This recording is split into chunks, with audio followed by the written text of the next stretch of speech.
And in economy, such threats can only be counted and only counted together. Even when it comes to army size, Russia can field about 1.3, maybe 1.5 million troops. We've got more than 800,000 in our military. Second after us comes France with over 200,000. Then Germany, Italy, and UK. Everyone else has less. This isn't a situation where one country can secure itself alone. It's about all of us standing together to mean something. For now, thankfully, the influence of Iran's regime is weakening. This gives hope for Syria and Lebanon, and they should too become examples of how life can recover after war. And Ukraine is already stepping in to support the new Syria. Our ministers have been to Damascus, and we've launched a food aid program for Syria called Food from Ukraine. And we are getting our partners involved to invest in these delivers and in building food production facilities. And Europe could totally step in as a security donor for Syria. Time to stop getting headaches from that direction. And Europe, together with America, should put aid to the Iranian threat. Next. Right now, it's not clear whether Europe will even have a... All right, so I set up the live stream on Rumble so you can see the telemetry of the market when it opens up. So that has the dashboard. I also put the live stream on my website, the-studio-reykjavik.com, and obviously you can see the live stream on YouTube. I'm going to go back to Bloomberg because I'm tired of this fucking Euro whiner.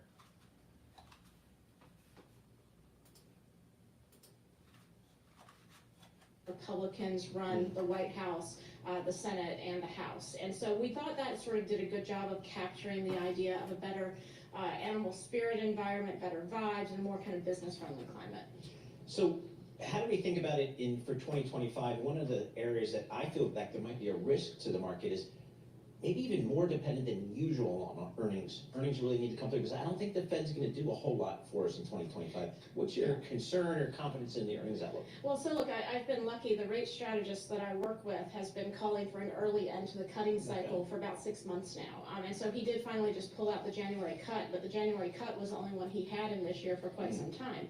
So what that translated to for us is in our valuation model. So this is another one of the 5 things that goes into our target mix as we come up with a target PE and look at that in the context of our earnings forecast and then get a fair value for the S&P. So bottom line, because of his Fed view, he also was pretty aggressive on the 10-year yield.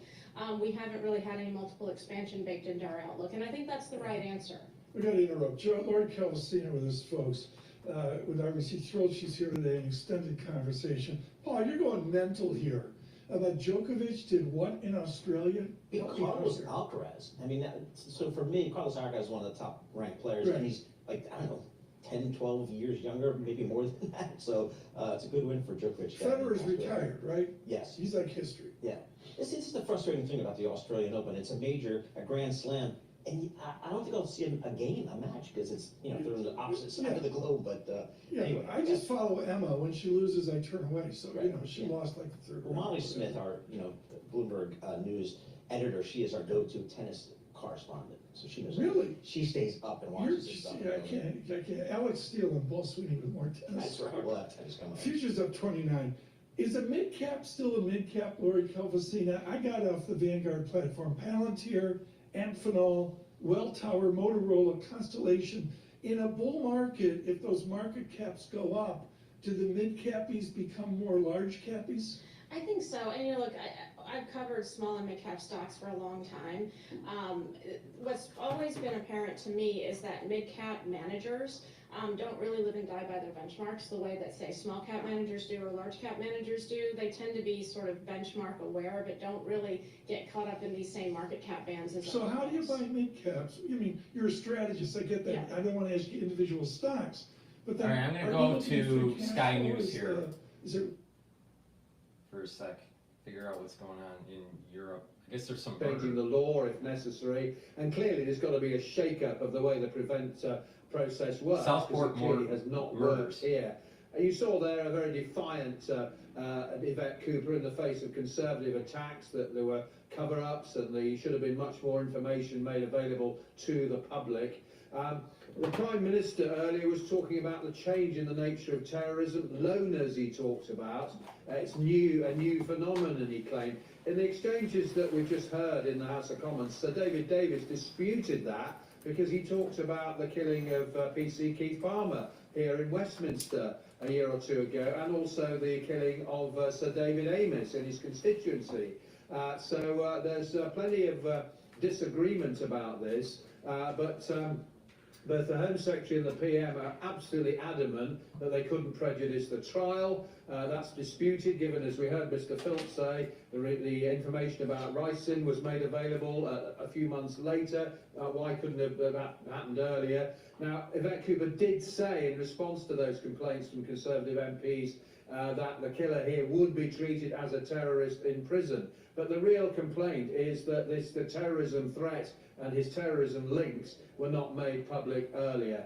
Now, that claim that the authorities, the CPS, police should have been much more open, that was backed here on Sky News by the peer, Lord Carlisle, a former terrorism assessor for the government. This is what Lord Carlisle told us a short time ago. It was an act of terrorism in that it falls within the definition of terrorism, in my view. I don't think the fact that it was an act of terrorism made any difference at all to the inquiry. The inquiry was conducted very quickly. The perpetrator was known, he was found, he was arrested, he was interviewed, and he was charged. There was then a search for evidence, including material in his home and on his computer. The one piece of information which, in my view, the police should have issued, and this was a matter for the police operationally, was that he was not an immigrant. It was that point that fueled the riots in Southport and elsewhere, emanating as they did from Park City is a place where you can ski and ride through as a result, it would have helped if we'd known that. Well, on the Prevent scheme, one of the MPs challenging the Home Secretary just now has been Lee Anderson from Reform UK. He talked about the hundreds of people who are being monitored by the Prevent scheme, and how many of them were in detention, he asked. Well, the Home Secretary refused to answer that question. That clearly, those blunders, the failure to act by Prevent, is one of the things that has most angered a lot of MPs. That, and also the fact that not enough information was made public. But as we've heard, the Home Secretary is defiant and refusing to accept that more information should have been brought forward, because, of course, the fear, as the Prime Minister said earlier, about the risk of the trial collapsing and the killer walking free, as the PM said.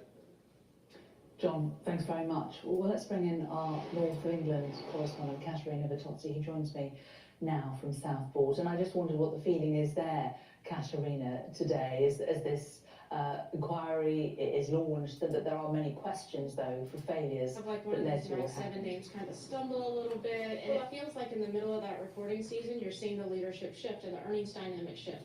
And then I feel like all the worker bees around Wall Street go back after reporting season winds down. You know, they go to conferences, they've had all their callbacks, they go, you know, on their bus tours and things. And suddenly I noticed the Mag 7 numbers start coming up again. And so it feels like in the moment, you know, there's a reaction to fade it, but when people really start to give it some serious thought and reflect, the strength comes back. It's a really, really odd dynamic, to be fair.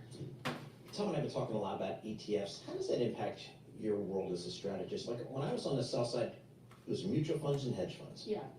Those are my clients. Do I now go see ETF managers? Do you go see ETF I don't managers? see ETF managers per se, but a lot of my hedge funds will use ETFs or ETF-like instruments. And then if you think about sort of not so much the actively managed funds, occasionally maybe they might, you know, buy something like a biotech ETF to put cash in, or a small cap manager might buy an IWM, you know, type instrument to put cash in. That's very rare and few and far between. But generally, you know, you'll see sort of the wealth management community, you know, does sort of defer to ETFs ETF, so they care a lot about sector calls. I think that, you know, sort of wealth management type money moves a little slower.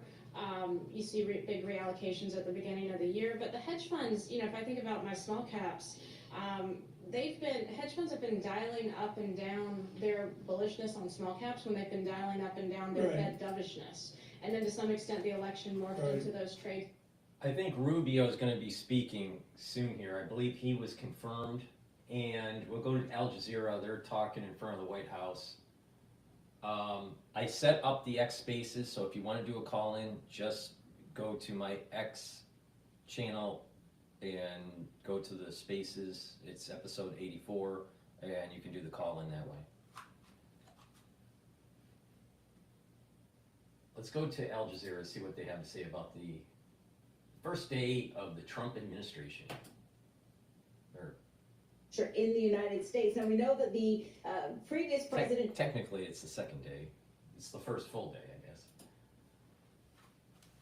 So it's hard to know if this is an addition or if this is some sort of modification, but we'll be waiting to hear from that.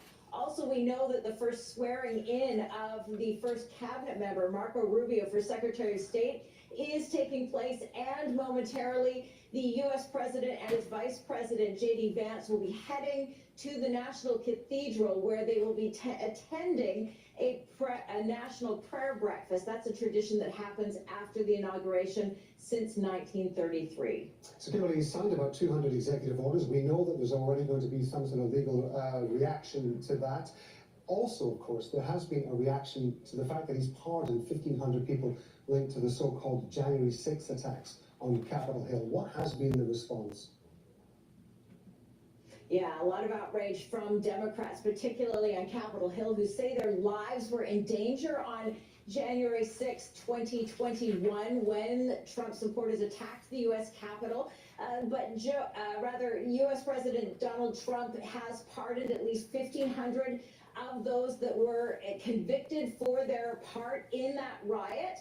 And he is defending his actions for doing so, saying that these were political persecutions and that these people have done nothing wrong.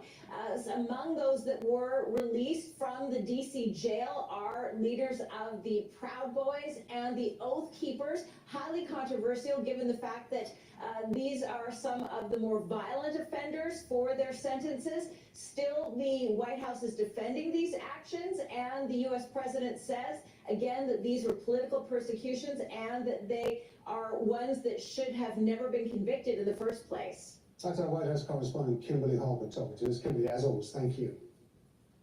So ahead on Al Jazeera, we're going to report from South Sudan, where aid workers... All right, let's go to France 24. Sometimes they do some good coverage, but before I do that, please go to my store, help support my work. I have great products that I use every day. The two products that I'd like to talk about here are the deodorants. I have it in peppermint, lavender, and tea tree, and in citrus. These deodorants are made from essential oils from the Himalayas. Very high quality ingredients. No baking soda, no aluminum, very high quality, dual purpose deodorants. You use it as a deodorant, but it also will help to detoxify your body. So please, go to my store, get a couple bars for your household. It's for males and females. You can get it in peppermint, lavender, and tea tree, or in citrus. But again, they're made from very high quality ingredients, essential oils from the Himalayas, all natural, way better than anything you're using at the store that has a bunch of chemicals in it. So please, help support your health and help support the work that I do. All right, let's drop into the France 24 before Rubio talks. Serving sentences of up to 22 years in jail on charges of sedition. There have been talk of whether perhaps Trump would only pardon or give clemency to those involved in non-violent protests, but some of those who've been convicted of assaulting police officers or using violence toward police officers are looking to be pardoned as well. So maybe we're going to see them being released imminently. Well, there's already quite a slew of changes then that Trump has signed, Catherine, but I understand there may be more executive orders coming up today. All right, Rubio stepping out. Absolutely. So we've heard now the first remarks from Trump's new press I'm going to go secretary. to the Rubio's confirmation here. Family, especially his 4 beautiful kids and his wife. Thank you guys for being here. It's a great occasion. I will say that it's pretty hard to top being sworn in as vice president and then the Buckeyes win the national championship the very same day. But this is a hell of a start to a run, because Marco is one of my favorite people in Washington. And, you know, he's a son of Cuban immigrants to this country. He grew up in very humble beginnings, but he has an incredibly deep love of our nation. He is a bipartisan solutions seeker, a guy who can actually get things done, but a conservative of great principle and great vision. And I think more than almost any party that I've met in Washington the last few years, Senator Rubio, I think, understands the distinctive priorities of President Trump and why it represents such a significant and frankly important and needed departure from a generation of failed foreign policy. Senator Rubio will be the chief diplomat of the United States of America, but he will remain a friend. I'm proud to know him, and I'm proud to do this. So, Senator Rubio, thank you.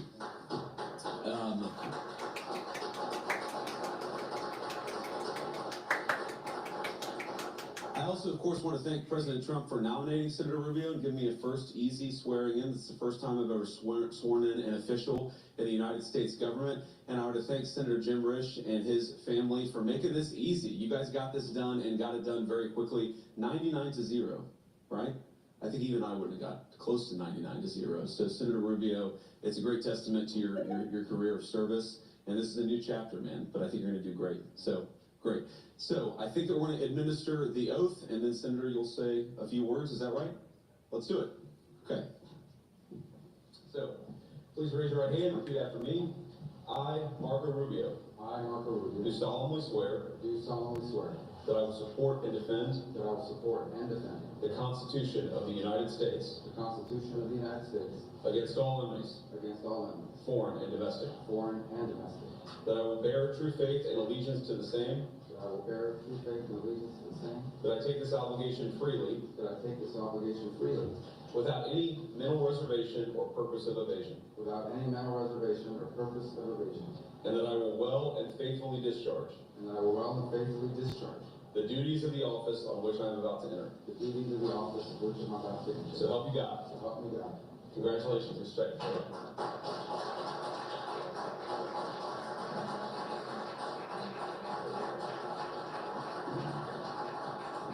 Thank you, Mr. Vice President, for making time. It's been a busy 72 hours,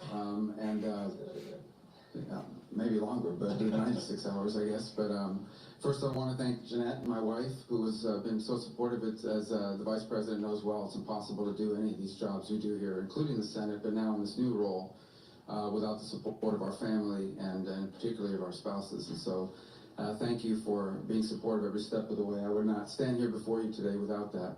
I'm also thrilled and grateful that all 4 of my children are here. They're the most important legacy any of us will leave behind. The most important job I'll ever have is that of a father and a husband. And I'm honored that they were able to join us. Amanda, my oldest, Daniela, my second, Anthony, our third, and then Dominic. I'm very happy they're able to see this today. I also want to thank my colleagues, Senator Risch and Ms. Risch, for joining us.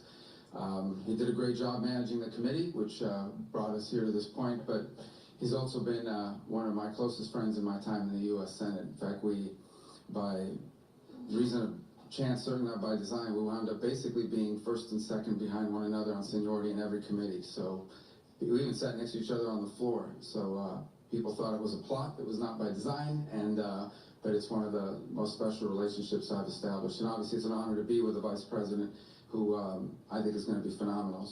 Someone I knew and admired and actually relied on for policy ideas before he was even elected to the Senate. And now will do an extraordinary job and for the President. I can't think of a better voice for the world and for the President's policies. As far as the task ahead,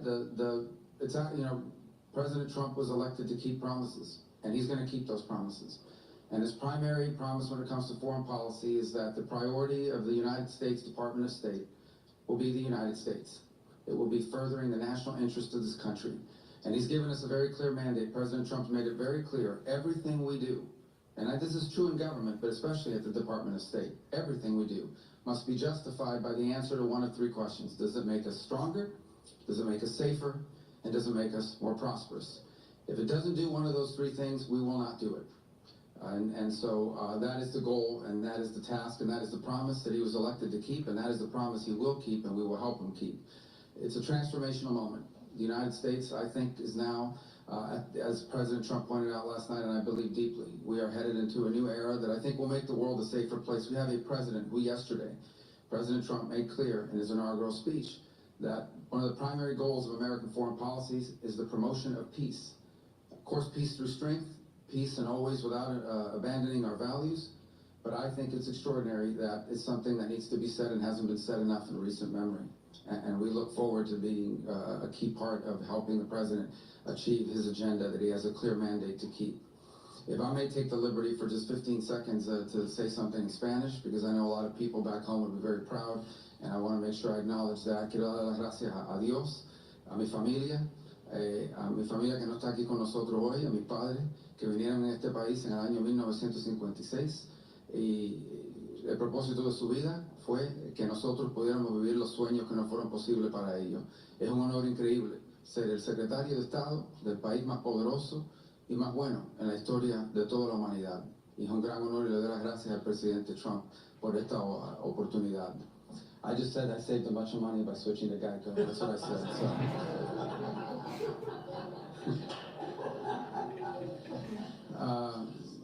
And I want to end by thanking Almighty God and my Lord and Savior Jesus Christ. That is truly the singular purpose of our lives. It's the most important priority. It's the only thing that will matter when we take our last breath on this earth. But this is an extraordinary opportunity that would not have been possible without God's blessings. I'm honored and I'm privileged, cognizant of responsibility, and I want to thank President Trump for his confidence. We will work hard every second of the day to help him achieve the agenda the American people have given him to achieve. Thank you. Thanks for being a part of this today. God bless all of you. Thank you. Thank you, Mr. President.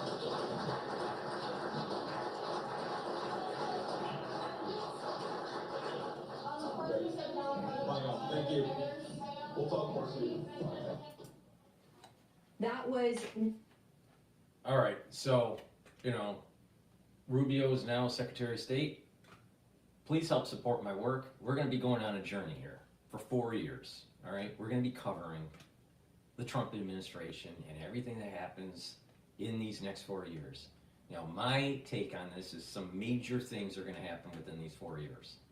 Big stuff. And there's going to be some big stuff that happen in 2025.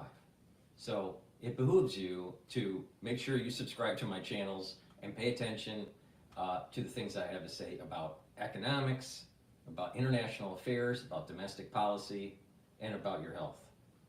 A lot of things are going to be happening. So please, make sure you subscribe to all 4 channels. I have Brighteon, Bitchute, and Rumble on top of the 4 channels on YouTube, so subscribe to all 7 channels. Make sure you follow me on X, 2 channels, and on GETTR. And there's many other ways to watch the work that I do, live streaming on YouTube and Rumble. I have podcasts in audio form on Podomatic, Apple Podcast, and on my website. So it's a great way to interact. I have the call-in on X Spaces. You can do it in the chat. This is supposed to be interactive. I want your opinion about what you thought about the inauguration, about the executive orders, whatever you want to talk about, all right? As long as we don't have to deal with the censorship with YouTube. But in general, what's your opinion? This is supposed to be interactive. And please go to my store, the-studio-reykjavik.com, and boost up your health. Follow my protocol, stuff that I do on a daily basis to improve my health, all right? And it helps support my work, and again, it helps support your health. So go to my store, the-studio-reykjavik.com, and get the structural nano silver soap that I have. You can get it in charcoal tea tree right now. Get a couple bars for your household. This is made from structural nano silver. It's a very high quality soap. I use it every day. So, and it helps support your health. A lot of the soaps that are out there, have all these tons of chemicals that you don't really want and all that. You want something natural, something that will neutralize pathogens. It's a very high quality soap. So please go to my store and get the charcoal tea tree soap. Another great product that I have is the elderberry zinc lozenges. We're in the cold season still. There's elevated cases. You need to neutralize the pathogens and maintain the mucosal barrier and improve your immune system, right? The moment you have that irritation, you want to start taking the lozenges or the drops that I have on my store. Get a couple bags of the elderberry zinc lozenges or the manuka honey lozenges that I have. Be prepared. Have them at your work, in your desk, or at home. The moment that you have that irritation, you want to take the lozenges and the drops right away. And that way you're neutralizing the problem and you're maintaining the mucosal barrier and preventing further problems. All right, you're mitigating the infection. So please go to my store, the-studio-reykjavik.com. Get a couple bags of the elderberry zinc lozenges that I have. Be prepared. And lastly, Max 35. This is structural nano silver liquid. I take it every day. I take a teaspoon a day. I swish it in my mouth, gargle about 30 seconds or so, and then swallow. It will neutralize and then also maintain the mucosal barrier and maintain the health of the epithelial cells, the epithelial lining that you have in your oral pharynx. And by doing that, you're going to have a better immune system. So please go to my store, the-studio-reykjavik.com, and take the Max 35. If you're not feeling well because of the cold season, take a tablespoon or two a day. Okay, with that, let's go to Al Jazeera. No, let's go to France 24. They're talking about the salute by Elon Musk.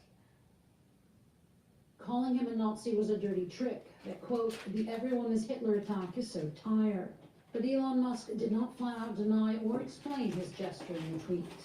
And that room for interpretation may be exactly the point, according to The Atlantic. It says that in addition to allowing X to be a megaphone to bigots and restoring the accounts of damned racists, Musk is a troll, or someone that consistently crosses red lines because they want to offend and trigger. Intentional or not, the gesture did just that. Well, it was not just President Trump who was issuing pardons yesterday. In the final minutes of his presidency, Joe Biden preemptively pardoned several members of his family, including his brothers, James and Frank, and his sister, Valerie. With a look at why, here's France 24's Yinka Oyetade. It was one of his final acts before leaving office. Joe Biden issuing preemptive pardons for 5 members of his family. In a statement, the now former US president said he wasn't issuing the reprieves because they had done anything wrong, but rather because he fears political attacks from Donald Trump. My family has been subjected to unrelenting attacks and threats, motivated solely by a desire to hurt me.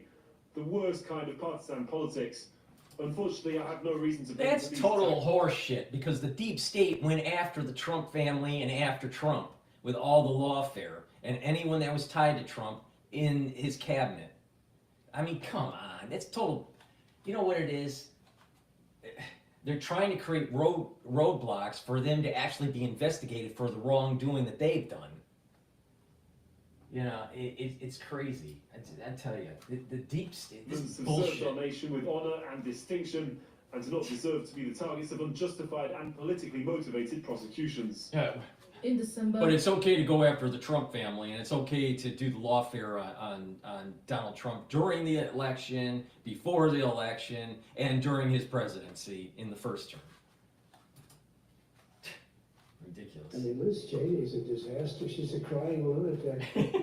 Biden's 11th hour pardon comes on the heels of another controversial grant of clemency to his son, Hunter Biden. The move absolves him of a sweeping list of tax and other crimes he Hunter Biden did lots of things wrong, but the worst thing that he did was serving the country in a serving the country where he had a dishonorable discharge. He didn't serve his country honorably. It was disgusting this type of fool. All right, and then he did all these other things that were wrong. You know, but I'll tell you, not serving your country honorably is a major offense. And no one talks about that. No one talks about it because it's not, a lot of people don't have this concept of God, country, and family. But if you notice what the inauguration was about, especially the post-game inauguration stuff that was in Capital One Arena, it was about God, country, and family. It's crazy. It's in a ski resort in the mountains of Boru, and in such a remote place that it took fire engines 45 minutes to get there because they were going along winding roads laced with ice. And when they did get there, they found that the one side of the hotel was perched on a cliff, so that the fire engines... All right, so there's some sort of ski resort fire that's going on. 66 were killed. I guess in Turkey. I guess it was Turkey. All right, let's drop into it looks like there is, in Davos, they're talking about, let's drop into Davos here. Let's see what they have to say. Then I really hope we can get those kids back to school. At the moment, with the Knesset legislation coming at us in a week and a half's time, that's not going to happen. So it's not just this generation, it's a future generation that is going to be in those hopeless conditions. I hope, when I've been in Washington and elsewhere trying to think about how we make these arguments, I hope there is an argument that can be made to Trump that this is the thing that Biden and Obama and Clinton couldn't do. You know, this is your chance to get a great big gold medal. He's going to love that talk. And that's what he wants. And He wants the grand deal. don't be a loser, be a winner. We have to keep hoping that normalization with Palestinian dignity, security, justice, opportunity at the heart of it is possible. And we've got to keep hope, because that's our job collectively as humanity. And very finally, I was in Damascus a couple of weeks ago, and things felt pretty hopeless there until recently. Maybe they'll be hopeless again. But I was given a poem by one woman who could come to one of our centres to learn to read and write, and it talked about the grass growing. Let me just give you a market update. The S&P 500 is trading at 6,022. VIX is trading at 15.84. The Euro USD is trading at 1.03. Oil's trading at $75 a barrel and 56 cents. Bitcoin ETF BITO is trading at 25.14, and the USD yen is trading at 155.54.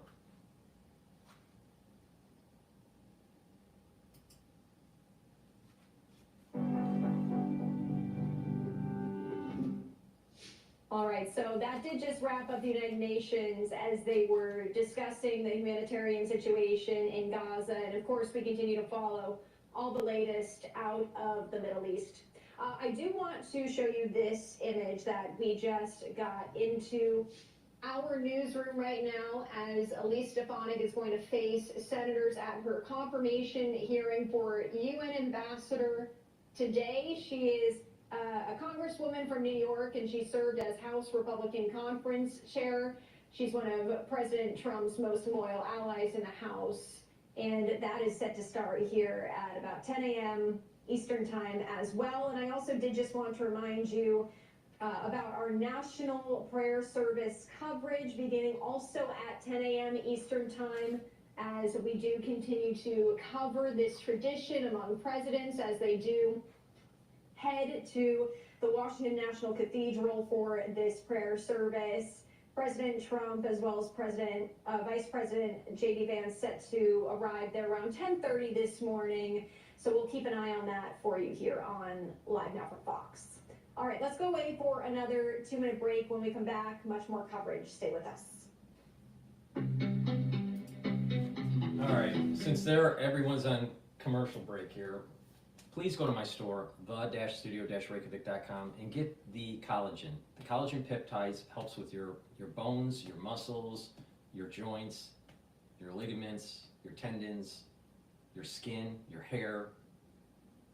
Don't you want beautiful hair like mine? All right, so get the collagen, all right? It'll also help with your nails. But collagen is really important to be taking. Many people, when they get older, the collagen is depleted and they start having problems with their skin and all this stuff. So take the collagen. It has a great amino acid profile on there, all right? And it has a big scoop. You take it every day. This is about a month's supply if you take it every day. And you just mix, how I do it is I mix it with soft foods like yogurt or hummus. And you can also mix it with, let's say, filtered water. Some people mix it with milk. Some people mix it in a smoothie that they create. There's lots of ways to do this, or just mix it with your food. But it's important to be taking every day, all right? And if you're doing some resistance training, right, you're going to actually see improvements on your joint health and on your bone health, all right? And it's a great way to kind of reverse the effects of osteoarthritis, all right? But with osteoarthritis, it takes a while to reverse it, but it can be reversed, all right? If you've been paying attention to me at high doses of D3 and take the K2 and you take calcium and you take the collagen and you do light resistance training over about a 9-month period, you can reverse osteoarthritis. But the thing is taking collagen improves your health, improves your bone structure, improves your joints, your hair, your skin. Now with the skin, you have to take it with vitamin C and drink filtered water. Because what happens is with water and vitamin C and collagen, it will cross-link and improve the dermal layer in your skin. So this is a great product. It's a dual-purpose product. So please go to my store, the-studio-reykjavik.com. Get the collagen, very high quality. It has a big scooper in there. This is about a month's supply. Go to the store, the-studio-reykjavik.com, and get the collagen. All right, let's go to Bloomberg here. What's going on? I think they're talking about Davos. For virtual, with people like you up Happy Valley, what will they listen for from Donald Trump? Well, Tom, I think people are wanting to hear more specifics about how President Trump's trade policy and foreign policy agenda will work out. We obviously have gotten a preview over the last few weeks in his inaugural address yesterday, as well as the evening press conference. But I think whether it's more of the same in terms of kind of threats or kind of trade deals or anything new, maybe there's another country he wants to invade. But I think there's certainly an air of pessimism until we understand more specifics of how this policy regime will unfold. You're double-barreled with Oliver Wyman. You've got the wonderful Hugh Von Steenis with well. When you toured together, what are you talking about this new era of Trump in Europe, and of course its challenges with China? What do you and Hugh focus on? Well, and Hugh and I have had lunch today. He sends his regards. We're focused on really trying to understand how this new world order unfolds. You've already seen the new Trump administration threaten tariffs. You've seen retaliatory tariffs threatened by some country. And there's a lot of nations and companies that are frankly worried about being collateral damage. So really trying to understand whether the unintended consequences of some of these policy moves are really baked into the calculus. So how do you feel like, what's the feeling in Davos about maybe just global trade going forward over the next 4 years? Are people rethinking the nearshoring, friendshoring, that type of thing? I think there's cautious optimism. I don't think there's any immediate change in nearshoring and friendshoring, but I think certainly the posture and change from the Biden to the Trump administration is a marked one in terms of how trade-related issues are settled. So I think there's certainly a view that this administration is more pro-business. However, the means with which they attempt to push that agenda could have some potential consequences down the road. So what's the feeling there in Davos about this whole tariff situation? Because you see, I guess there was a little bit of relief in the market that President Trump did not announce tariffs on day one, that in fact he will study them, and you know, maybe Canada and Mexico will be first. What's the feeling in Davos about how global you know, kind of CEOs should react? No, and being with a lot of global banking CEOs today, I mean, look, we all had practice in the first Trump administration, so I think people are being careful not to jump to any conclusions based on some of the statements he makes until we really start to see the policy shakeout. And that's really important, is that the market not overreact to some of these statements as we begin reacclimate essentially to the tenor of this new administration. Dan, with the context of, we've got a minute here, maybe 2 minutes to go into it, is your expertise on sanctions, are we beginning to affect Mr. Putin and Mr. Putin's Russian domestic economy? So that's the question. The sanctions that President Biden imposed a week ago Friday were fairly significant in further restricting access for countries to buy Russian oil by beginning to close the loophole that allowed certain legal purchases. Now, there's actually a moment for the new Trump administration to leverage authorities that the Biden administration imposed at the end of 23 on secondary sanctions by really trying to force third country actors that continue to trade with Russia and the US to make a choice more aggressively. And those sanctions cost very little to the American taxpayer versus military aid and other sorts of aid that are provided. So there is a certain mechanism that can be applied. And, you know, with Russia, it was always going to be the long game in terms of sanctions to really isolate the economy, but there is more that can be done, and there's more that could be done in the coming weeks by the Trump administration. So, Dana, just real quickly, is there an expectation that this Trump administration will move to end this war in Ukraine quickly? Well, I think you've already heard President Trump begin to say the challenge is in ending this quickly. Whether President Zelensky agrees to whatever terms exist, I mean, this is not the simplest thing to end with the snap of fingers. There's a lot of questions on the table in terms of what peace ultimately looks like. But, I mean, reinforcing the Western coalition, I mean, in the inaugural address, there was no mention of Ukraine. Yeah. President Zelensky speaks here this afternoon in Davos, and it will be helpful to hear beyond what Scott Bessent said in his confirmation hearing next week, how sanctions will play a role in this foreign policy agenda. Dan Tannenbaum, thank you so much, with Oliver Wyman from Davos this morning. Perhaps we can catch up with him on the backside of Davos as well. The Dow up 338 points. With our news in New York City, Michael Barr. Thank you very much, Tom, Paul, John. After an inaugural speech promising the start of what he called a golden age, President Trump signed a record number of executive actions on issues like immigration, federal workers, and energy. The president also issued blanket pardons or commutations for people charged in the attack on the Capitol on January 6, 2021. Bloomberg's David Gura was asked about the pardons. I think this is something that his base was expecting, hoping and expecting that he would do here. But for those who remember well that day and have kind of watched this dark mythology kind of take over what actually happened then, it's kind of the continuation of that. And I think it's something that we'll be talking about not just over the course of this term, but I think throughout American history. Again, what happened on January 6th, of course, and then also just how it's been dealt with here with the pardons the president imposed yesterday.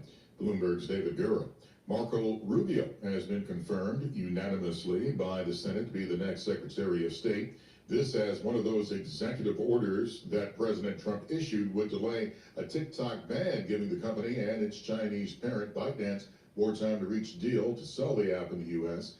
Rubio was in support of the law as a senator and said what Trump is doing now is not against the law. The law was written in such a way so it would have kicked in the day before a new administration. So I think it's fair to assume that a new administration would need more than just a handful of hours coming into power to make a decision on how they want to handle it, on which deal they think would be the right one. Secretary of State Rubio was on ABC's Good Morning America. A rare winter storm is charging through Texas and the northern Gulf Coast. It's closed highways and airports and prompted the first blizzard warning for southeast Texas and southwest Louisiana. Global news 24 hours a day and whenever you want it With Bloomberg News Now, I'm Michael Barr. This is Bloomberg. Tom, Paul, John. Apple south today. A good drop south. Yep. The NASDAQ underperformance here is, I want to call it an Apple event. Jeffrey's a bit tepid. They're worried about iPhone sales. Yeah, absolutely. China. Sure. And that's kind of been in the back of every, I think, analyst and investor's mind for Apple is China. What is the long-term risk? The BOJ, the Bank of Japan, is signaling that they're going to do a rate hike this week. Trump administration having a good relationship with Trump, maybe that can help in some I ways. don't know. We'll We'll have to see. You know, Sweeney, he nailed it with Djokovic. I'm not really watching the Australian Open. I know. But you were forceful. You just went to our team. Said, let's- You were tough on the interns there. Sure. Get Molly Smith. Get Molly Smith, the voice Molly of Smith's tennis. coming up. Surveillance. Good morning.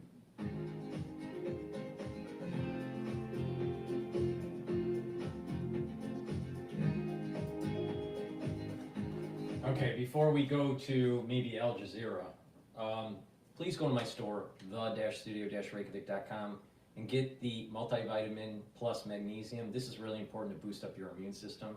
You should be taking this every day. In addition, if you follow my advice about taking vitamin C and the collagen and drinking the filtered water, it'll also improve your skin. So please, take this every day, couple it with the collagen. It's a great combo. And if you're not feeling well, take a double dose of it, drink it with filtered water, really important. Go to my store, the-studio-reykjavik.com, and get the vitamin C with the magnesium. Another great way to boost up your immune system is magnesium and zinc. You're gonna need it. The cold season is problematic right now, especially in high density areas like New York. So please, go to my store, get the magnesium and zinc, take it every day, and if you're not feeling well because of the cold season, guess what? Take a double dose. But when you take the double dose, you should take like one in the morning and let's say one in the evening. Drink it with filtered water. Go to my store, the-studio-reykjavik.com, and get the magnesium and zinc. All right. What's going on with Al Jazeera? Themselves, so they are working well with other people so far.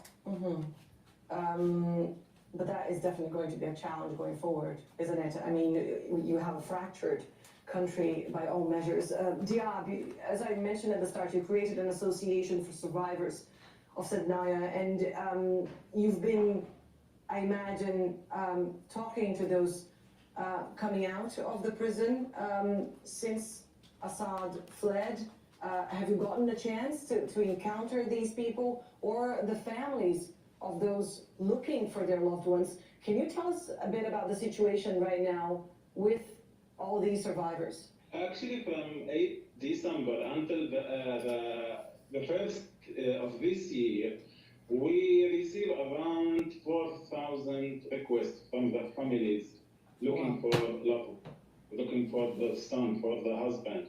Yeah, and also the situation of the new survivor of the release detainees, until now it's not stable. It's very bad because there is no healthcare system, no good healthcare system in Syria, and the organization and the international organization, it's some delay to give the services for these detainees.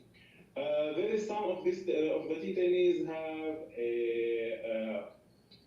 a problem with the body, with the health, with also the psychological trauma. Yeah, it's a very sad situation. But we work with these people. We work with the families to keep this, to keep the voices. In the new administration, we should listen to the families, to the detainees, to the mothers. Because this is going to be a crucial point, I would say, in terms of going forward and building a new Syria, right? Discovering the truth, actually figuring out everything that has happened and naming the culprits and potentially accountability, even though I imagine this is going to be a huge challenge. I'm so sorry, we're almost out of time, and I want to get from each one of you a sense of the current challenges, but also your hopes for the future. Very briefly, if you will. Diab, let me start with you. Going forward, what would you like to see happen for a new Syria to emerge? Yeah, and the new Syria, we need no torture, no forced disappearance. No one can go to the president to just talking about someone in the government. Yeah, we need to stop all this, and we need the truth. We need to know all the names of the detainees in the Saydnaya prison who are go there in this fall of this year. This is this is our dream, actually. Wad, what about you? What are the main challenges right now that should be the focus of this administration, and what is your hope? We're going to go for back Syria? to Bloomberg here. Stays in Syracuse, New York till somewhere about May 15th. So you rock out at the Skytop tennis courts in Syracuse. It's like rock star facilities. It's like UCLA in the East. Yep. Molly Smith has knocked the ball around there. She is the surveillance tennis correspondent. All right, Molly Smith joins us. She's an editor for Bloomberg News. That's her day job, but we love chatting with her about tennis because she is a tennis aficionado. So we've got a Grand Slam going on in Australia. It's frustrating for us in this side of the world because we don't get to see it really because they're on the other side of the globe. Give us a quick snapshot of what's happening in Australia. You just gotta wake up in the middle of the night, Paul. Yeah. I mean, it's a very simple solution. Okay. I mean, my schedule for the past week has been trying to stay up until 2, wake up around like 7, and try to make it off of that schedule. But it's been amazing. I mean, today obviously the highlight, Djokovic beating Alcaraz in 4 sets. It was epic. I mean, I consider that an upset. I mean, because Alcaraz is kind of approaching, if not at his peak, and you could argue Djokovic just because of his age, despite everything he's accomplished. Maybe not as strong as Alcaraz, but the odds makers for sure would have had Alcaraz winning this. I mean, if I had any money riding on it, I would have had Alcaraz winning it. But in my heart, I wanted Djokovic to win, just for the sake of history. I mean, this is incredible. This man, 37 years old, he's going for a record 25th major, 11 in Australia. I mean, it's unheard of that he's still doing this, and he just completely outplayed Alcaraz from the middle of the second set on. Can you extrapolate the season forward from Australia? If it's the kickoff, it's summer down there. Everybody remembers Rod Laver over a certain vintage. But can you extrapolate the performance here into the rest of the season? I mean, I think it maybe bodes well more for what can you say about who's in good hardcourt form rather than the entire season. It's a little tough to make such a judgment like that because there are players who peak in different times of the year. I mean, they're coming off of what could be a nice off season, but there isn't much of an off season in tennis. It's maybe a couple weeks at most. So I think it's hard to even think past Australia right now because we still have, the rest of the quarterfinals and the championships to get through. But, after this, there's a little bit more of a hard court season, eventually into the clay, the grass, and it's just a lot different depending on who's coming up. Match to match, you know who's going to win? Like Badosa takes out Coco Gauff. Yeah. I was actually pulling for that too. I felt a little unpatriotic to say that, but. I follow Emma, and if Emma's out, I don't care. But the answer is, does anybody have a clue who's going to win a given match? Sure. I mean, I think, odds makers would say Iga's a very strong favorite against Emma, even though I'm with you, I'm pulling for her too. I mean, I think right now, Sinner is probably still the favorite on the men's side. Hasn't really been tested all that much, but I mean, hopefully, the rest of his matches will be at night. He's really only struggled in the heat out there. It's up, we can't relate here in New York, but out there it's 90 degrees right now. So on the women's side, who should I be focusing on? Goodness, I mean, Badosa just looks so good against Gauff, and it's just amazing to see her come back. A year ago she was thinking about maybe retiring from tennis, had a brutal back injury, and now is into her first major semifinal. Like the way that she's playing. I think Sabalenka is still the odds-on favorite, though. Hard to root against her. Do they have outdoor courts at Syracuse? Oh, yeah. They start getting used once it's above 40 Fahrenheit. So, yeah. You're finally outdoors. Yeah, we played mostly indoors when I was up there.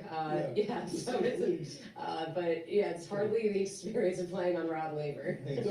Don't be a stranger. Molly Smith, thank you so much. You should see her on clay. She's a terror on clay. I say, Molly Smith, surveillance, tennis correspondent here at the Australian Open. Arna Sabalenka from Belarus. I know. You know, you follow this. I do. I have Well, no Molly kind idea. of tells me where to focus, because otherwise I'll watch some match that nobody cares about. So We're playing the president's music today. We did Carrie Underwood earlier, Brooks and Dunn.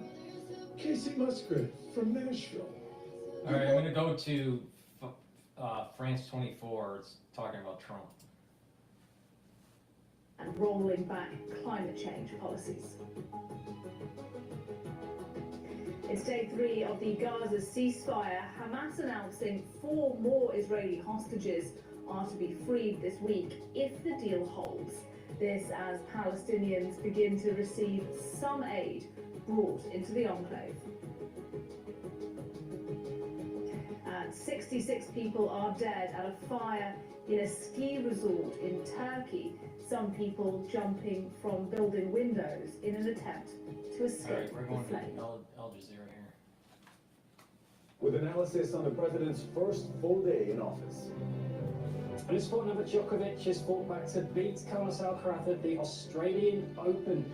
Djokovic winning their quarterfinal in 4 sets to stay on track for a record-breaking 25th Grand Slam title.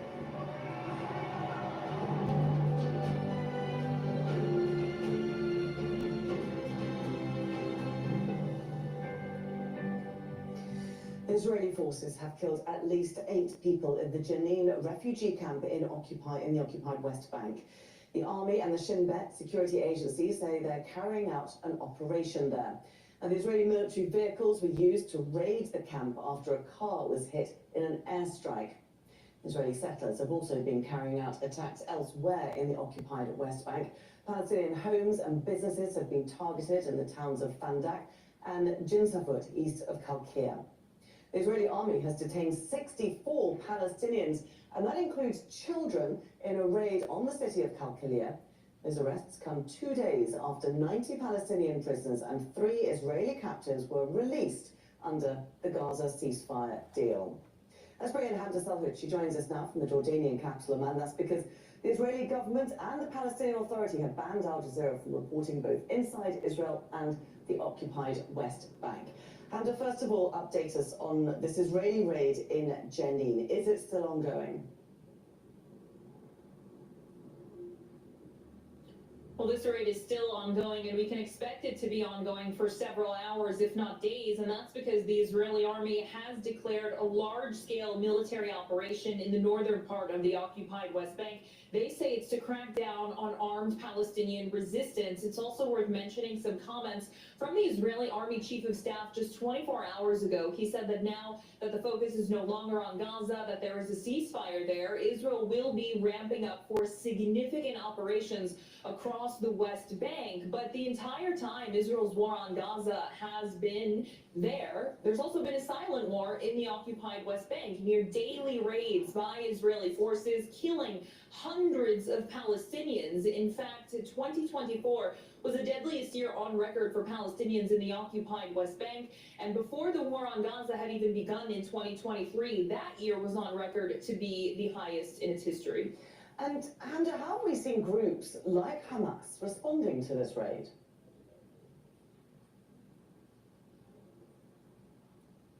Well, Hamas and Palestinian Islamic Jihad have released lengthy statements about the Israeli raid across the occupied West Bank, calling on fighters to confront occupation forces in and around the camp, saying that no matter what the Israeli military tries to do, they will continuously fail in the face of these Palestinian fighters. One of the statements noted that the factions found it ironic that 48 days after the Palestinian Authority had withdrew its forces from Jenin and the Jenin refugee camp, the Israeli military had essentially swooped in and is now conducting this large operation. But nonetheless, the army says that this is what's to come. These large-scale military raids, I mean, images show these bulldozers going and tearing up the roads that lead up to the camp and inside of it, destroying critical infrastructure along the way, preventing ambulances from reaching places where there are people who need help, who've been killed or injured. But these are common themes that we have seen throughout the years after the Israeli military raids the West Bank.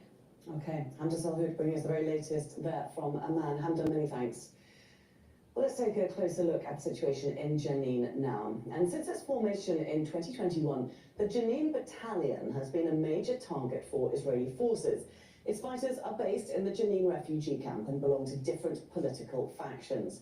In December 2024, the Palestinian Authority launched an armed campaign saying it would root out what it called lawless elements in the camp. 14 Palestinians were killed in the fighting, including 6 members of the security forces. Then in January, the Jenin battalion...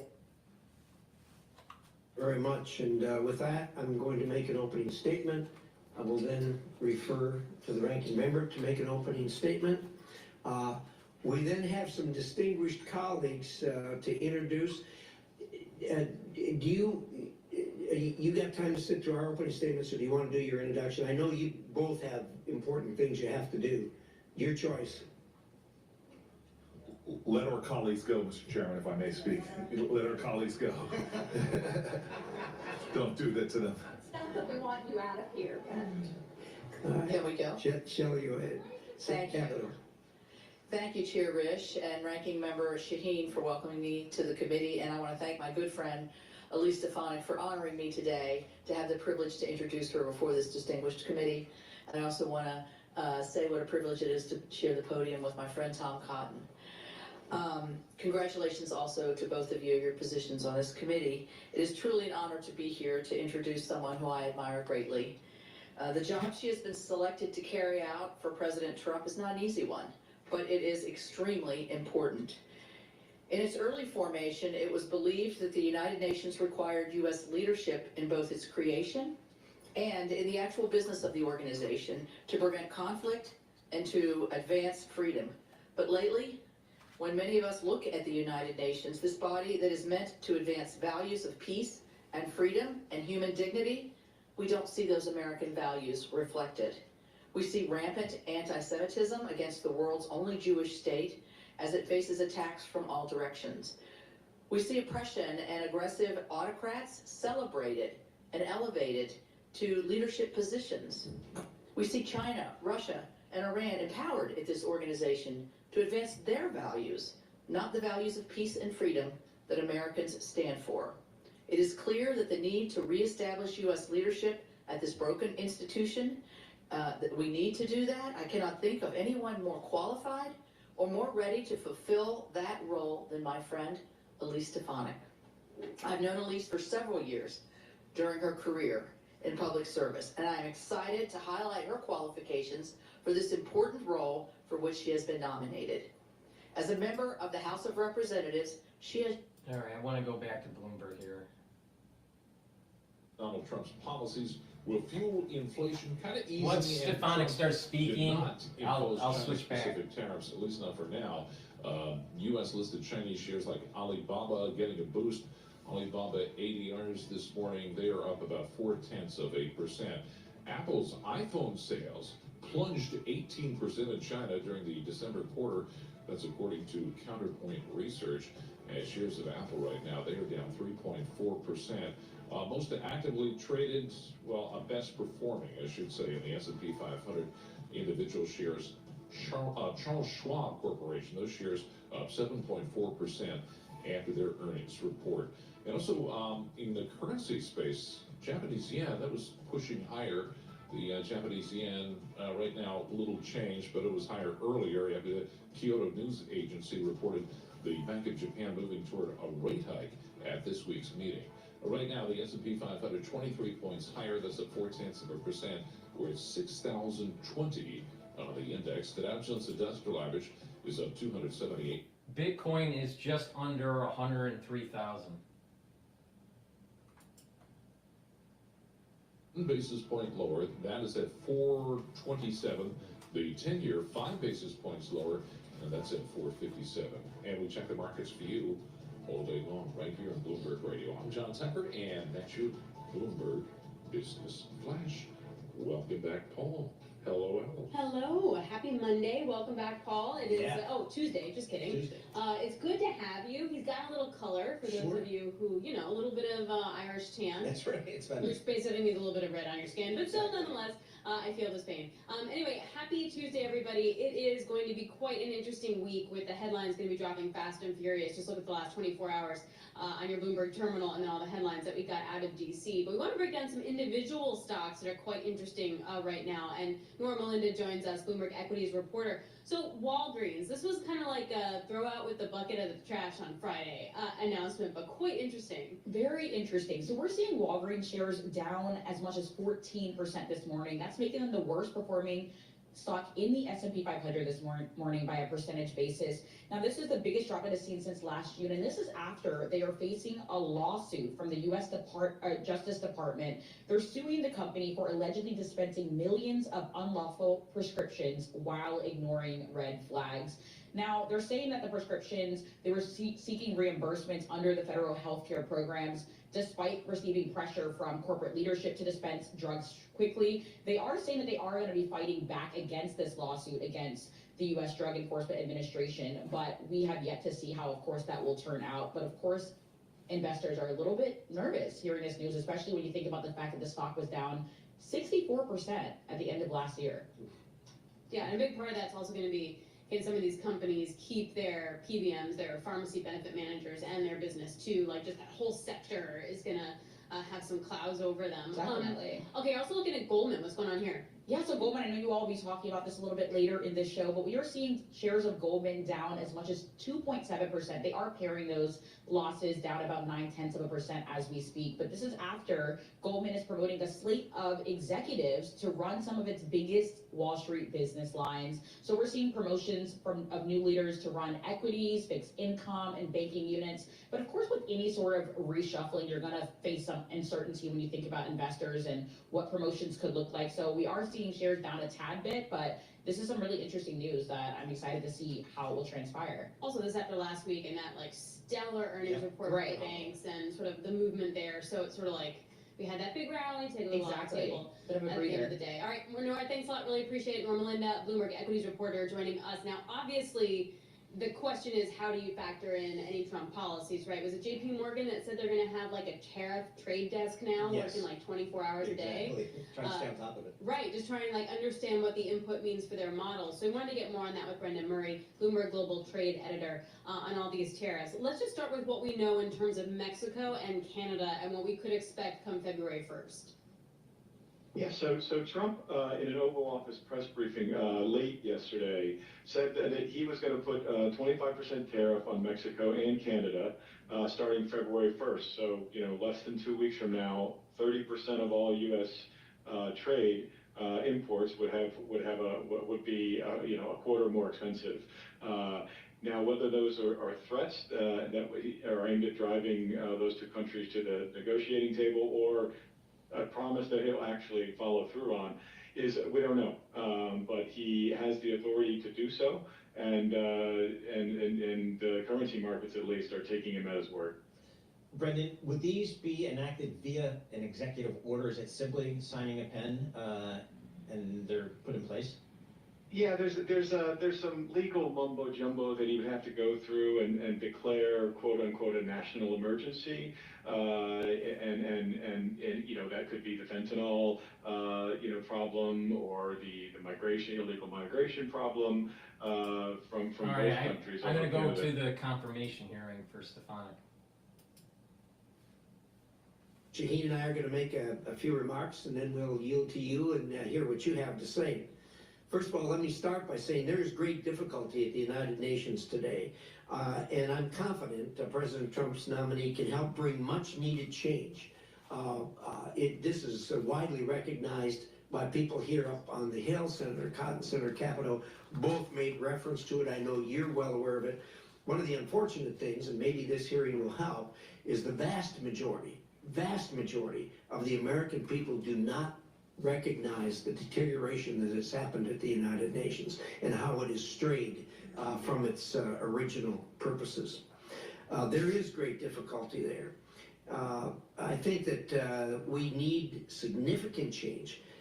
As threats from China, Russia, North Korea, and Iran continue to grow, Representative Stefanik, your position will be at the heart of the U.S. efforts to stand up to the authoritarian axis that seeks to undermine the United States at every turn and to ensure our partners and allies are also doing their part.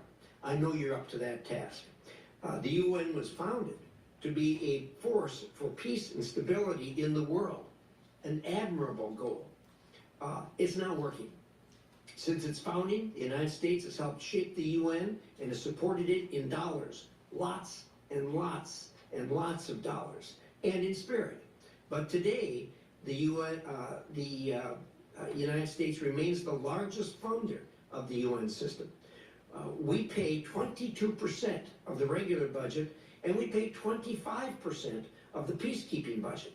And what have the American people gotten for these investments? They have chaos, complete dysfunction at the UN, and a warped sense of right and wrong. In place of needed reform, the U.S. is constantly asked to give more to the UN. But over time, the organization has drifted farther away from American values, putting American national security in jeopardy. Representative Stefanik, I know that President Trump has nominated you to the UN because he knows you're not afraid to stand up for the American people. Ensure that taxpayer dollars are truly putting America first and push back against the real problems, constant problems, that plague the United Nations. As the UN has expanded its mission, the amount of conflict, waste, fraud, and abuse has grown. In the UN Security Council, which is charged with maintaining international peace, security, consensus, and partnership on the many issues world faces, has become a fantasy. Critical issues that demand the Council's attention fall to the wayside. Accountability for Vladimir Putin's invasion of Ukraine, China's grotesque human rights abuses, genocide in the Sudan, regime change in Syria, all go unaddressed. But by what is supposed to be the leading international organization to resolve these conflicts. As the authoritarian axis grows and competes against democratic nations, the UN will descend back into the paralysis that has marked the Cold War if it continues on its course, which it has no indication it is changing.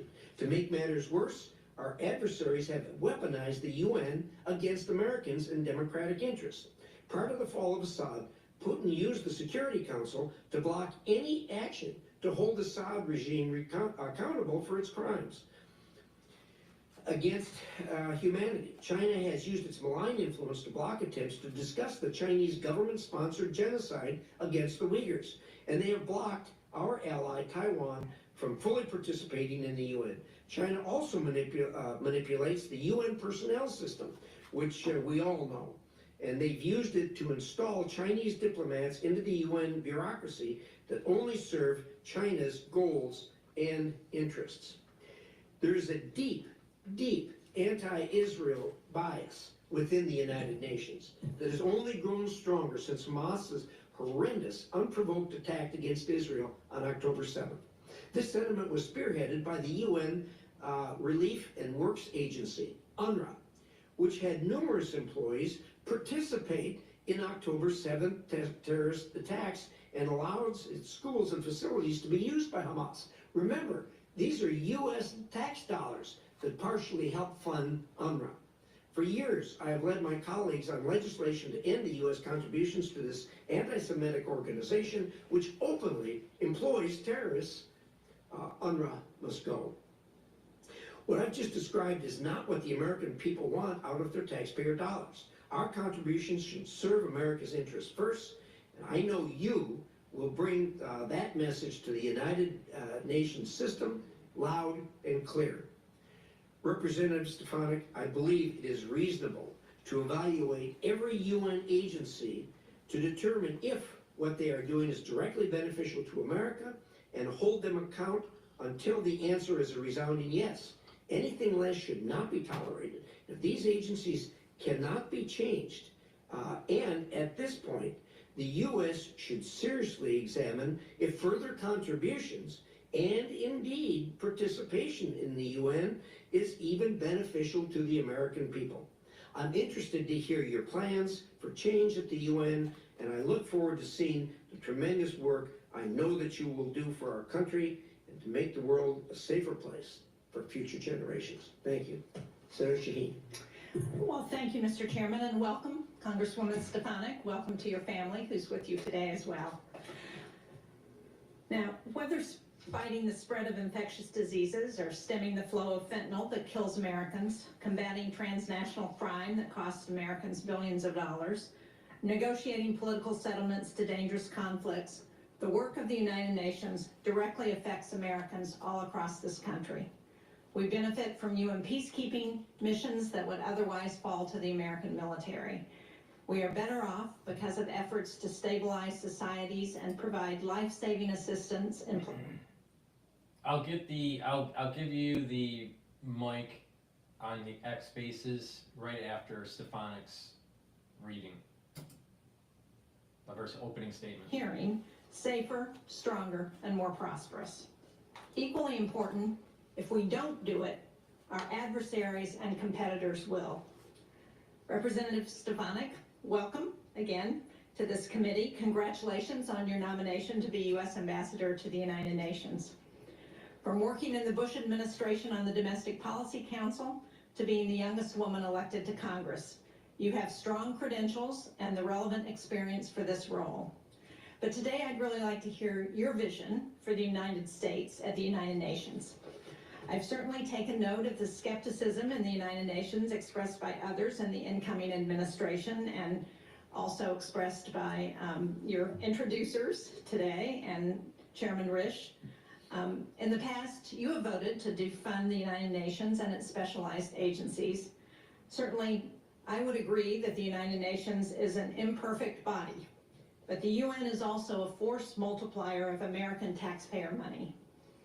U.S. disengagement is something our adversaries want, especially Russia and China. At his hearing last week, Secretary Rubio said China is our most potent and dangerous adversary, and Beijing's contribution to the UN is almost 7 times what it was 2 decades ago. China has had great success increasing the number of nationals employed at the UN, and so when we cut back, they are ready and very eager to fill that void.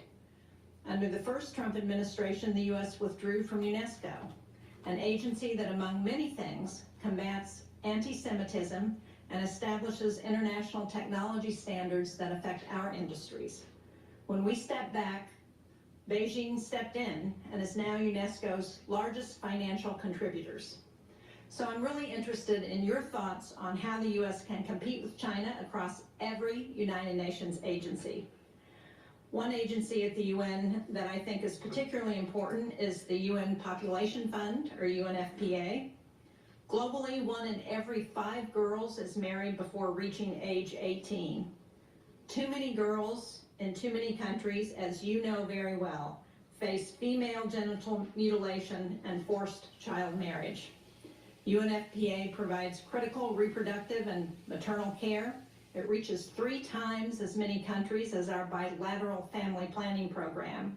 And in some areas like Darfur and Kordofan, it is the main provider of life-saving reproductive health supplies.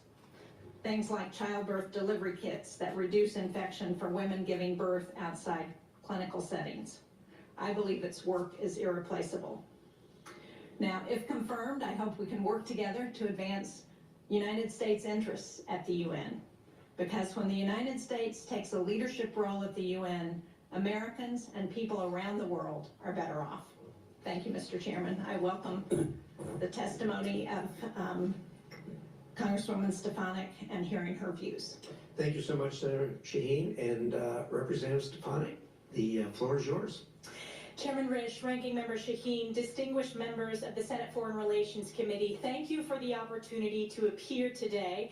I would also like to thank the senators from both sides of the aisle who met with me over the past several weeks. It is the honor of my lifetime to earn President Trump's nomination to serve in his cabinet as U.S. Ambassador to the United Nations. If confirmed, I stand ready to implement President Trump's mandate from the American people to deliver America First, peace through strength, national security leadership leadership on the world stage. Before I begin, I'd like to personally recognize my family. We all know in public office that we would not have the opportunity to serve were it not for the support of our loved ones. I'd like to begin with my mom, dad, and brother, Melanie, Ken, and Maddie. My dad was here with me today, and my mom and brother are watching closely from upstate New York. There is no question that I would not be here without their lifetime of unconditional love, support, and encouragement, and for that I am forever grateful. I also want to thank my incredibly supportive husband, Matt, who is also here, and of course, most importantly, our pride and joy, our 3-year-old son, Sam, who made his debut in the U.S. Senate. He's comfortable on the House side, it's new in the Senate, so thank you for the warm welcome. Sam is by far our greatest blessing. Of all the titles I have held, Congresswoman, Chairwoman, Representative, or Ambassador if confirmed, my most important title will always be Mom. I appear before you today as a daughter, sister, wife, mother, Congresswoman, a patriotic upstate New Yorker, and a proud American. I believe deeply in the American dream because I've had the opportunity to live it. I was born and raised in upstate New York, the cradle of the American Revolution. I grew up in a small business family where my parents instilled in me the importance of hard work, ingenuity, and grit. I was blessed to be the first member of my immediate family to have the opportunity to graduate from college. I graduated from Harvard with honors and then worked at the White House, in the West Wing, on the Domestic Policy Council, and in the Chief of Staff's office. After nearly a decade working in public policy in Washington, I returned home to work in my family's small business and decided to run for Congress. In 2014, I was elected to Congress, making history as the youngest woman ever elected at the time. In Congress, I have fought tirelessly for the hardworking families of New York's 21st District, delivering significant bipartisan results for my constituents. I was elected by my colleagues to serve as the House Republican Conference Chair, becoming the highest-ranking woman in Congress at the time and the youngest woman of either party to serve in top elected House leadership. And over the last decade, I have served on the House Armed Services Committee, the Intelligence Committee, the House Education and Workforce Committee, and I'm proud to be the longest-serving woman on both the Armed Services and Intelligence Committees.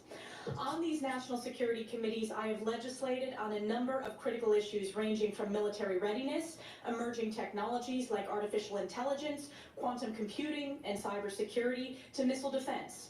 I have worked to enhance American intelligence capabilities, strengthen our alliances and partnerships, and deter our adversaries. On the Education Committee, I have been the leader in combating anti-Semitism in higher education. My oversight work led to the most viewed testimony in the history of Congress.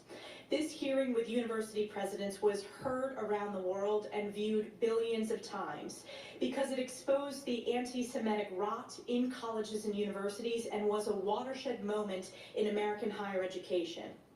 When discussing this nomination with President Trump, the president shared with me that he sees great promise in the United Nations if it focuses on its founding mission of international peace and security. President Trump has long advocated for peace and no new wars. He delivered the Abraham Accords, the largest step to regional peace in the Middle East in a quarter century. If confirmed, I will work to ensure that our mission to the United Nations serves the interests of the American people and represents President Trump's America First, Peace Through Strength foreign policy.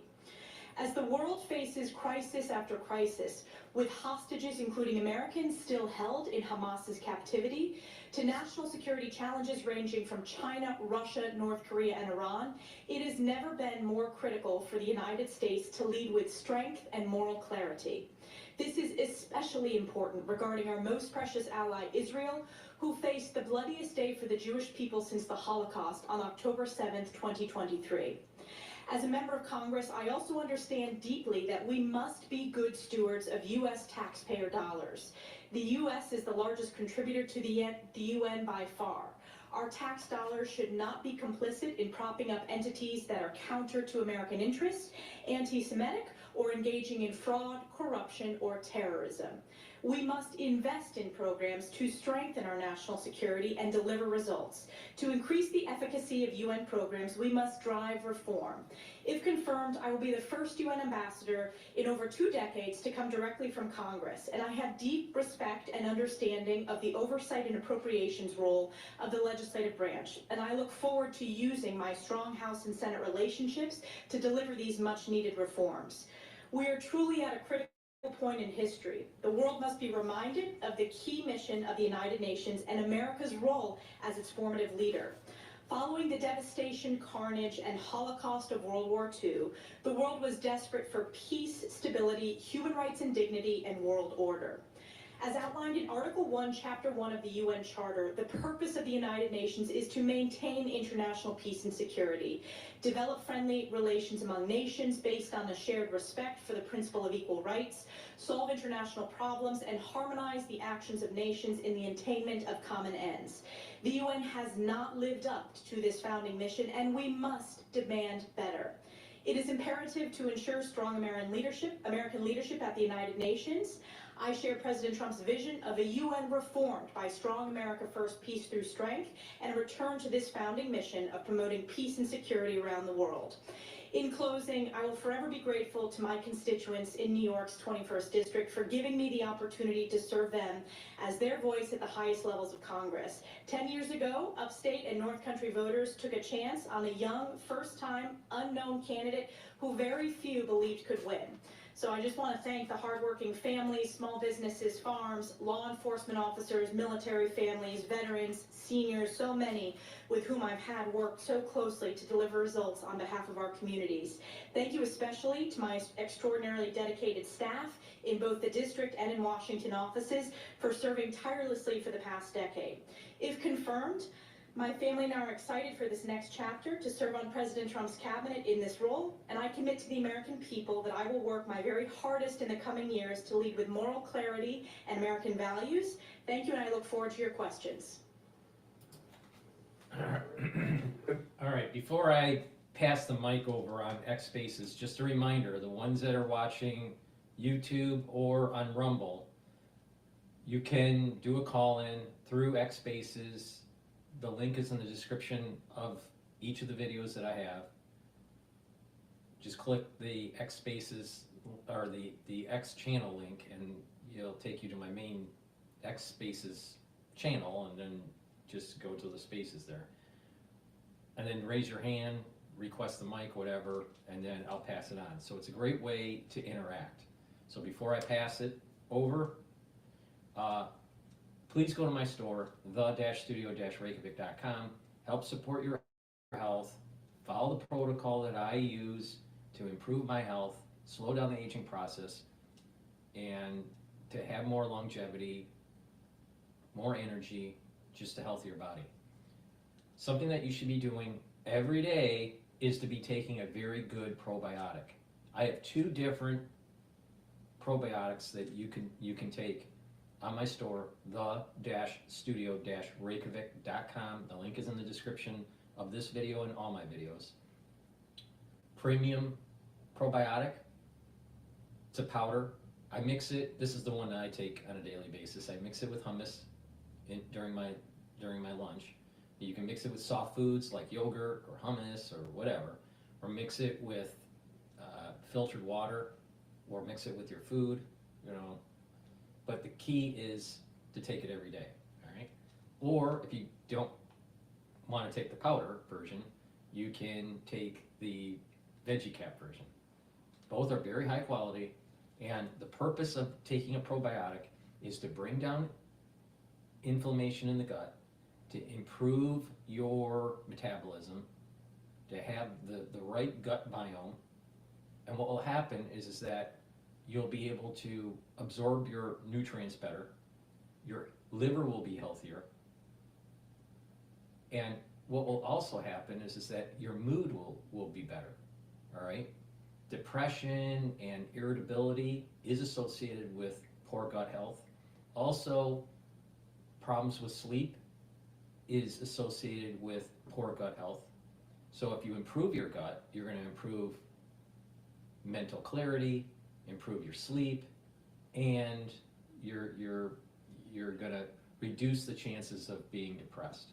So please go to my store, the-studio-reykjavik.com, get the probiotic in the powdered form, which is the one that I normally take, or the veggie cap form. Both are very high quality. When you also improve your gut health, you're going to be improving your hair, your nails, and your skin. You can when you see a patient and you see some problems with their skin, a lot of times it's associated with poor gut health. So just a major system, to improve your body is to improve your gut health. So please go to my store, the-studio-reykjavik.com, and get the probiotic powder form or the veggie cap form. All right, so what we're going to do is we're going to go to X Spaces.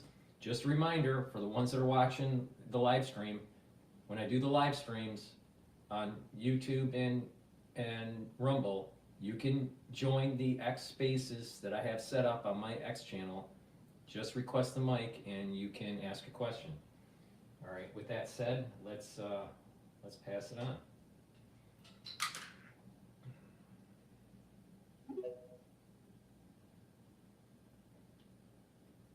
Hello? Hey, Paul, can you hear me okay? Yeah, I can hear you. Great. Well, it's been a bit of time, but I'd say quite a bit has changed in the world, I guess. Well, like I said, every 24 hours is going to be something new. Absolutely, absolutely. Well, couple of interesting points. First of all, just a point of celebration. I got my first subscriber on my first and only subscriber on my Substack, which is, as you know, it's an exciting thing because, there's like milestones in this sort of thing. Right. So just make sure you put the link in the description of this live stream.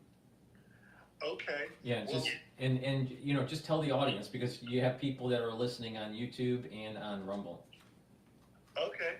Well, my first post was, it's called Trump's Appointments, which is basically I went through all of Trump's Truth Social and some other sources and have tried to combine in one spot every one of Trump's nominations and appointments.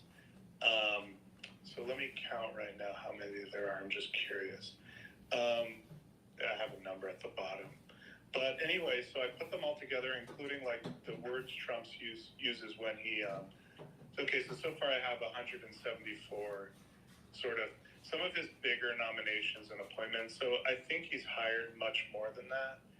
But the ones that he posts about, those are the ones that I list, and then I put down the language that he uses too, and then I have a link to the original source, which people can then verify or check the source of where it came from. So anyway, but the cool thing, Paul, was it looks like it's a reporter. That I didn't realize with Substack is they show you the actual email of the person that signs up, and it looks like it's an actual reporter, which is pretty cool. So anyway, well, my next Substack is going to be I want to read all of Trump's, because he signed a lot. Can I just interject really quick? Yes, with what you were saying about people following you or following certain channels that are journalists? That's true. I've noticed that too. But another thing that I think happens, but it's harder to determine who's doing it, I am positive, absolutely positive, that certain channels are watched by the agencies. Not because they're surveilling the individual, but because they just want to have more intel on a certain topic. I think a lot of intel that comes out, a lot of intel from the FBI and the CIA and NSA is independent journalism. I think a lot of it is. Wow. So. And I'm assuming you have maybe not direct, but kind of indirect information that would show that. In other words, you've seen certain things. I have seen certain things that happen that if I'm covering it days later, it's like a more established agency is talking about it. Wow. For sure. So the point I'm making is that they have agents out there that are watching the channels you know, on whatever case they are, they get, you know, cases that they have to, you know, do. And, you know, it's one of the data points that they look at as part of the mosaic, which is, I think, is a smart idea to do, you know, because, you know, because it's social intelligence, right, is going to be higher than individual. You know, when you're trying to solve a problem. I mean, it's like stacking computers together, right, to solve a problem. The more computers that you stack, the faster the computation, right? It's the same thing. Yeah, I mean, if I'm an Intel analyst and I'm researching a certain this is exactly what you're saying. If I'm an Intel analyst at an agency and I need to research, I need to come up with, you know, information for a certain topic that I'm assigned. If somebody else is doing the same research, but they're not an Intel analyst, that might be helpful for me because basically they might be doing the research that I might need to be doing anyway, and because they're doing it, it makes it quicker for me to do it because I just follow what they're doing.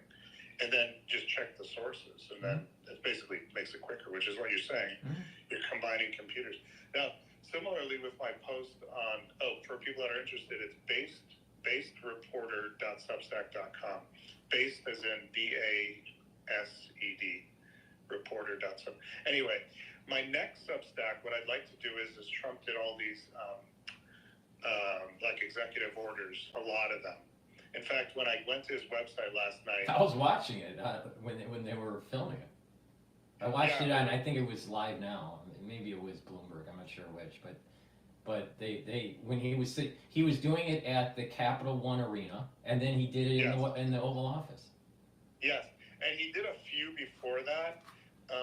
In another very short signing, it was in the actual Capitol. So he did like 3 different locations, but the first one was more. He was just formalizing his nominations, and so it was just signing. In other words, what had already been informal, like, you know, all these nominations, just to formalize the nominations so that they go to the Senate, you know, and officially. They had him sign a few. So it was nothing of interest, but. The interesting thing, so I went to the whitehouse.gov last night just to see how many, because if you go to whitehouse.gov and you click on the news, you'll see like all his executive orders. Well, I went and clicked on it, and there were, you know, there's like 20 per page. You know, usually on a website you'll have like 20 links, and then it'll go to the next, you know, you click 2 and then you go to the next page. Well, there were 5 pages of executive orders, what it looked like on day one. So there's a lot for me to go through. But what I would like to do, what I plan to do is my next post is going to read through all those executive orders, put the link to them, the language. I don't know if I'll put the language, but then I'll do the summary. So link for the source, and then I'll put the summary of what each one is, you know? So. I think another thing that would be interesting to know is just like what department that particular executive order is linked to. Because then it's another data point to track to see if it's actually being implemented. Because some of these things that he says, I'm not sure what department it's really going to. That's a good point, because the good thing I noticed about Substack is on the left side of the page on an article, if you click, there's like these little lines. It's kind of like an index, like a table of contents. And so, like, if I ordered them by like department. If I ordered all the, because I was thinking about how do I order the executive orders? Do I just do them in order? Because I think there's like actual numbers to them. There's like a numbered order to them. See, I view it as kind of like almost a spreadsheet, and you have a column as the order number, then a description of what the executive order is, you know, or the title of it, maybe a little bit more of a description, and then the agency that it's tied to. Or a series of agency, because I bet that some of these executive orders are cross-agency. Yeah, and so I think your idea of like how to order these is better than what I was. At first I was just, you know, it just passed through my mind. I was thinking, well, am I going to do them by number? Because that's the official order of like these. But, you know, they number like, you know, let's say 17365, you know, something like that. And then the next one is 173, whatever, 6, you know, 56 or whatever. So, but but that's not of interest to people. I think it would be more interesting to do something like what you're saying, which is order them by, or group them by like topic at least, you know, if not department. So That'll be good. And then, anyway, back to, well, it's going to take me a bit of time because I'm doing a bunch of other stuff at the same time. So, but I'm going to try to get to it as quickly as possible because this is stuff that I really want to understand. You know, I really want to understand, like, because I think it's so interesting, like all these things that he signed. It's just so. Well, you're starting to feel like how I feel. Is there's so much to cover. I get so many questions about certain types of topics for my audience to know my opinion on something. Some of it's politics. A lot of it's more on the science side. Yeah. And you know, and they have great ideas. But the thing is it takes so much time. So much. You know, I mean, you just don't have the time to digest it all. Yeah. No, you're totally right. Because you cover really everything, and so the question. Well, I have someone that and I've been wanting to do this for a while. They want me to explain self-replicating RNA. Yeah. That's been researched in Japan. Yeah. So you can not only could you have messenger RNA, you can put in replicase code in the RNA that helps to self-replicate it. You know, so now you're moving towards like manufactured synthetic viruses. Right. Yeah. So it just it gets kind of crazy, and they wanted me to know if we were going to turn into the gray goo world, and So, yeah. But but I when I do something like that, I have to put the time in explain the detail of it instead of just saying yes or no on a particular topic. 100%. Like I was also talking with my brother, and I told him that I was doing this thing, and he was like, "Oh, you know what? You'd be really good."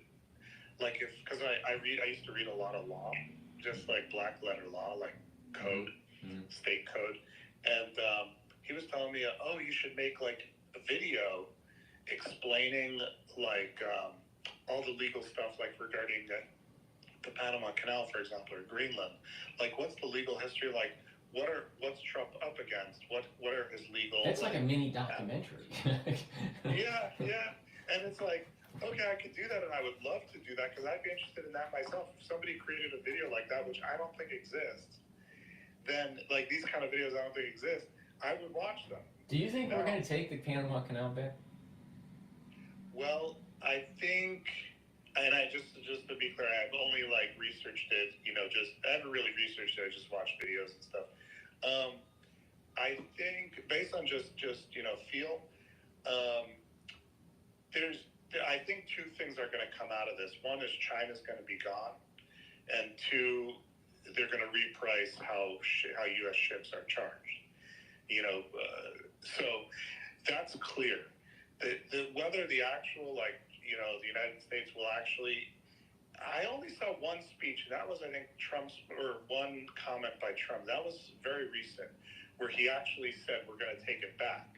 But did he mean actually take it back, or did he mean?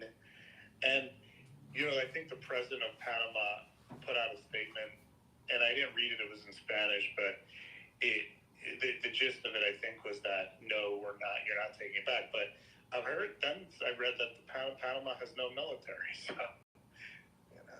I mean, will Trump take it back? I don't know, because Trump is a negotiator, and I heard from what I understand about how he negotiates is.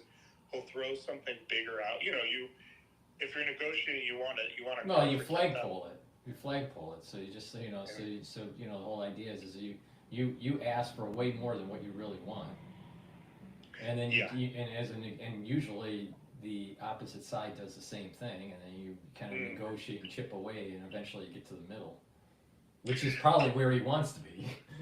Yeah, and I don't know if you. Even what's been cool is this Greenland one.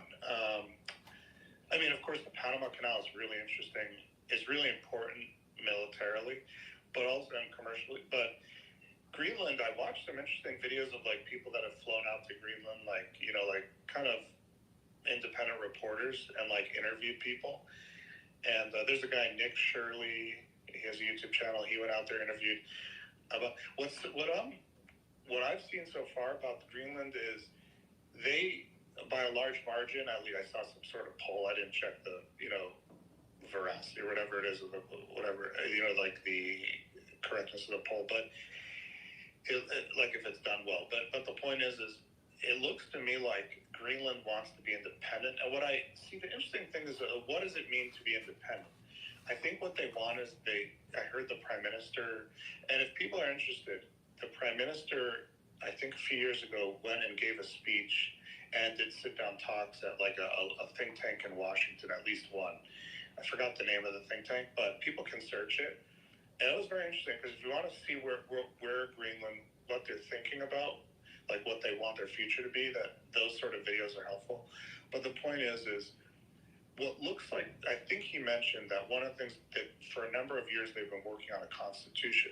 But here's the problem with Greenland too. See, you could give Greenland a constitution. In other words, they could have, but they would have some sort of, in other words, semi-independent, semi-autonomous. But it's like America, they don't have a military, I don't think. So America would be their military, be their military. Well, I think what they really want is something very similar to what we have in our state, for states. They don't want to be a territory of Denmark. They want to be a state. They want to have their own autonomy and be able to govern their state. But they also need a bigger brother to be able to give them, economic opportunity and, military security and all this stuff. So it makes more sense to turn Greenland into a state of the United States. Because they're going to be far better aligning with us than Denmark. Actually, see, I didn't even think about that before this whole, this whole conversation. Because they set up the Constitution, they set up a state constitution, right? And they just get integrated right in. I think it's perfect. I would love to see Greenland turn into a state of the United States. And I would also love to see Canada turn into a state of the United States. But Canada and Greenland are so big that probably they would have to be broken up into multiple states. What do you think about, what do you think about Greenland, like the Puerto Rico model or like the Guam model? Well, personally, I would prefer Guam and Puerto Rico to not be territories, but to be states. They should be given statehood now. I mean, we're already funding it. And they're both strategically important for us. So why not? Well, I mean, I don't understand. It doesn't make any sense not to. I think the reason is that Puerto Rico typically goes Democrat and razor thin margins in terms of the House, and Guam, I don't know how they vote. I don't know much about Guam, but in terms of the Pacific strategic positioning of islands, our Navy needs Guam for sure. The same thing with the Air Force. So, Guam and Puerto Rico should be states. They shouldn't be territories.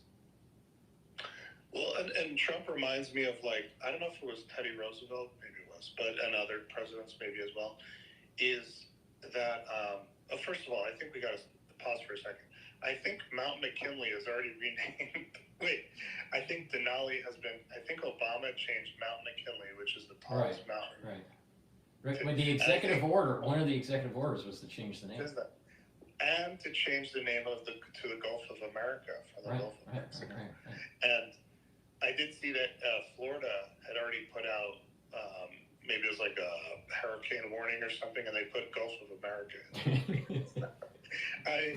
Trump he's already making important moves. I mean, when I'm saying important, in quotation marks, half facetious, but it's it is an important move in terms of the feel, like the zeitgeist and the. I would love to hear him to rename the Atlantic to the Ocean of America. Well, Trump reminds me of and he did use these words. He reminds me of their presidents.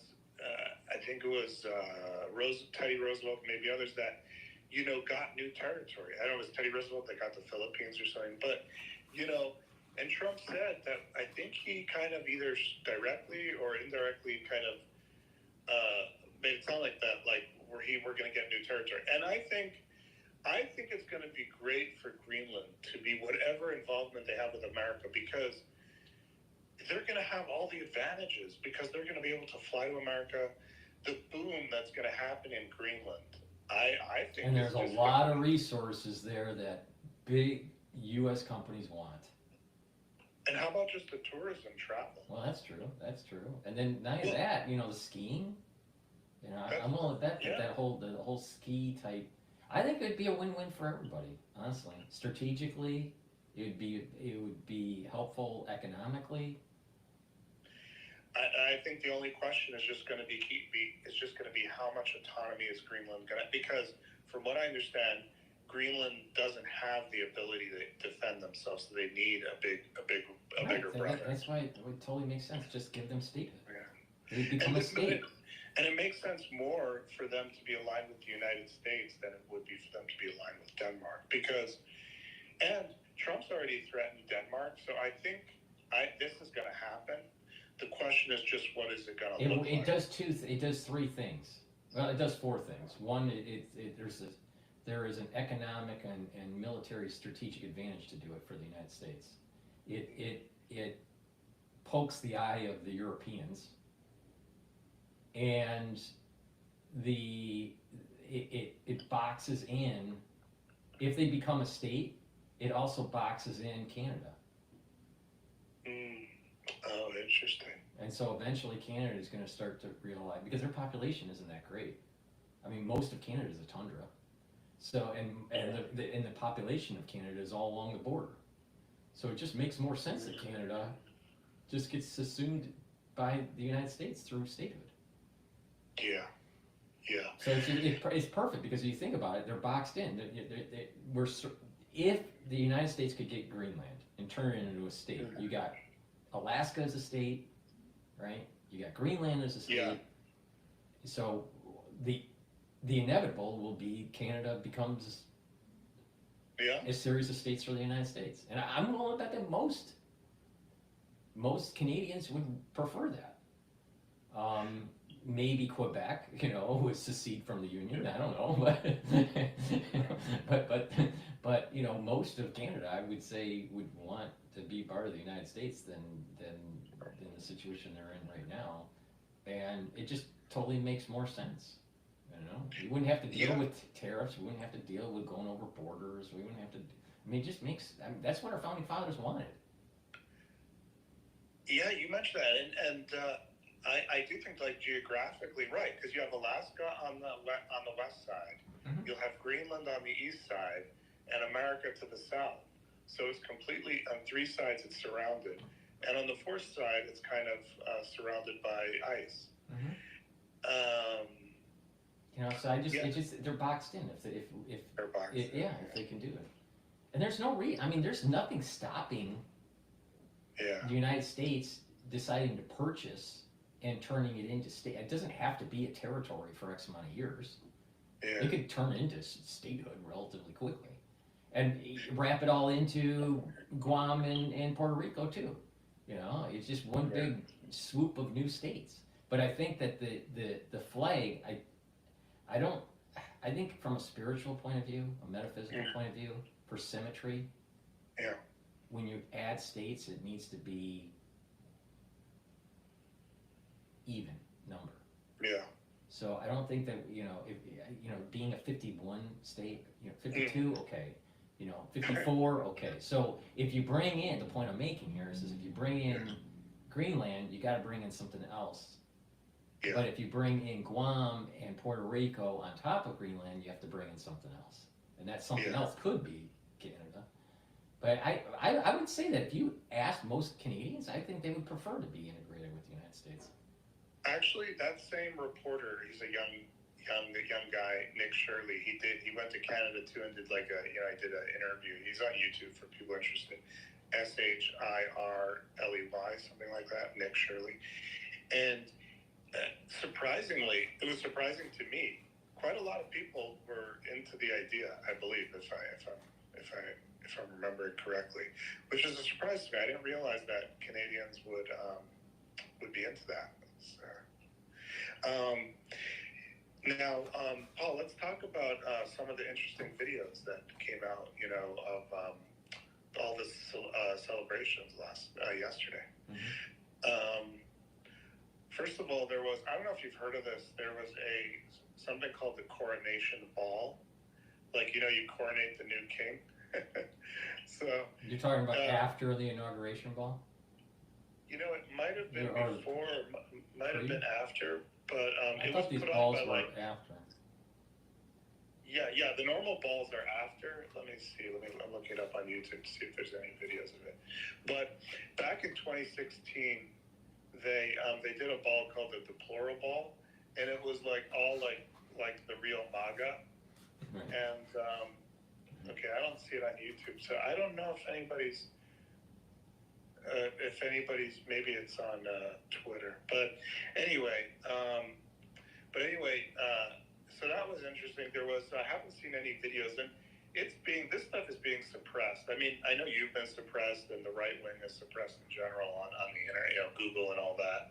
And that's been one of the problems is finding videos of things has not been that easy. No, right, especially on YouTube. It's better on YouTube, Rumble and Brighteon. But the eyeballs aren't there. Most people don't have an app on their mobile device that goes to Rumble or Brighteon. I don't even know if Brighteon even has an app. And it just YouTube just because of first mover advantage, YouTube just has all the eyeballs. But the reach is really hard. I mean, you can't reach the audience unless you demonize, unless you fall in line with kind of a Democratic, some of the Democratic Party platform. If you make videos that align with the Democratic Party, you can get traction. If you demonize certain, if you demonize Trump, you'll get traction. If you demonize, certain groups, you'll get traction. So Paul, did you see I forgot what it was called, maybe the military ball last night, and it was Trump dancing with the sword? It was kind of funny. I didn't see that. I stopped watching it once he signed the executive orders in the White House. Yeah, but there was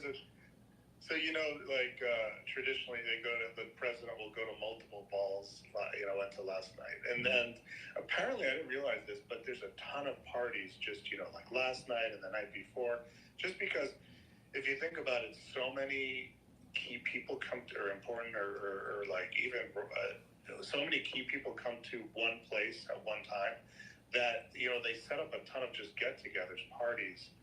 Like Peter Thiel, he had a party apparently he has a house out there. I don't know if it's in Northern Virginia or what.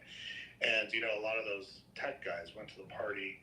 And I didn't see video of it, but I just saw a video of them some people going in. Zuckerberg was going in. But Paul, one thing I've wondered was, because some people were questioning, some like more security, I think, type people were questioning on Twitter whether the reason why Trump moved, inside wasn't just because of the weather, but no, I believe it's the weather. I think it's the weather. I don't think it's. Yeah, right. And then Trump was, I think, directly asked whether it was security related. He said no, it was the weather. I don't think Trump was making that up. And it's the weather. I mean, it was just too cold. People just couldn't. People would get frostbite if they were out there for hours in 9-degree weather. I mean, no. And it's January. Like I lived in D.C., Virginia, for like 8 months. I forget if I was there for January, but that place gets cold. Mm-hmm. No, I tell you, this year is a cold year, cold winter in New York. Yeah. I mean, it's cold. Yeah. So and we still have snow on the ground, which is almost never. Interesting. Now there was a couple of hiccups, and I know Trump really likes like stagecraft and really he likes it to be done well, but you know what? I don't care for it. I mean, I don't care that. Honestly, I think it was better. The symbolism in it being indoors in that rotunda, I'll tell you, the ambiance was different. You had all those paintings. Yeah. George Washington right next to Grant, and then you had Lincoln, right by the door. And I'll tell you that it was the ambiance. Yeah. by watching it, I felt that I was watching something special. Yes. Compared to a normal inauguration. I normally watch the inaugurations, all right? And I'll tell you, this one was way better than the last 5 inaugurations.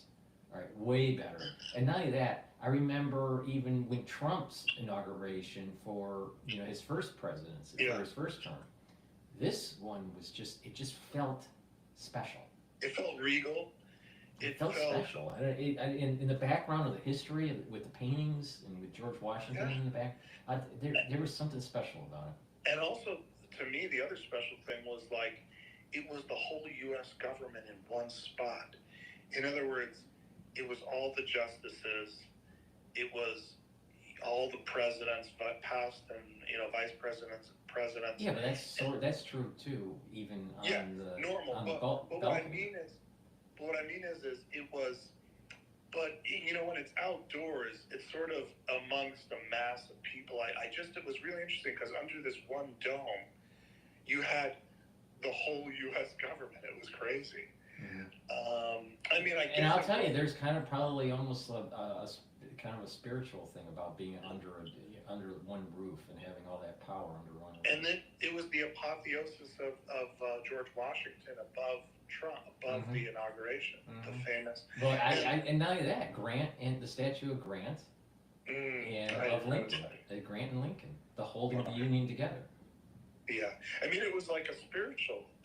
When I say coronation, I mean in the spiritual sense of the coronation. That kind of like really, the kind of regalness. And even Trump said when he did the speech in the overflow room after. Yeah.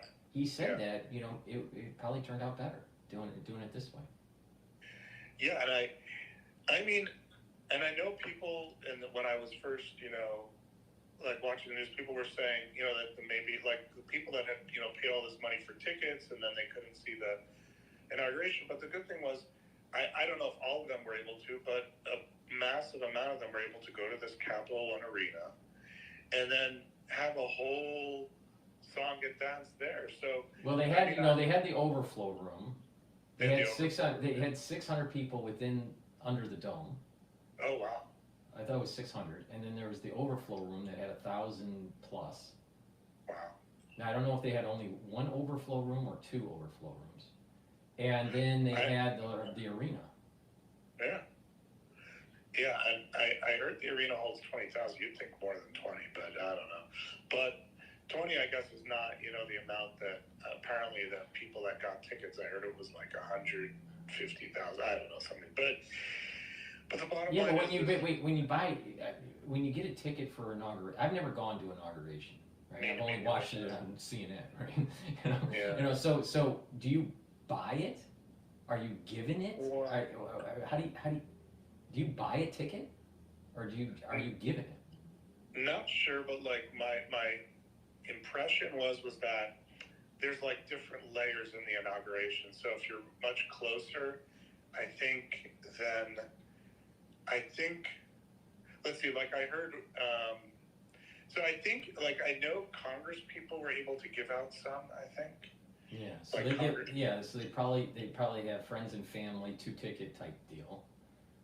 Or 3-ticket type deal, and then but I don't know if people, let's say the average Joe that wanted to be, around the reflection pool, do they? That's I think where they would be. Would they buy a ticket, or would they? Well, I think probably like there's a certain area that's much closer that I saw like one, very like a billionaire. I think he was saying that. I guess his friend bought a ticket for like a 7-figure price for a VIP ticket. 7-figure? Yeah, but because I think the money goes to like the inauguration fund, it's like a donation. And, it's like, because I think the inauguration is paid for by private donors. So anyway, I think it probably depends on what level, like how close you are. And that sort of stuff. What sounded like to me was there was some Democrat Congress people that I saw on Twitter that were like upset, that their constituents were upset, and they were like trying to blame it on Trump that he didn't, and so they were saying So what it sounded like was like, it sounded like they had even more than like 3. It sounded like they had, I would say, at least 20 tickets per congressperson. So I don't know. I mean, it could be. I don't know. I'm just surprised that you had people spend that much money, 7 figures for a ticket. well, that guy who was, I think it was. I mean, a person that given that much money probably has special connections. Why would they need to buy a ticket unless they're trying to buy influence? I mean, these inaugurations, when you're spending money, at that level, it seems like you're buying influence or buying access. Yeah. Well, like Zuckerberg, I think was in the news. He gave $1 million to the inauguration, and maybe. Well, did you see the picture of Zuckerberg looking at Jeff Bezos' girlfriend or fiance? You know what I thought? It's hilarious. You know what I thought about that? I was like, gosh, this guy, he has so much money. He could probably, although he is very nerdy. I mean, and he's very, Asperger-y, whatever you want to call it. But like, he's a guy you'd think he could get any woman, but yet he's probably been married to the same woman for a long time. Well, he was. I mean, he met her at Harvard. Jesus. The way the story was is that he was about to get kicked out because of what he did with the Facebook thing. And Larry Summers, who was the president of Harvard, it was rumored that he was going to get kicked out. And he knew her either through parties or through a class that he took that she was in. Now she was on the track, I believe, for pre-med. So I don't know what her undergrad was in, but she eventually got her MD. So she was more in the sciences while he was more in the computer type stuff, the computer science stuff. But he was telling her, hey, we got to go out on a date because I'm going to get kicked out of Harvard, in 3 days or whatever it was. So that's how they basically met. And he stayed with her, since then. The moment that once Facebook went public, that's when he married her. But I think even though I don't even know her name. Yeah, me neither. Yeah. Well, it's like these women, they marry. They're, to be honest, nobodies. They marry, and then when they divorce, they become billionaires. Well, yeah. I mean, she hit the lotto. I mean, at that time when she met Zuckerberg, it wasn't for sure if Facebook was really going to make it. Yeah. I mean, because back then it was more like MySpace. Yeah. And MySpace was junk. I still don't understand why Facebook ever made. I made a little bit of money on Facebook with the IPO. I bought Facebook with the IPO, and I also bought Twitter with the IPO, and I thought Twitter was a better company. And I was shocked to see that Twitter was tanking and that Facebook was rising. Because I didn't understand the business model of Facebook. Yeah, well, do you think that the Intel community might have been behind? Probably, I'm sure. Here's the thing, same thing with the Bitcoin. I'm sure the Intel community is tied to Bitcoin. Yeah, well, because with Facebook, everybody's creating a dossier on themselves and putting it out there for the government. Yeah, but it gets to a point where, you can just jam the signal by putting garbage up. Yeah, these days. Everything's garbage now. You can't even really get anything. If anyone has any intelligence about how these social systems work now, these social platforms work. If one's intelligent, you have to jam the system. You got to put garbage up. Yeah. But back then, when it first started, I think people were honest. Well, sure. But I mean, it's even to the point where anything digital is you got to question it. I mean, I thought, and maybe it was true, and it just changed. But there was tons of posts on X saying Bush wasn't going to be at the inauguration, that the Clintons weren't going to be at the inauguration, that Michelle Obama wasn't going to be at the inauguration, but Barack Obama was. So and then all of a sudden, I'm covering it during my live stream, and I'm seeing, Bush Jr. walking down the tundra, down the aisle there, and the rotunda, and Clinton was there. So I don't believe anything that's ever posted anymore. I've gotten to the point that we're right at the cusp of we can't trust many posts because you don't know if it's misinformation, or even if it's a picture, you don't know if it's AI generated or a film that's these technologies are getting so advanced, and you don't need to have like a lot of cloud computing or anything. Like people are like stacking Apple Minis in like an array, like they stack like 6 or 8 at a time, and they built their own AI. They built their own AI generator. Wow. You know, they have to use a special program to sequence all the data to crunch it. But the thing is that you can do this locally now. It doesn't have to be farmed out. You can do all this local. Yeah, and I started using AI. I'm on board with you saying that it's hard to trust this stuff, but I started using AI for a class, and I couldn't believe how good AI is for now you gotta check the sources and everything, but anyway. But well, I mean, it's getting to the point where even some of the advanced development that's going on in Adobe. Oh yeah. The pictures Adobe now. has an AI. Yeah, I mean they're playing with AI, so you can change the back. You can marquee like a center, and then you can change the background like instantaneously, or change the lighting in real time. I mean, a lot of advancements are taking place in photography and in videography.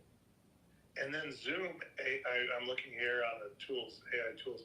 Zoom AI Companion helps draft emails and chat messages, summarizes meetings and chat threads, improves brainstorming with colleagues. But everything is going to be, everything is. But when you have AI generation that's taking place on text, pictures, and film, you don't know if it's real. 100%. So we're at a point where the system's jammed. You don't. I mean, we're literally. There's going to be an element of reality. There's going to be reality, all right. But it's going to be hard to know if it is real or not. And then you're going to have a lot of people commenting and doing their analysis on a fantasy land that's like Dungeons and Dragons. Well, and it's like a role-playing fantasy thing that seems real to you, but it's really not. Absolutely, and going back to the Twitter thing for a second, I hate scrolling on the For You because there's so much shit in there. Like, there's so much baloney. Mm-hmm. Like you said, people posting that Bush isn't going to be there. And it's like, I know that there's, whether it's governments or intel agencies or just, bad actors or people that just want clicks, whatever it is, there's a ton of these groups out there trying to put shit in the system, and it's very, very hard to. There's going to be a point. There's going to be a point that I won't be able to do the show because when I reference the news in real time, the breaking news, you don't know if that breaking news is real. Even though I'm watching Bloomberg, there may be a time when Bloomberg says they're gonna decide to pull all their journalists, lay them all off, and then in Adobe generate it and just feed it. And whatever the AI is deciding to make is what gets published. Now, some of it might be true. Maybe they're AI hallucinations that take place. And then people are commenting on it. You're going to get to a point, I don't know what year it would be, but you're going to get to a point where you just got to turn everything off because it's potentially all fake. Yeah. Okay. I was just checking the news just to see if there's anything new, since we started talking. Well, I mean, there was the swearing in of Rubio. Stefanik is going through her confirmation. She's a powerhouse. Yeah. Yeah. Well, what I mean is she's a good speaker. The way she took down those presidents of Harvard, Right. that was professional. Well, she's a professional hit woman. Hit woman. I mean, Well, you know what was the great thing about it was she's from New York, so she's got that New York edge to her. Oh, the right? subject, yeah. Right, and not only that, she went to Harvard, so she was And taking so they down can't the Harvard say- president that was elevated because of DEI. Yeah, and they can't say, oh, you don't understand Harvard because you never went there. You don't understand the Ivies because but I'm looking here. It says, here's an interesting headline. A leftist social media, blue sky goes into meltdown over Trump's January 6 pardons. We are all in terrible danger. I don't know if you know. Do you know about this blue sky? I've never been on there, but I don't know what blue sky is, but Blue they're sky talking is about like- the January 6 pardons, right? But blue sky is like the leftist Twitter kind of thing. It's one of those threads. It's like this leftist. But okay, there's so much to talk about. The next thing that comes to mind is the pardons of his family. So corrupt. Now I'm not saying he's legally allowed to pardon his family. Biden. But what I'm saying is Yeah, but why pardon the family if they did nothing wrong? Unless they were conduits. That's the point. It proves the point that what The family members were paid they were paid in different ways, and it flowed through the family. That's how they went. Here's what he did. It finally completed the circle. Biden spent his whole career in corruption. Yeah. And now he has completed the circle by pardoning, and I think the reason why he goes back 10 years is because that's probably the statute of limitations on this kind of. Well, the question is how much corruption was there when he was a representative or a senator? I would think that there was little corruption while he was a representative. There was probably a little bit. There was probably no there was probably no corruption during his time in Congress, right? But when he was in the Senate, I would say probably midway in his tenure was probably when the corruption. Now, I wouldn't be surprised. I don't know if this is true. I would not be surprised that somehow, some way, he's tied to the saving the loan scandal. Well, McCain was tied to that.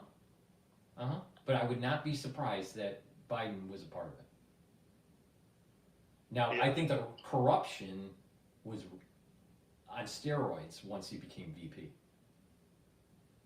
Yeah. And I'm looking here. It looks like he became a senator in 1973. I think before then he was a city councilman or something.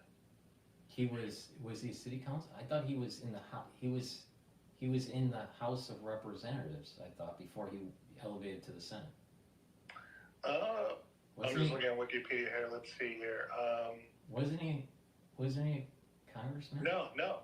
He was in Newcastle County Council in 1970, elected, and then the U.S. Senate in 1972. Oh, I didn't know he went straight to the Senate. I thought he. Yeah. I thought But he if you did think a about stint it, in, the Senate for Delaware is so small that it's basically, I don't know how many people are in Delaware. Let's see, Delaware population. It's so small that I wonder if it's the size of it's basically the size of a congressional district. It's 1 million people live in Delaware. And that's now. That's now. Not in 73. I mean, you're talking about probably 500,000. Yeah. And a representative now, like a House of Representatives, a congressperson represents, I think, about 700 and something, 70,000 or something. So it's pretty close. Now, but Paul, there's some, another thing. Back about the video with Trump dancing with the sword, let me just tell you what happened. Maybe you'll see a clip of it, as you're searching through stuff. But what happened was he went to this ball and they asked him to cut the cake. So it was like this military ball, and I think it's like all military, it's all soldiers. And so, but they gave him like a Marines or whatever it was sword, like a real, yeah, to cut the cake. Him and Jamie. So you can imagine Trump with the sword, you know? But what happened was then when it ended, you know, after... It sounds like something right out of like Saudi Arabia. Yeah, that's what it looked like. That's what it looked like. It reminded me of Trump, the sword dance in Saudi Arabia that Trump did. Now, what happened was, you know, it was like Trump was going to move on. You know, these things last for, I don't know, 15 minutes or whatever. So Trump cut the cake, and then as it was ending, you know, Trump's still holding the sword, and then they put the YMCA song on. So Trump just, you know, does the dance, the dance, the normal YMCA dance that he does, but with the sword in his hand. So it was funny. Because I saw like one of the Marines like side-eyeing him, like I don't think he liked it. Because, you know, it's like, but you know, Trump's the leader of the what do you call it, the commander-in-chief. He can dance with the sword as he wants. You know? Yeah, I mean, there's probably a little bit of a disrespect to the Marine Corps by doing that, but yeah, you know the thing is that he's an unconventional leader. Yeah. And you know what? At this stage in the United States, we need it. We need someone like him to move the country forward.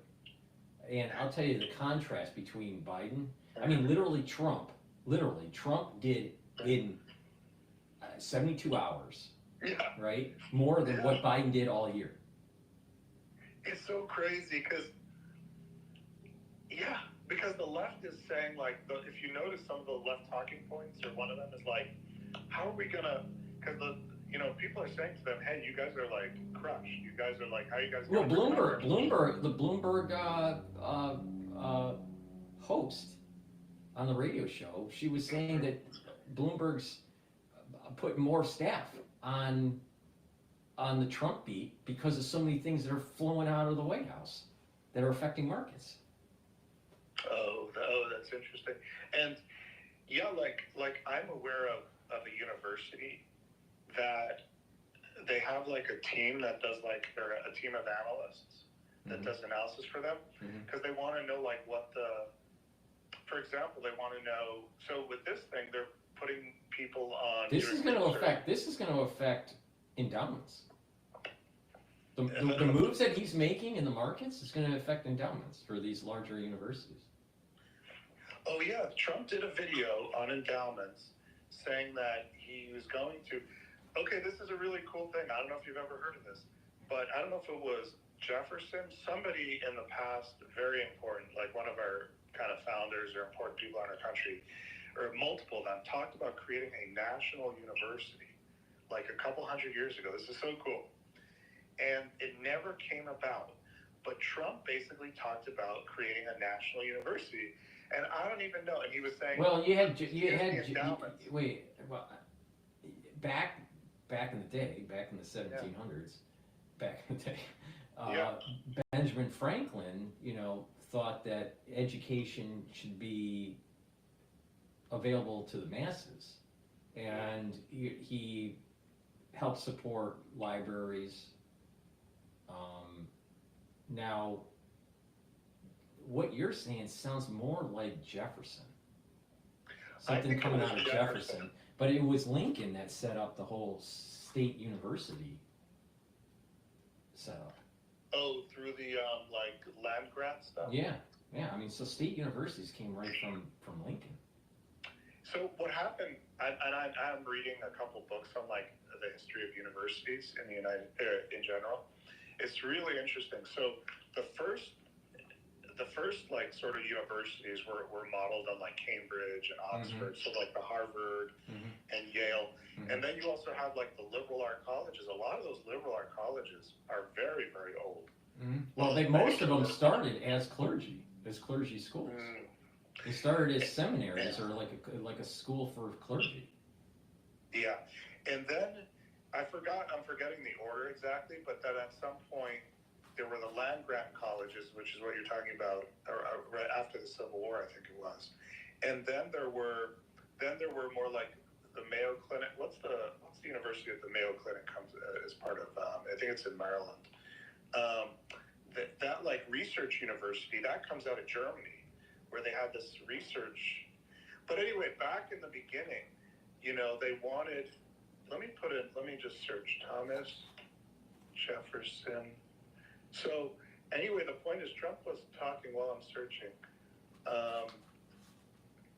Trump was talking about taking these endowments and creating a kind of a national university, which is so interesting. Well, I think that the model that is the university model broken in America. I don't know if it's broken, but it definitely needs some repair or some retrofitting or whatever. But the new university that Niall Ferguson is tied to. Oh, the one in Austin. Yeah, this concept that he has, where it's small classes, it's about everyone's, they're not seated, they're not seated in an auditorium, but they're seated in a small room, and it's more like a seminar of like maybe 20 people, and you have the professor, and there's readings, and people discuss about what they read, and there's lots of dialogue.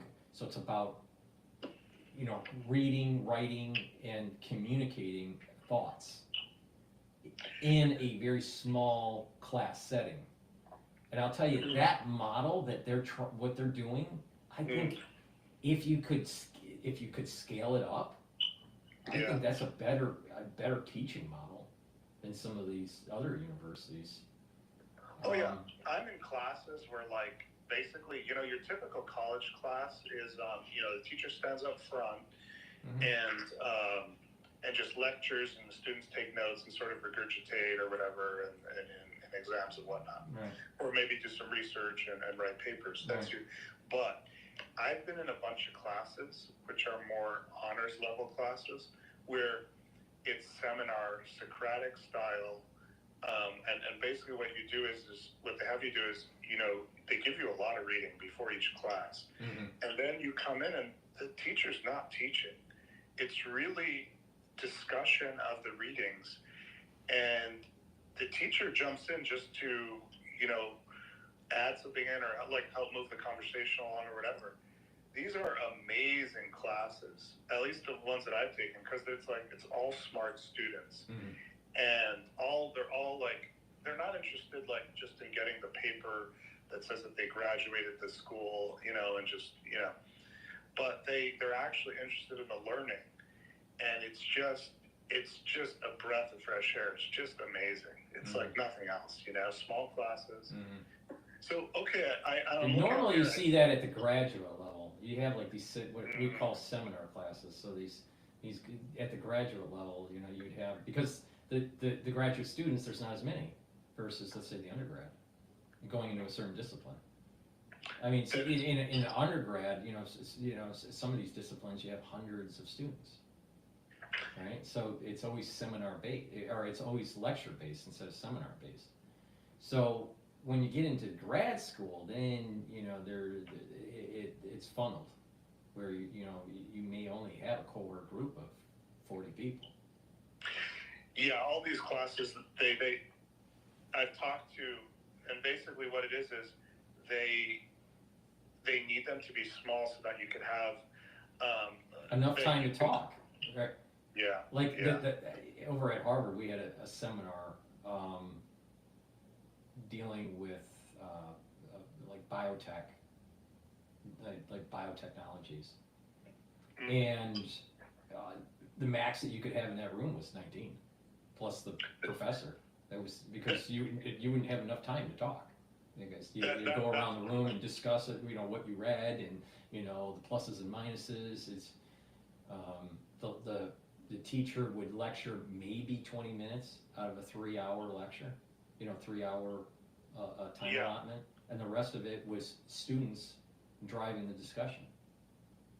How did you find those classes? I think it was good, but the thing is that over the one that we took, when we made our exams, we were put into groups of 4, or 4 or 5, because there was only 19 students. So it didn't even, there was one group that had less, or more, less, I guess.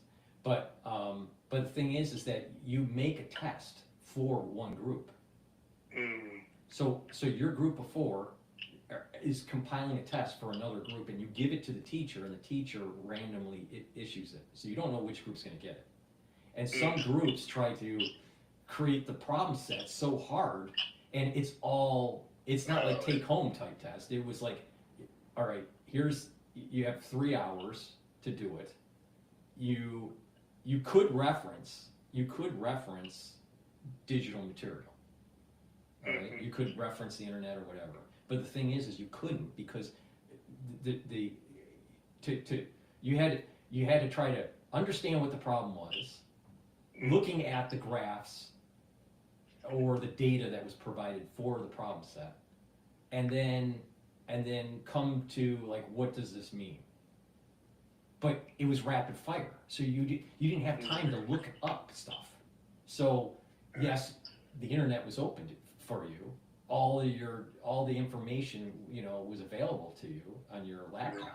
But the thing is you just didn't have any time to look at it. So it was all rapid fire to try to, and it was essay.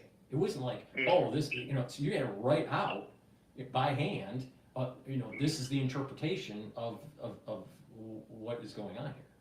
So it was difficult. It was challenging. So I would say that I like that format. I like the seminar format, but extremely stressful during the examinations. Extremely stressful. Because what happened was that it wasn't absolute grade. It was the way it was. If you perform better than your group, you would get the A. And based on your score, everything would be relative to that. So let's say there was 100 points, and the highest score was 75, everything would be divided by 75. The other students, the other 3 students. So you're competing with your group. But there is a benefit that if you have a smart person in your group, like gets 100, it hurts you. If you have someone that isn't, if you have a group that's not so smart, then you have a low, divisor. You have a low denominator. Yeah. And so, but it was stressful, and you could tell that the first test was kind of like easier because no one knew how to like make a test, right, for these groups. And then the next test, it got harder, and then the next one harder, and so you had groups that were competing with each other. Wow. How hard could they make the test? Jesus. So the stress levels went up. Okay, well, I'll tell you in my classes what it was first of all, you had to show up.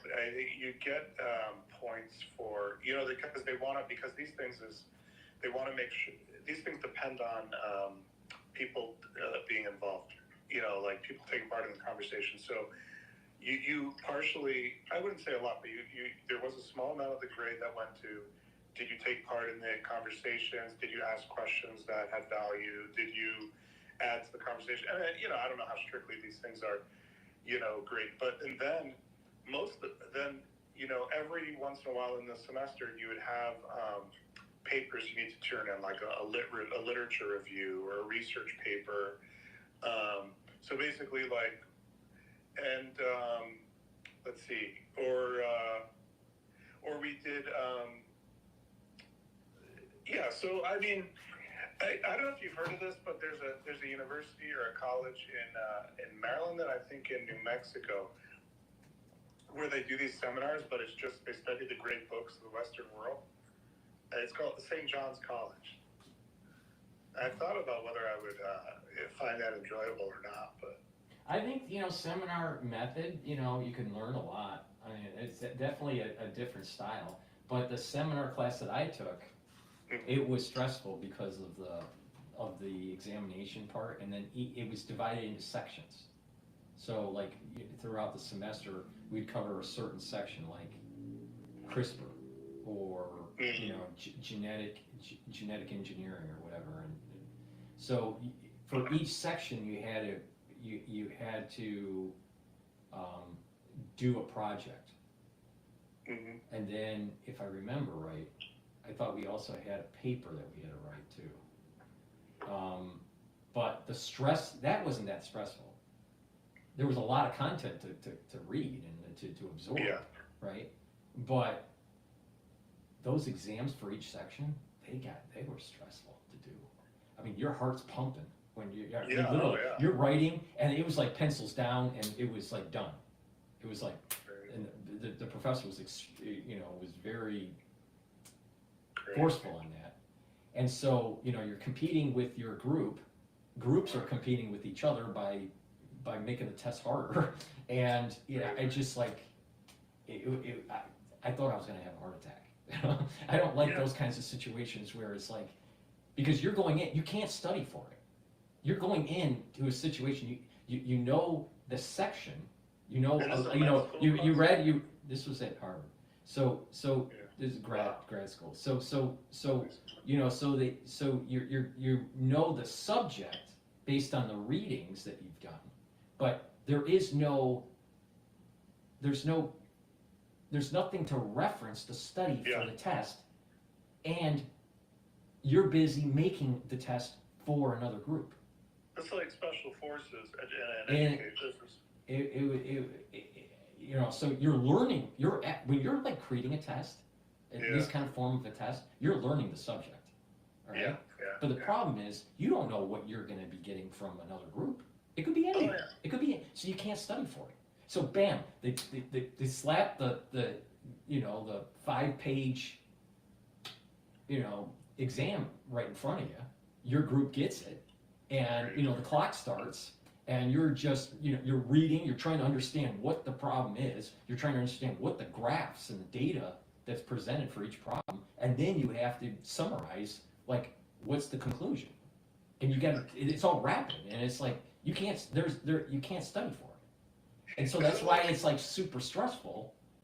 And then when you hand it in, you're like going, did I interpret that right? Did I flip the data in my mind wrong? Or, and it's like, but what it does is it trains you to read. What it does train you to do is to take a look at research papers and rapidly dissect what the core. I mean, when I read a research paper, I'm not reading all the text. I'm going right to the data. And when I'm looking at, so I look at the summary. You focus on the methods, and then you look at the data, and you come up with your own conclusion to see if you agree with what they're saying. And then if and then you dive into a little bit more of the details. Did they do p-value harvesting, or did they sample not enough, or maybe there was some bias in the sampling, whatever. But the thing is that it teaches you how to digest research papers fast. But the problem is that seminar was extremely stressful. I mean, I literally thought I was going to have a heart attack every time I took an exam. You've done masters and PhD. I wonder when somebody like defends their dissertation, is it this kind of thing, or is this was even? Well, I think it was easier to defend a dissertation because the subject matter. Right. You have to create there's these, when you're defending, you spent years developing your dissertation. Yeah. So that like in and out. Inside, yeah. So there may be a professor that you're presenting to that is nitpicking something, right? But the overall content, you pretty much know. You've read so much about, in your lit review. You've done the research, right? You've looked at the data. You have a certain conclusion. You've talked to your professors about what this all means and all this stuff. You spent the time typing it all out, and by the time you get there, it's defending it is stressful. It is stressful. But nowhere near as stressful of going into an exam where you totally can't prepare for it. I mean, the subject. In those seminars, you know the subject, but you don't know what kind of question you're getting. That's so, crazy. Just imagine, okay, let's say stem cell research. Just picking that as a topic. Stem cell research with hemopoietic stem cells. So stem cells that are tied to blood cells, or right? So, all right, and you've read the course content, the required and the recommended readings for that section. You have, and you're going in for an exam. You have no idea what the exam is going to be. You know it's going to be about hemopoietic stem cells. How do you study for that? That's the problem. And what it is it's all about here's the experiment, here's the data, what's the conclusion? Next question. Here's the experiment, here's the data, what's the next conclusion? And it's rapid fire. And you're competing with your own group. And groups are competing with each other because each group made the test. Did you like the professor in general? Oh yeah, no. The professor's great, and it was, but it was stressful.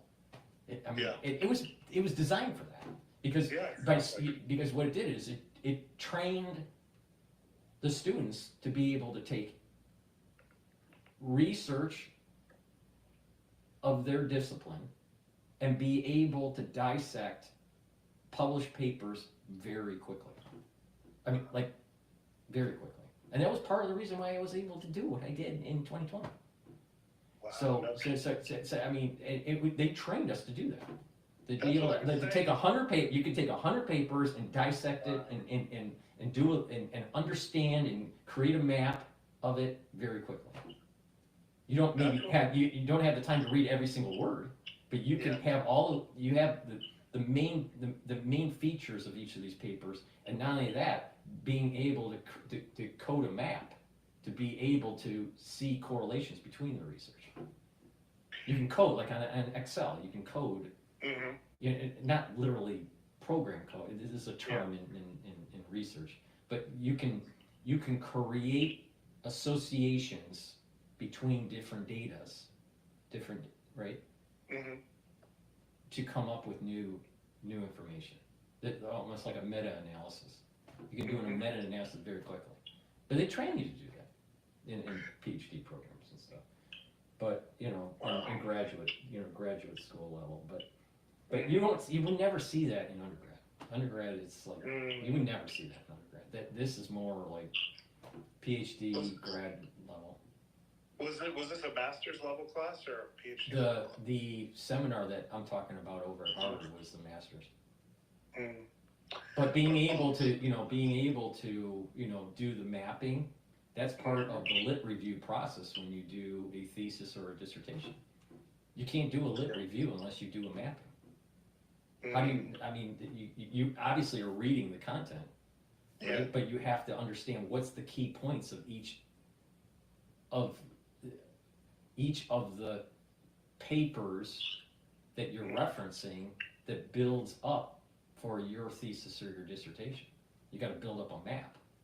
Yeah, like a map of like A builds on A. Yeah. So what I did was that first I stated who did what was the subject, who were the main authors, what year was it.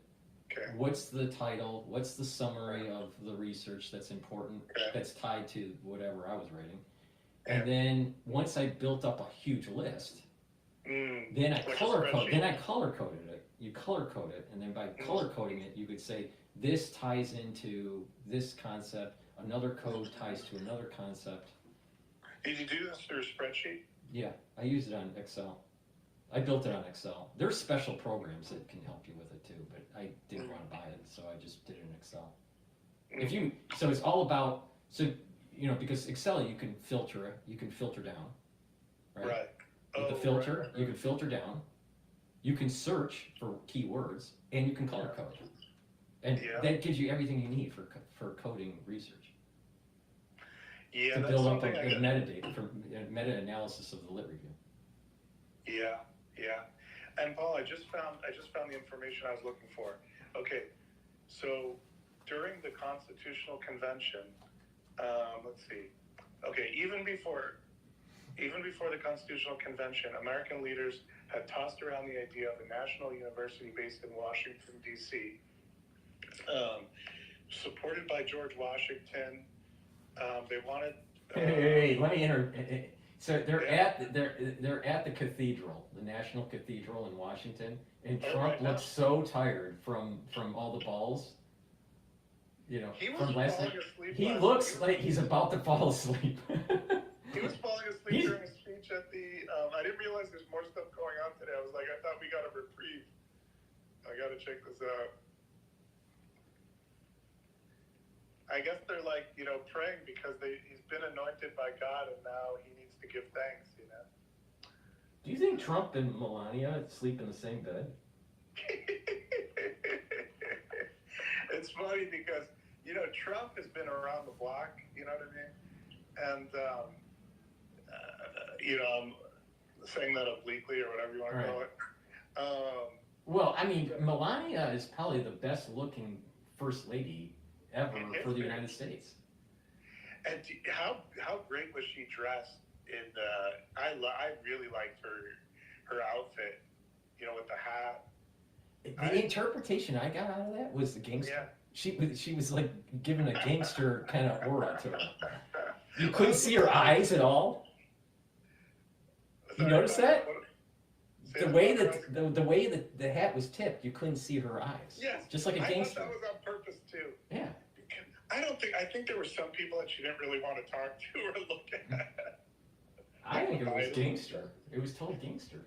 Well, here's the thing. During the Capital One Arena, I don't know if you saw this, but Trump called out Barron, his son Barron. Yeah. And Barron was pretty funny. He put the whole arena was, making a lot of noise for Barron, because they like Barron. I wonder whether Barron will become a president or something like that. Well, here's the problem. Here's the problem with this. Yeah. Here's my take on it. Yeah. That we have too many people that have a tendency to say, "Wow, they're tall," or "They're good looking," or "They have a lot of charisma. They're going to be president." The same thing happened with RFK Jr. or not RFK Jr. JFK Jr. JFK Jr. Everyone thought that JFK Jr. was going to be president. Now maybe he could have been. But the thing is, maybe he didn't want to be. Maybe Barron doesn't want to be. And maybe Barron ends up being a scientist and he doesn't want anything to do with politics. Yeah. You just don't, right? So people have a tendency to kind of like try to find a savior all the time. And the thing is that I don't really want a aristocracy and I don't want presidential families. Yes, I agree with you. So that was the problem with the Bushes. And that's going to be the problem with the Trumps if that happens. And it's too easy for people to gravitate to a savior. Yeah. But I was just say one funny thing about Barron yesterday was as the giant arena he stood up, for the clapping for him. He put his hand by his ear and saying, like, how like it's like, you want somebody to do it louder. Right. So the whole place is making noise for him, and then he put his hand by his ear. I think he's like a troll, one of these Gen Z. For sure. Yeah. For sure. Yes. For sure. Yeah. Now the question is, will he continue to have a? What is amazing with the Trump family is that you don't. I don't know of any of them that have like flamed out, in terms of they're just well bred, they're well behaved. They get they don't have tattoos all over themselves, and no alcohol. No right. I mean, so there is class. You see they're classy people. Class. Yeah, very classy. Right. So because of that, will Barron be able to maintain that? As he goes through college, I don't know. Maybe not. Yeah. He is of a different generation. Now, I have a feeling he's going to be more like Ivanka. Yeah. There's going to be that perpetual classiness about them. Yeah. But Barron might not want politics. Barron might find that politics is not what he wants. Maybe and who knows what happens with the whole fortune of the Trump family when Donald Trump dies. Who takes over the empire? Yeah. I mean, is it?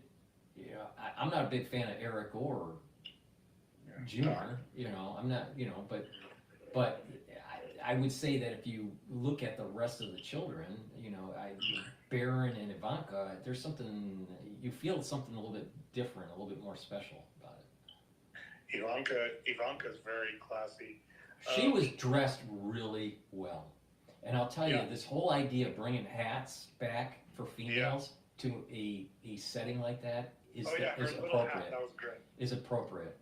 And, Americans have gotten to the point where there's the slobification of America. And Fetterman, he walked into the inauguration with a hoodie and in shorts. So this is the other extreme where, that was totally inappropriate. Well, and he says it's because it costs a lot of money for The guy is a multi-millionaire. Yeah. The guy is a multi-millionaire. What do you mean it costs a lot of money? He can easily get a suit at Macy's. Yeah.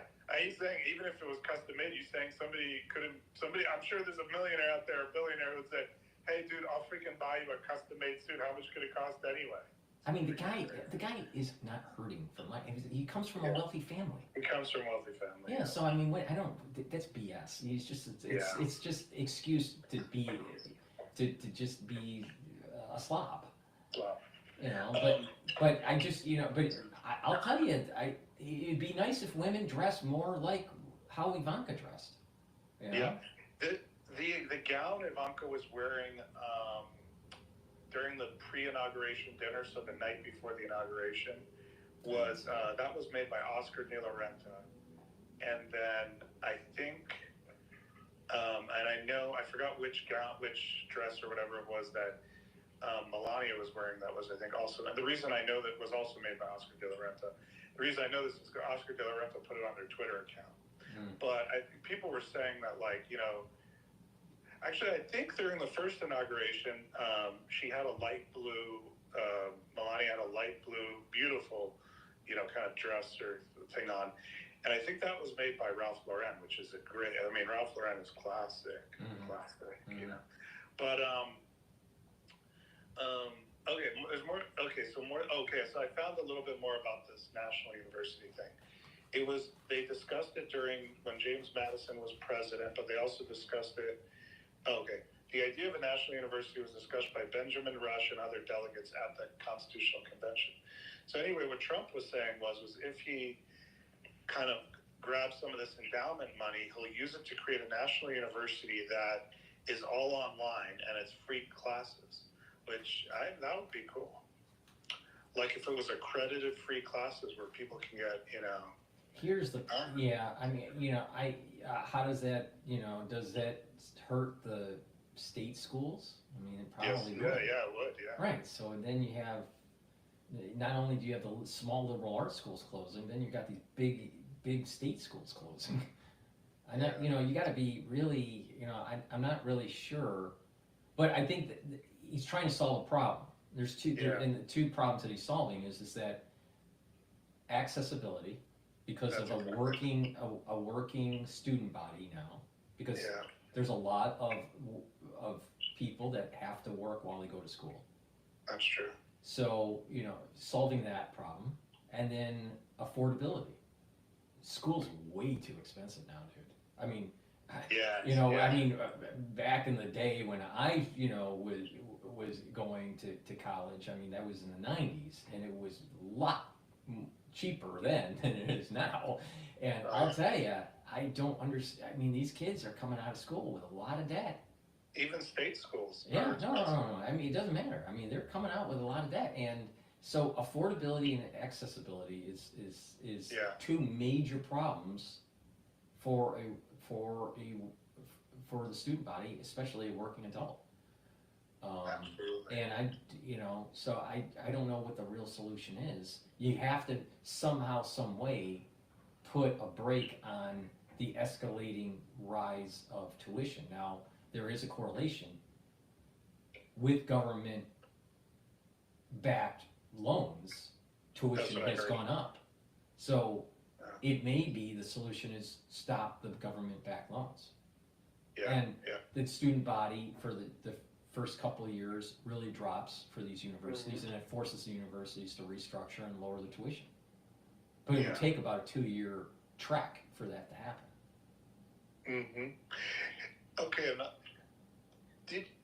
on another note, did you see that they removed General Milley's portrait from the Pentagon as soon as they came in yesterday? Well, they should. They should court-martial him. But it's funny.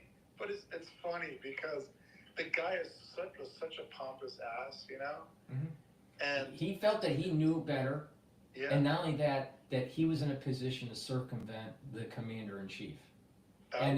What he did with communicating with the Chinese, China, and near the end of the first term, exactly. That should have been automatic dismissal, court-martial, military tribunal kind of stuff. And I mean, the nice thing would be is if they literally don't put that damn portrait back up for the next 4 years and just I mean, he's so pompous that, like, he's the type that would really want the portrait, you know, so it's like, just disgusting. But, all right, let's just run through some of the other stuff anyway, that's what I'm thinking, just running through some of the other stuff. So what else has been cool? I thought it was good that those tech executives were there, even though at the swearing in, even though that some of them were, you know, that they silenced conservatives and stuff.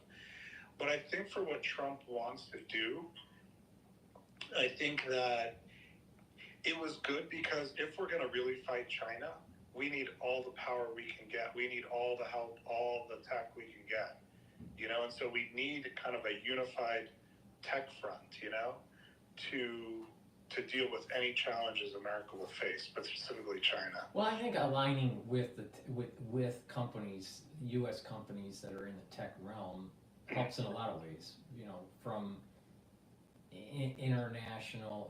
international affairs with military operations to just driving more jobs in the United States. Yeah. Now, the problem that I have is just that a lot of these tech bros, you know, they were playing the Biden administration fence, you know, and they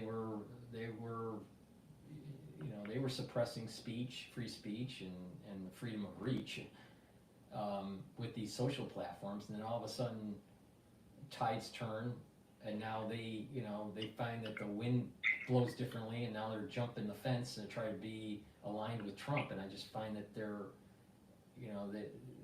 fair weather friends. I don't trust them. I don't trust the tech bros. Same here. I don't trust them at all. Those are all important, good points. So, okay, now, you know what? It was nice seeing Javier Milei. What are your thoughts of Javier Milei? The president of Argentina. Oh. I like this guy. Every time I see a picture of him, it reminds me of Texas Chainsaw Massacre.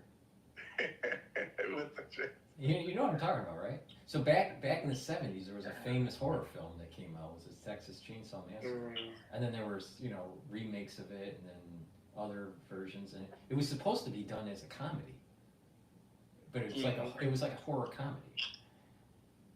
But my take on him, I mean, the whole idea of pushing back on these ultra-liberal policies and over-indebtedness of a country, and social programs that make the society less productive, pushing back on that, I think is a good thing. But I didn't take much out of it. I mean, I don't really follow him too much. But every time I see him, I think of Texas Chainsaw Massacre. Well, he's very entertaining because he's a very entertaining guy. Because I think he sings in a band or something, or Does he really? I think he used to be a soccer player too, like professional or something. And so it's really interesting because he got his Ph.D. in like economics. He's a super like libertarian, like Mises and those guys. Right. But I think he's trying to bring down like the inflation and whatnot. Apparently he's doing well in Argentina. It's pretty cool. But he visited Schneerson's cemetery in Queens. Yeah. And then he visited a Chabad rabbi in, I guess, Crown Heights or something. But anyway, okay, back to this other stuff. So, but I heard from people that were, whatever, on YouTube or whatever, they were saying that the security in DC was really tight. Going back to the security thing about whether there was an issue with security. Well, there was definitely I mean, if you were watching the news, just 24 to 48 hours before the inauguration, there was all these protests that were going on. Oh, it was a pretty big protest, yeah. Yeah, so I mean, but I never felt that he was in danger. I never felt that he was in danger during the inauguration at all. The danger is not with the president. The danger is within the society with this like Tet offensive that could take place. There's this 9/11 Tet offensive type thing. Oh, do you mean like that the people, just because there were so many people in the area, that they could do an attack on just a group of, say, Trump supporters, and then, that would dampen the whole situation, even if Trump was safe? Well, I mean, no, I never thought that there was going to be an attack during the inauguration. Interesting. I think the worry is sometime this year that there'd be a 9/11 kind of event. But I never thought it would be at it's too obvious for that to happen. It's the same thing with Super Bowl. So Super Bowl will never be a terrorist attack. It's not going to happen.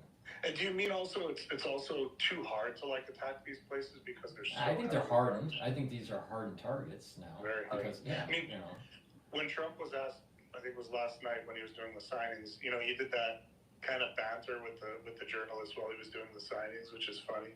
By the way, he looked tired when he was signing those. He's looking tired at the cathedral right now. He looks exhausted. But I mean, the guy had to go to I don't know how many different balls, and and the thing is that he's done a lot in just the last 72 hours, and there's a lot of prep stuff that he had to do too. And everybody wants to talk to him, and there's so many like even national leaders and stuff, and that are and so I bet he didn't sleep a lot the night before the inauguration.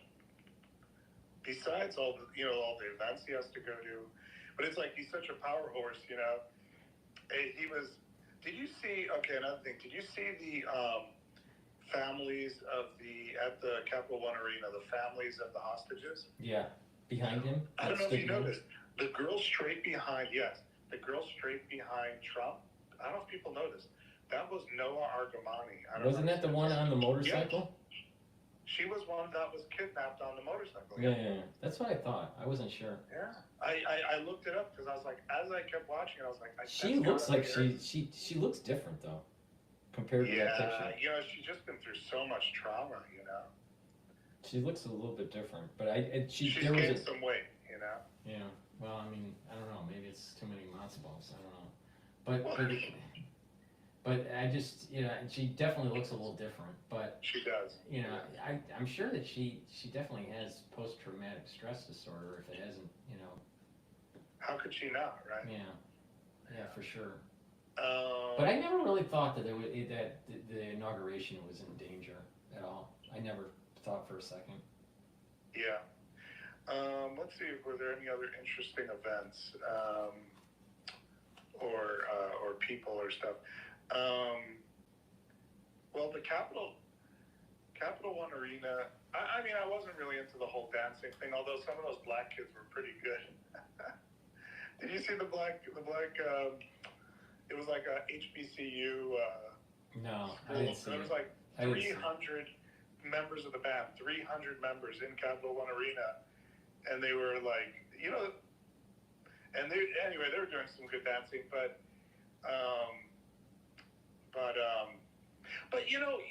this Middle East, because one of the speakers at the Capital One Arena was the guy who's Trump's, negotiator in the Middle East.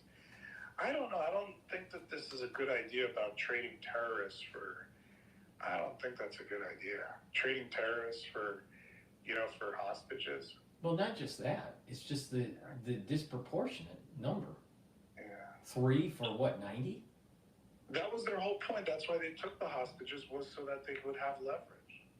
The thing is that the Jewish people in Israel, they need to just, accept the fact that they may not come home. You know, these hostages may not come home, period. And it's better to just get the war over with than to constantly, you know, have this, you know, this thorn of being able to conduct operations because of the hostages. And the thing is that why is this is a lot of this is coming from the liberal side of the society in Israel, and the liberal side is typically non-observant to an extreme, right? Yeah.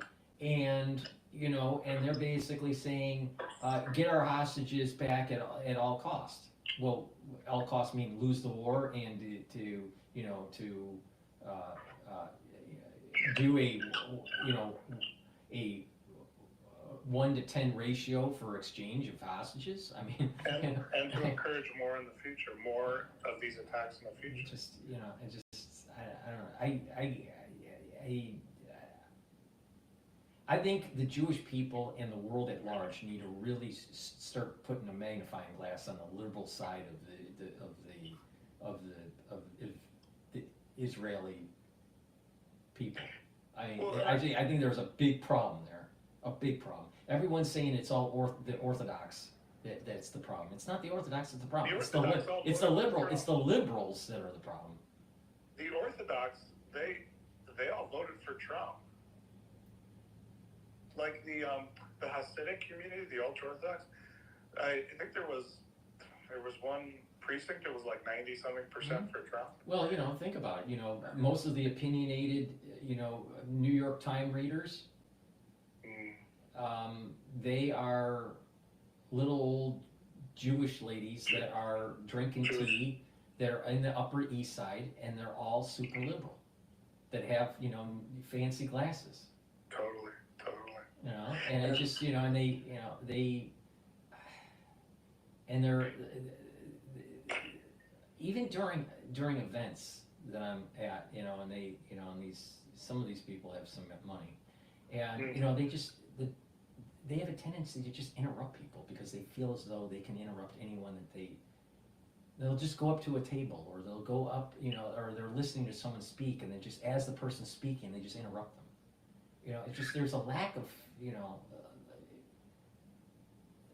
lack of consideration there. There's a serious problem with the ultra-liberal Jew. Not just in New York, in Israel. It's a big problem. And so you have these big protests that are going on in Israel saying bring the hostages back, and yeah, you know, in a perfect world that would be great. But the reality of the situation, it's not so easy. And you know, and you know, preventing operations to take place because of this hostage situation, I think it's better to just get the job done. And you know, in many cases, many of these people aren't going to be coming home alive, but you're getting the job done. Yeah. By not getting the job done, it's only going to have more collateral damage, more hostages later down the road, and more expensive, more damage. Yep. I'm just looking through C-SPAN. It's like when I go to shul, and the rabbi, you know, does a special prayer near the end, you know, for the soldiers and for Israel, you know, to get the hostages back and all this. Yeah. You know, a lot of times when they, you know, these rabbis bring up this kind of thing near the end of services, you got to be very careful on what you pray for. Yeah. You know, the way you phrase it, because you may get exactly what you pray for. You know? You get the hostages back. Well, does that mean losing the war? Because isn't that the whole point? The whole point is to win the war. Yeah. I'd rather lose all the hostages and win the war than lose the war and get the hostages. I couldn't agree. I agree with you. I couldn't agree more. Do you? Okay, I'm just making sure we covered everything here. The hearings that I'm looking forward to, the nominations that I'm looking forward to is Cash Patel and Bobby Kennedy. Have you noticed on Pence trying to push against RFK Jr.? So yes, I mean, why? What? I mean, what? I'll tell you, I think he's a fake conservative. I'm going to tell you, I went to an event. It was like a TPUSA event, and there was like a state senator and a state representative. They gave a speech, and I think I've talked about this a little before, but they gave a speech in front of a couple hundred people in a room, and it was like a side speech. So in other words, you have the main hall, and then you have like breakout rooms. So it was a breakout room thing, and they were like, so you have this Freedom Caucus in the U.S. House of Representatives, and they're very conservative, which sounds very good. Well, so apparently they started creating these Freedom Caucuses in state houses around the United States. So these two guys were out there, and they were trying to rah-rah the crowd, trying to get them to sort of help support these Freedom Caucuses and that sort of thing. Well, I went up to these two guys. Now, when they talked, they sounded like, because they were bad-mouthing all politicians, but themselves. Well, then I went to them afterwards, I talked, and I offered them sort of an idea. I was talking to them about an idea, and all of a sudden the politician came out, and they were like, they were such typical politicians. And I was like, okay, they were fake. So when they were up there, they were fake. So what I realized is there's like Conservative Inc., corporate conservative, and there's also Conservative Freedom Caucus. There's conservative, so Pence is, I mean, there's a corporate Freedom Caucus, corporate, conservative. But with Pence, why is he aligning himself with Big Pharma? Do you think that he's getting lobby money from Big Pharma, and that's why he's going against RFK Jr.? Maybe, but did you see the reason why he said to go against RFK? He said because he's not pro-life, and I just think it's all lies. It's like I mentioned, like when I met Pence once in the airport, he was super rude, and so I was like, this guy is full of shit. He's a climber. I never liked Pence. I've never. Yeah. I just. Me neither. I don't know. Even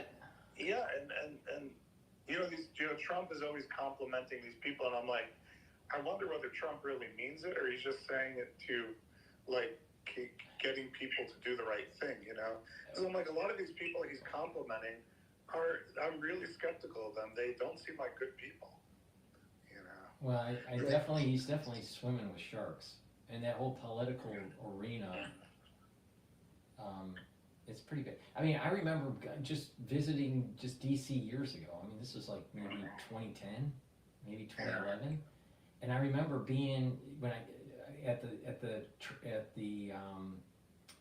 the train station or the bus station. It's Union.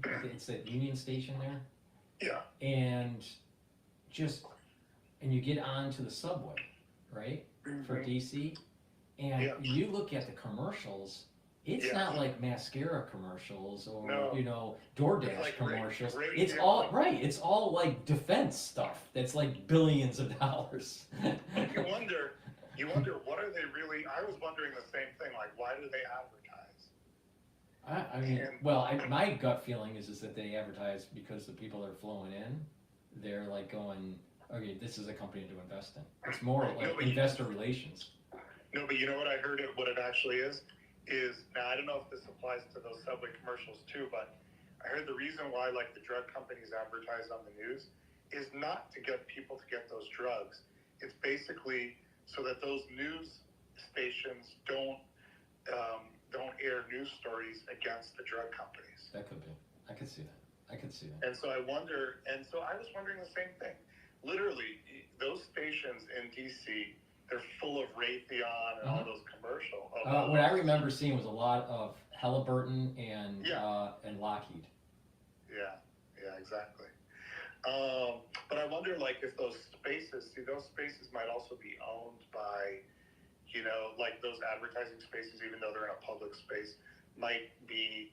It's like the bus stop. I don't know if they're owned by the city or if they're owned by or if they're they have some kind of contract with an advertising agency, I don't know. I mean, when you're at like the MTA in New York, it's like when you see some of the advertisements, it's like DoorDash or it's get your HIV testing at this center, or it's but I'll tell you, when you go to DC, it is big defense, big advertising. The reason why I want to see the RFK hearings is just because RFK is very good at fighting back, and I just want to see him fight. How he defends himself. I like RFK Jr. I really want him to be part of HHS, and I do think that his take on what's going on with the health of the country is right, and how to fix it. I think he's on the right track there. Exactly. But he's going up against a lot of powerful enemies. And both on the right and the left, which is the weird part is, you'd think he comes from the left, so maybe those leftist senators would vote for him. But I don't think they like that he's against the corporate left, Right. Just, he's. But the problem that I have with RFK Jr. is that even though what he is saying I agree with, because of his throat issue, his vocal box issue, people tune out. It diminishes him, Yeah, so and that was, I think, the main reason why I don't think he could have been president. Wow. The funny thing is, I think Scott Adams, I don't know if you've ever watched him on whatever, but he, the creator of Dilbert Comics, so he does these daily kind of YouTube X space videos, whatever it is, on Rumble as well. I don't know. And so he apparently says that he had that issue and he had a surgery to fix it. So I guess he's saying that RFK could have the surgery to, My understanding was he did have the surgery, so it was worse. Oh, Jesus. So, but I could be wrong on that. But I thought he did have the surgery. No, that's possible. Yeah, that's possible. But it just, I would love to see him, elevate to controlling HHS. I think that would be a great thing. Yeah. I think that would be a home run. I think that's way more important than Rubio. I don't like Rubio at all. I'm surprised that Trump picked him, because during that first go around, it was little Rubio. It was little Rubio. So why elevate little Rubio to I know. But it's funny. Trump is also getting along with Ron DeSantis. It's like they had this meeting with the governors. Trump did at Mar-a-Lago, the Republican governors, and some of the media were going after Trump, and Ron was the biggest defender of Trump. And I just... Well, I trust Rubio more than I trust DeSantis.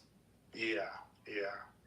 Rubio. The problem that I have with Rubio is there's so many sort of deep state programs in the State Department, and I don't know that he's going to remove them. You just look at the overall trajectory of DeSantis. Yeah. His resume looks like it was well polished from the agency. I mean, he coming from Yale, veteran, JAG officer. He's so well polished. I mean, he reminds me of a Bush. The boots. Yeah, that too. But he reminds me. I'm saying the boots is in like it's staged. In other words, the point is there's some sort of staging going on. Well, maybe. But no, by staging meaning is they're trying to make a picture. He's trying to present a view of him. Yeah, I mean he used to teach, right? He used to teach at a private school. Oh, I didn't know and so he was always bragging that he was a baseball player at Yale, and he came from an Ivy League education and all this. So he really thinks high of himself. And so so I don't trust him. DeSantis I've never trusted. I'm not a big fan of Rubio, but I mean I guess that Trump could have picked worse for the Secretary of State, like Hillary Clinton or something. But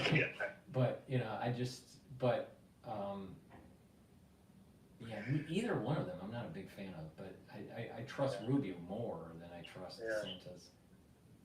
I think Rubio is more, Well, by the way, with the boots, I'm talking about that he had these like high heels in the boots. Yeah, because he was trying to look taller than Telsey, or not Telsey. What was her name? Nikki Haley. Oh my God. Because Nikki was That's in high heels and she towered over him. Oh my God, I didn't realize that. Yeah. So he had to put the boots on that who's that actor in New York that does this? Is it Tom Cruise? No. One that did Taxi. Not sure. The movie Taxi, or the show Taxi. It's Robert De Niro. Robert De Niro. Oh, is he the guy that hates Trump? There was a recent video maybe a couple weeks ago, or something, and there were like MAGA people chasing him down the street, insulting him, and he was really getting insulted. He was, surrounded. Well, he insulted in front of the courthouse when Trump was, when Trump was going through the whole porn star payment thing. He was demonizing Trump supporters and Trump. And you know what? Now it's time for retribution. Well, that's what I heard. I heard that a lot of these like actors are very they care a lot about how they're presented, and so a guy like him, when there's a ton of cameras following him and like MAGA's making,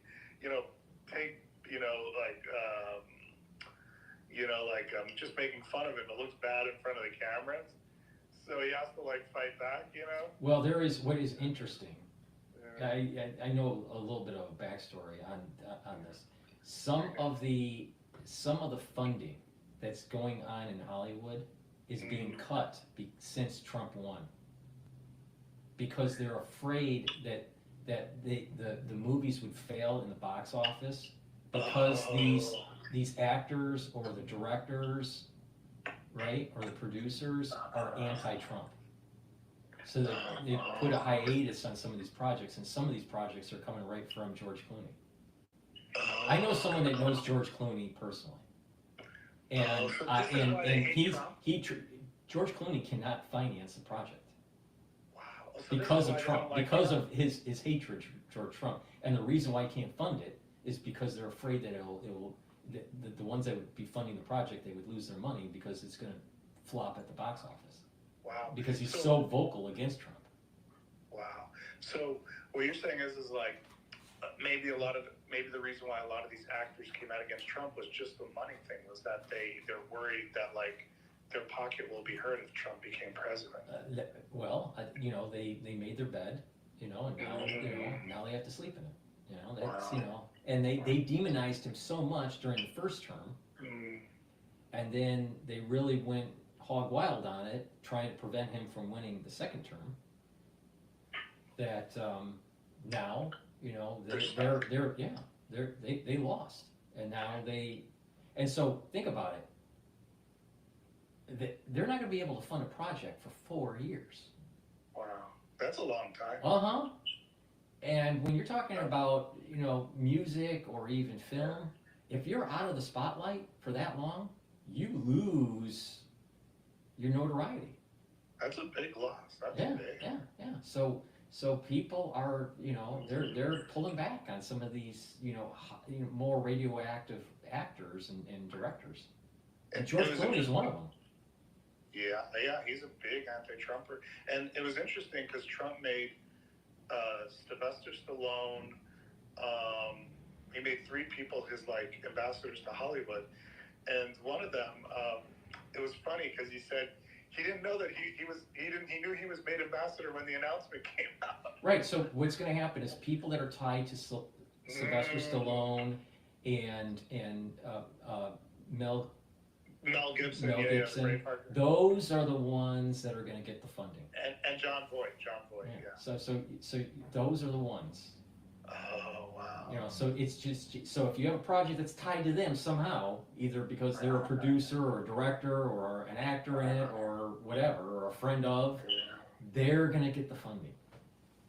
Because that's going to be something that will do better at the box office versus a Trump hater. Yeah. Well, I think besides any of the pitfalls that might come our way, i.e. terrorist attacks and other things like that. Just watching Trump and his whole 4 years is going to be nonstop executive orders. It's going to be nonstop stuff is going to be happening where I should be writing about it on Substack, and there's going to be stuff to talk about on these spaces. The near term, a lot of the talk is going to be about immigration and economics. What's his policies going to be with taxes and tariffs and energy, and then the other is the deportation. I looked through, by the way, when I posted on my Substack, like every appointee that Trump made, I read through their bios that Trump had put down, because to get a feel for like the type of people Trump was putting in and like what his priorities were. And it's what you're saying. It's exactly what you're saying. You could feel his priorities. It's what you said, and it's also what he said. So it's the type of people he's putting in are people that are going to be good for the economy, energy, which I'll include energy in that, and then like you said, the border, the immigration. And I suspect that places like New York are going to be, on the front page dealing with this whole immigration issue. Well, I was happy to see, apparently there was a lady crying. There were people crying at the border because they couldn't get through they had this appointment for the One app, which is this they have this app on the phone where they have appointments for to get through the border. Well, when 1201 hit, apparently the way it works is they have, while Trump is doing his speeches, he already has a group of people that go straight to the White House and are even already there. Some of them, like national security types, are already there in the Situation Room before 12:01 p.m., just so that they have continuity of government. Mm-hmm. And so what's interesting is they already were doing things while Trump is busy with other things. So they shut down this One app, and so these people are crying at the border because they can't get through. And then there was a video of they shut down the border crossing, and they had police officers with, or border whatever, with shields and stuff and stop it. Yeah. Is it true that Bolton lost his security clearance? That's what I read. Yeah, I read it was the 51 guys who signed that letter.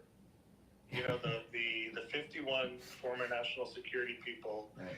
And what's good about that is there's some important people that were on that list, but some of those people were so bad about Trump. When you take away a clearance, that's the currency, is my understanding, that's the currency that those guys move in. Mm-hmm. Because when they go in and go work for let's just say Raytheon or AT&T or whatever, they're giving them the insights. Right, and this is, I think Trump has made a statement on this during the election, during the campaign. Mm. I don't understand why these people, when they leave, they should not they should not be carrying their special security clearance. And not only that, we got to stop doing this whole revolving door issue where they're an employee and then the next day they're part of a contractor. They come in to the government. Yeah, and because there was this one guy from the CIA that has a podcast, and he was saying that what's happening is that they'll leave the agency and then come in as a contractor, and they make more money doing it. Oh yeah, apparently. And since they have the security clearance, they easily go through the door. I think what they should do, I think the reason why they should just pull them, pull the security clearance once they leave. Period. Yeah. Why does Bolton and Brenner and all them, they're not working for the government, why do they have their security clearance? Well, the people I'm happiest to see the security clearance pulled is Brennan, Clapper, Panetta. Well, Panetta maybe not as much, but it was the three idiots who were constantly fighting Trump his whole time. It was Brennan, Clapper, and Hayden. Three disgusting people, you know. And it was Hayden, wasn't it Hayden the one that lied to Congress about NSA? Let me think. I'm trying to think I always get mixed up between Clapper and Hayden. I know that they were, either Clapper or Hayden was one of those two, yeah. Yeah, so I Just just, disgusting people. yeah, I just, I don't understand why they have to have their security clearance. They're no longer part of there's no reason for it. It's because they want to be consultants. That's why. Yeah. Well, and that security clearance is very, very valuable. Not only financially, like it costs the government like say $50,000 just to clear somebody, but also not just the financial thing, but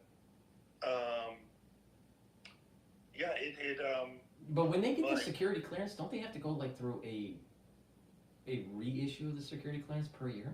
Every 5 years. Every 5. Okay, so all right, so you get a security. Let's say you're working for the CIA. You get a security. You get the security clearance. You're working, for 10, 20 years at the CIA. Yeah. You leave. You retire. You still have your security clearance. Correct. All right. You could work for a foreign agent. All right. Under the table, and you don't have to devolve it. They don't catch you until 5 years later. No. I think you're still under obligations. So I know they have a few obligations. One is you're still under all the requirements of they have them sign these NDAs, and so they're still under all those NDAs. I think for life, or at least until it's whatever stuff they have it.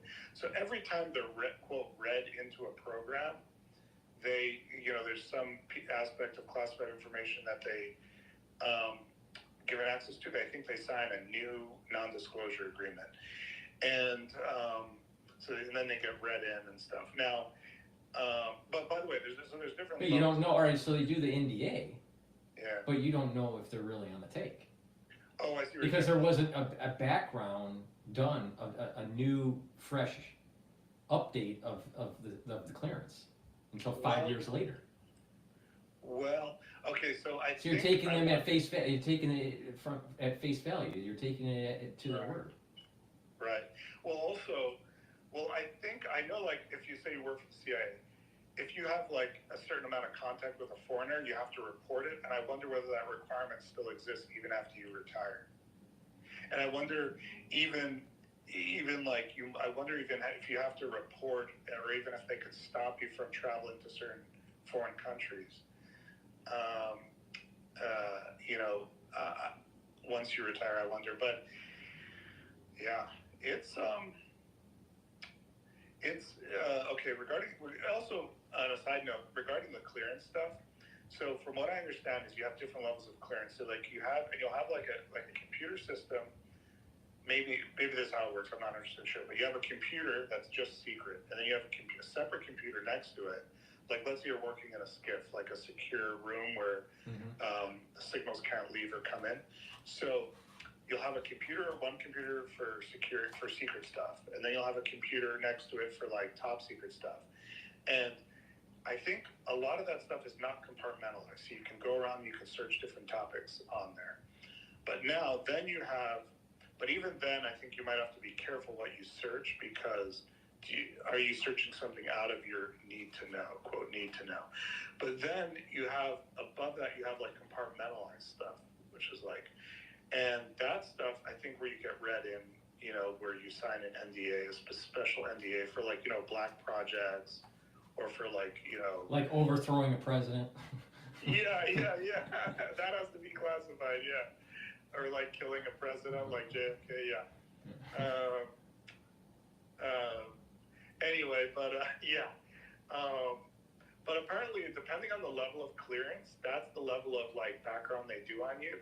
So to go work for the CIA, they do what's called it's they investigate. They ask you during so you can have a top secret clearance without taking a polygraph.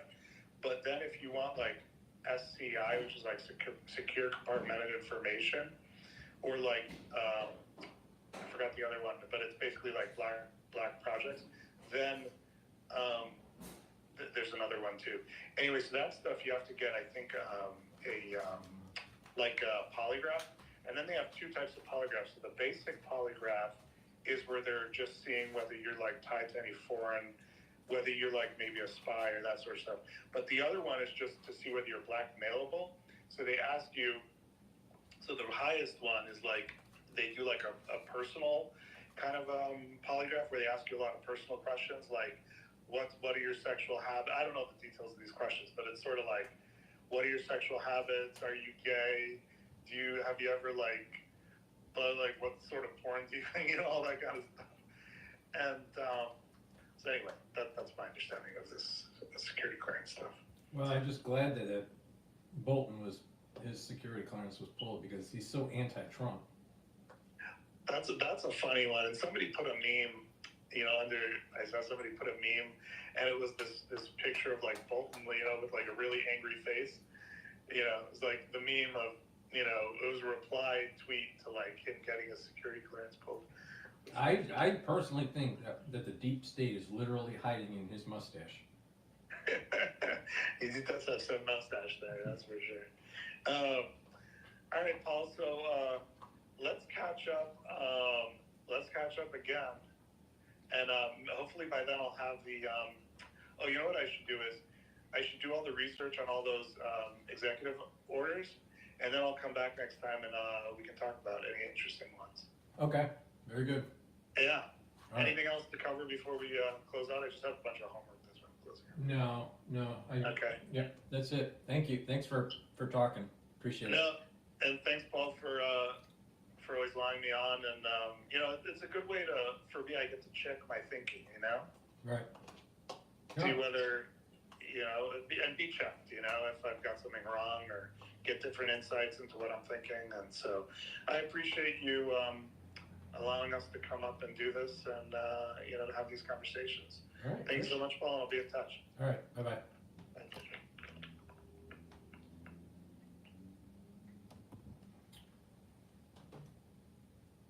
All right, so Trump just finished the National Prayer Service. Looked like he was pretty tired. I'm going to plug a couple products here. Again, I have mentioned about 3 pillars of the health protocol. The first pillar is structural nanosilver liquids, neutralize pathogens. The second pillar, bring down inflammation by taking turmeric, ashwagandha, and lignans, which is what I'm going to be talking about right now. And then the third pillar is to take strong antioxidants like C60. So for the second pillar, to bring down inflammation and boost up your immune system, taking lignans is really important. This is a powder, little scooper, just take it once a day, mix it with soft foods or with filtered water or a smoothie, but you should be taking it every day, and this will bring down inflammation, but also it's an antioxidant to soak up free radicals. And when you bring down chronic inflammation, you're going to actually boost up your immune system. Lignans also helps with your endocrine system. Turmeric and ashwagandha are the other supplements that you should be taking for that second pillar. The turmeric brings down inflammation. It's an antioxidant, so it's going to be soaking up free radicals. And ashwagandha helps to control glucose levels and cortisol levels. When you take these together, you're going to be improving your immune system and your cardiovascular system. And again, you stack this, you take these together, but it works even better when you stack it with the lignans. So this is a great stack right here to bring down inflammation, soak up free radicals, and improve your immune system. So please go to my store, the-studio-reykjavik.com, and get those products. Another great product that I have to help detoxify your body is zeolite. You can remove heavy metals, toxins, and chemicals from your body. Take zeolite by just putting 2 small drops underneath your tongue and drink filtered water. Do that every day. If you want to just detoxify your body once or twice a year, the protocol for that is to take 4 or 5 drops, small drops underneath your tongue, drink the filtered water each day until the bottle is done, and do that once or twice a year. It's better to do a maintenance throughout the year. In addition, make sure you drink filtered water and make sure that you reduce the chemicals that are in your environment, paints and cleaning agents, make them more natural in your area. And in addition, stay away from the processed foods. There's lots of chemicals in processed foods.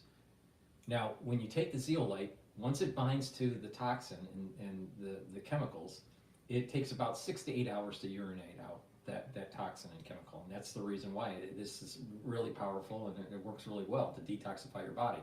So please go to my store, the-studio-reykjavik.com, to get the zeolite. And another great product set that I have is the structural nanosilver gel. You can get it in the dispenser form or in the tube form. Get a couple items for your household. This is a dual purpose product. It helps for skincare. It helps to heal cuts, abrasions, minor burns. You can put it on your skin at night and exfoliate in the morning, and you'll notice that your skin is healthier. In addition, it will help to neutralize pathogens. You put it on your hands, around your mouth, around your eyes, around your nose, around your ears, lightly coat your nostrils, stays active for 5.5 hours. Great during the cold season. Be prepared, stock up, go to my store, the-studio-reykjavik.com, and get the structural nanosilver gels. All right, with that said, let's go to live now, see if let's find out what's going on here. Oh, no, let's not go to live now. Oh, here we go. Wait, let's do live now, because something's going on at the Justice Department, it looks like. November 5th, I made clear that it was my hope that he would act in ways that were in the best interest of our communities, of our residents, of our neighbors, of our friends. And I said very clearly that A, he's a duly elected president. No one makes any bones about that. And B, he's entitled to enact a policy agenda that he sees fit for the country.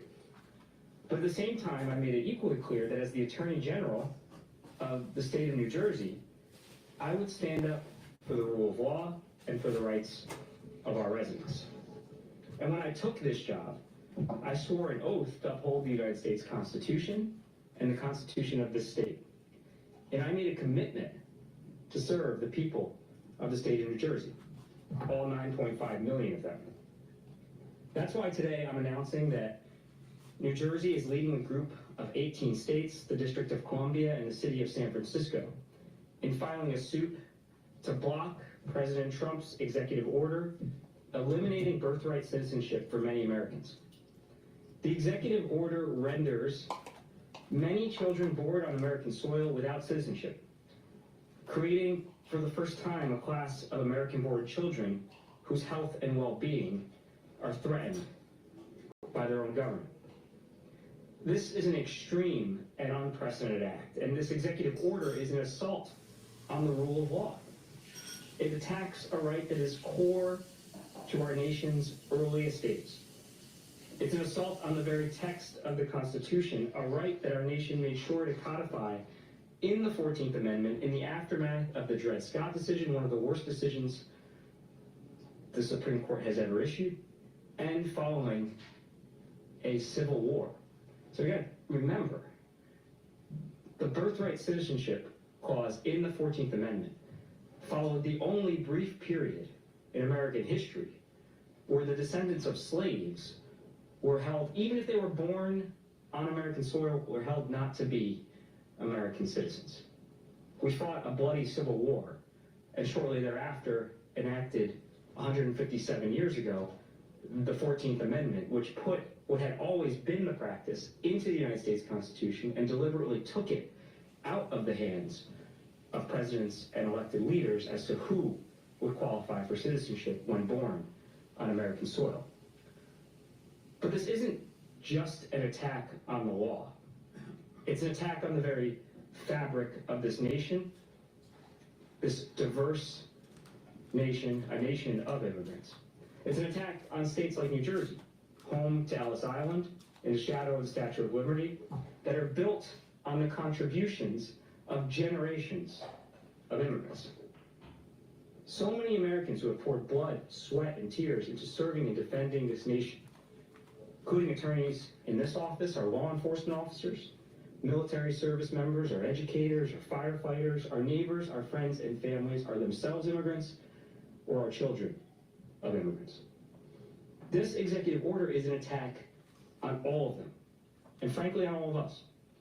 And I can think of nothing better that what epitomizes to uphold the Constitution and the rule of law than to defend the rights enshrined in the Constitution against this unlawful executive order. Now, we all have personal connections to immigrants. I remember very fondly going to Ellis Island as a kid and etching my grandparents' names. By the way, it was a misspelling. Plotkin was the original name. And then I stand here in Newark, where my family came, I'm sure never imagining that one day, a few generations later, I would be defending their very right to have that American experience. This is a state where my in-laws came from China. Ironically, we're going to talk about Wong Kim Ark. My father-in-law is from the same part of countryside of China that Wong Kim Ark. So we're the first full day for Trump, and we already have states suing because of his executive orders. It's going to be a wild ride, trust me. All right, let's go to Bloomberg. This is a balance of power show that they do. And obviously, they're going to be talking about Trump. On the evening news, the late edition of Balance of Power, and look at video from these raids?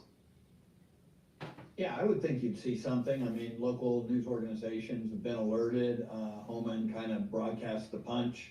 Oh, they want, Joe, the local news wants to demonize Trump. They want to see Trump's administration just tearing up the fabric of illegal immigrant families and, you know, just demonize him. You know, the thing is, they came over here illegally. We got to solve the problem. There's a lot of crime, and they're here illegally. Kick them out. It's really simple.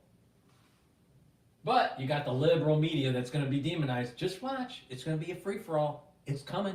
Trust me. It's coming. But I think you will see on the evening news tonight, and through tweets and action on the web all day long. I wouldn't be surprised if Donald Trump himself doesn't tweet that he's cleaning up these cities with the illegals that he said he was going to do all during the campaign. And again, a very popular campaign promise. A significant majority of the American voters have said they're ready for this. So he's leaning into his popularity right now, and I think this first initiative will probably do nothing to slow him down. Whether there are legal challenges that can be fomented, he'll have a month head start by the time those things kick off, and by then he'll have already made a pretty significant impact based on what we're hearing today. Immigrants' rights advocates are already filing suit, Jeannie, against the birthright citizenship EO. That is, of course, a guarantee in the Constitution. How do you undo that with an EO, or is this going to be bound up in court for the next 4 years? It'll absolutely be bound up in court. This, of course, is specified in one of our 3 Civil War amendments, the 14th. The language is very clear. The Supreme Court, the late 1880s, said that if you are born in this country, you are a citizen. It was a 6-2 decision, and the 2 went on very narrow grounds concerning China, in fact. So it's very hard to see right now how you can undo that by an EO. But of course, we're talking about a Supreme Court that Donald Trump has been able to shape to his will to a good extent. So it does depend on what the justices say. But these immigration actions are having real consequences already. You had people at the border who were waiting months, families, for their CBP appointment, who had those appointments canceled at 12:01. And Rick is right. The idea of deporting illegals who have committed crimes is very popular. The New York Times last week, 87%.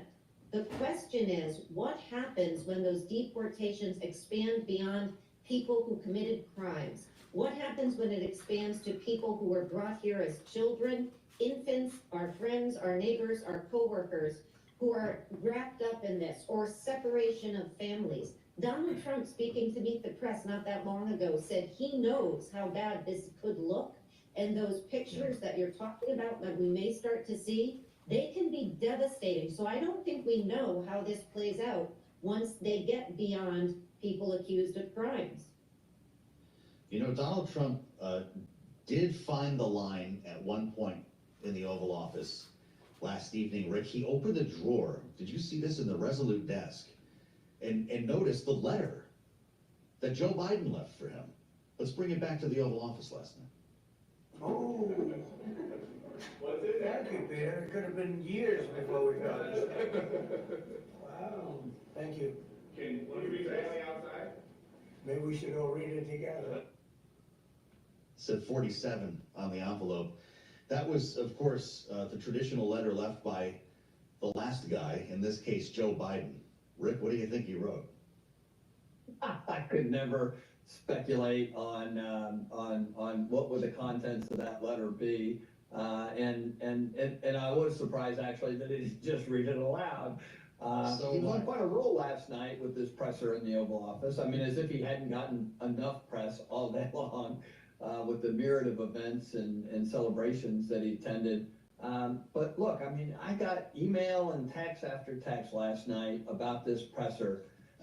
Donald Trump, totally in control. Donald Trump dictating the terms of his presidency. Donald Trump owns the country. I mean, a lot of people saw the strength in his presser yesterday by doing these EOs and interfacing with the media. And I think that we have to always remember that there are a lot of people who were upset, you know, with the Biden administration, even many Democrats and independents. And Donald Trump is giving them the theater that they were looking for. I can't wait to hear what Jeannie thinks was in the letter. We'll do that in an hour or two, because Rick and Jeannie stay with us.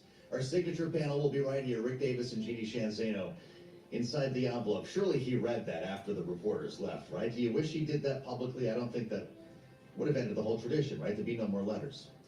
A lot more to follow in hour two on this day after the inauguration. Congressman Chuck Fleischmann will join us. As I mentioned, Kim Whaley will be here. We'll spend some time with Laura Davison on Bloomberg. Okay, so since they're on commercial, I'll plug.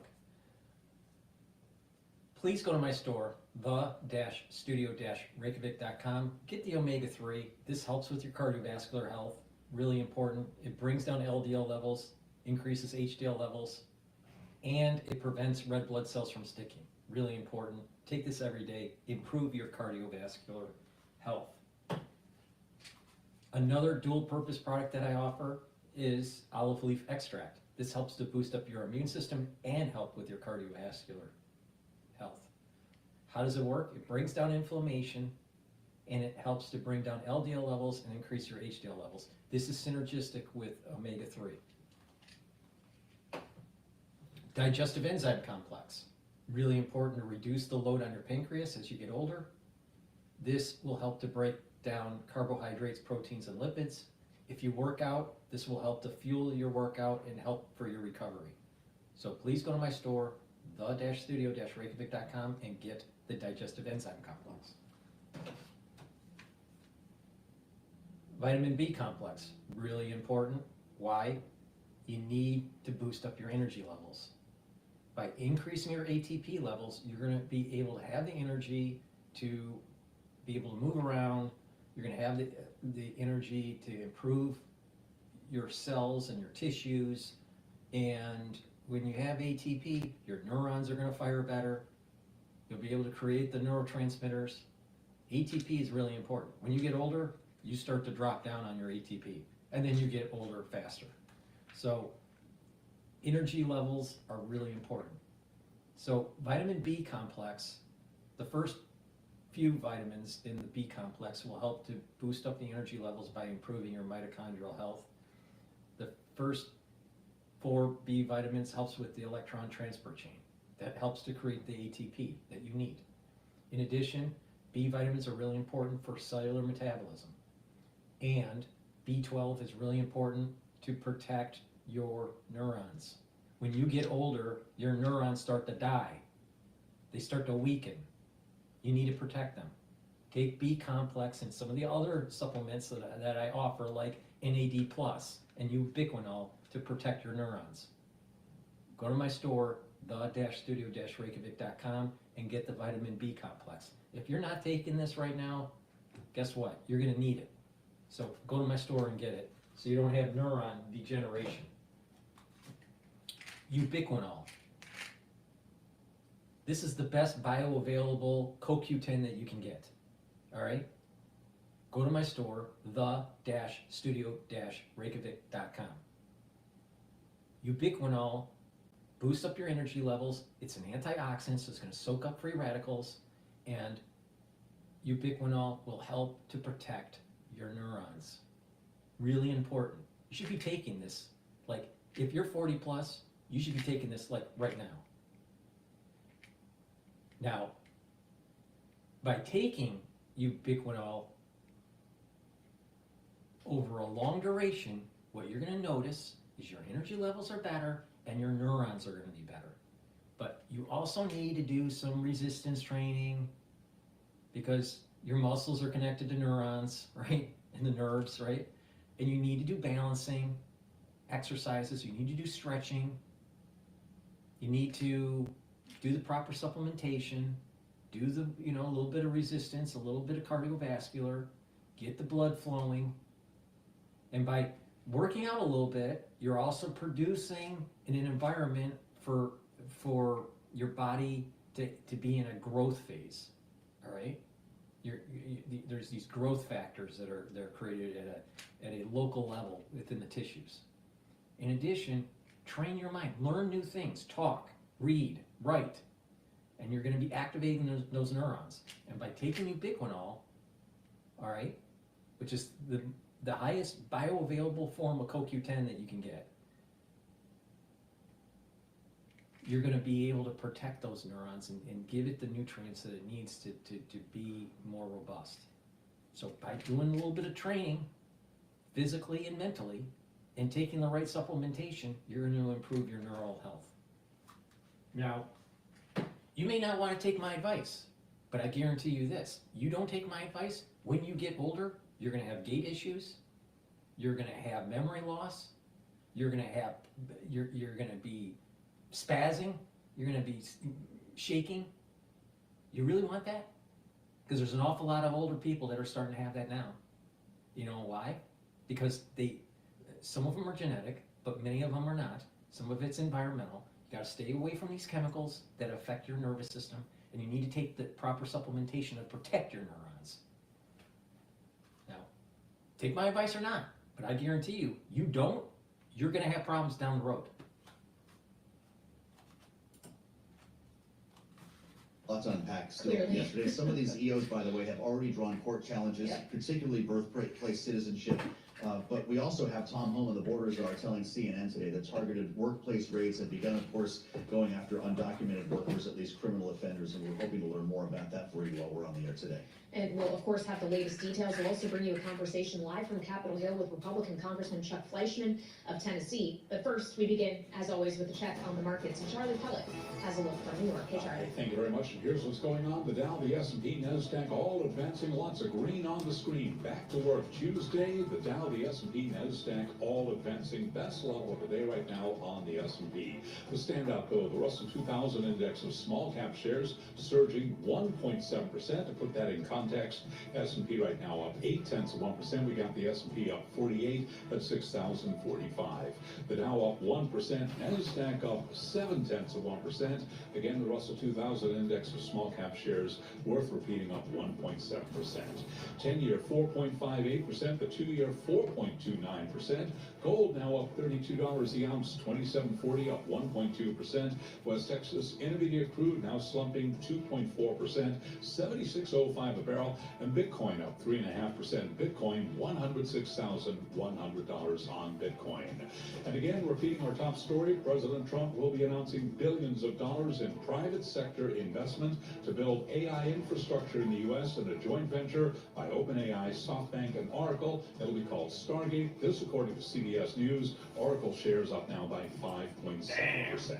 For on the Trump is really hitting it on all cylinders right now. Rubio is speaking at the State Department right So let's go there. I want you to meet them. We've been able to manage them for the last 20-some years and counting, and so I said this earlier today when the Vice President swore me in. My most important job, I believe the most important job any of us will ever have, is the job we do at home. And I don't mean that both here at home domestically in our politics, but in our lives. And I'm very proud of my wife, my 4 children, and their support. My wife, Jeanette, who I really don't care about his kids. All right, sorry, I just don't care about your kids. Starting right at the Capitol moments after the inaugural address in his speech to the Emancipation Hall. But then we were doing more at the Capital One Center. It looked like the finale of The Apprentice when they rebuilt the boardroom on the stage. They had the desk out there, the presidential seal, but it really came together in the Oval Office last evening. Bloomberg's Josh Wingrove had quite a time talking with Donald Trump as he was actually signing the paperwork. Yeah, the signing ceremony turned into a press conference, actually. Here's a little taste of what went down. We're thinking in terms of 25% on Mexico and Canada because they're allowing vast numbers of people. China charges us tariffs and we charge them very little, except for what I did. I put a lot of, it took in hundreds of billions of dollars. But until I came along, China never paid 10 cents to this country. I'm fine with legal immigration. I like it. We need it because we're gonna have a lot of companies coming in to avoid tariffs. We're the only country in the world that does this with birthright, as you know. And it's just absolutely ridiculous. NATO has to pay more money. NATO has to pay 5%. World Health ripped us off. Everybody rips off the United States. And that's it. It's not going to happen anymore. And that was just day one. Joining us now, Bloomberg's Laura Davison, who drives our political coverage here in our Washington bureau. I don't even know where to start with you on this, so I guess we'll start broadly here. This was clearly a new tone, a new posture for the White House in the attempt to expand executive power. Yes, I mean, really the goal that the administration went in with was shock and awe, and I think they successfully achieved that. There was a whole bevy of executive orders, ranging from everything from sort of more messaging things around, like inflation, directing departments to cut inflation. Not sure how that's going to work. To a lot of things that'll have wide-ranging impact, on the energy front, on curbing a lot of regulations there. We're already seeing some legal action in response to some of these orders, particularly on the birthright citizenship front. So there's a whole sort of day two sort of spawning and Washington is sort of spinning to try to figure out exactly how to tackle all these bits and pieces.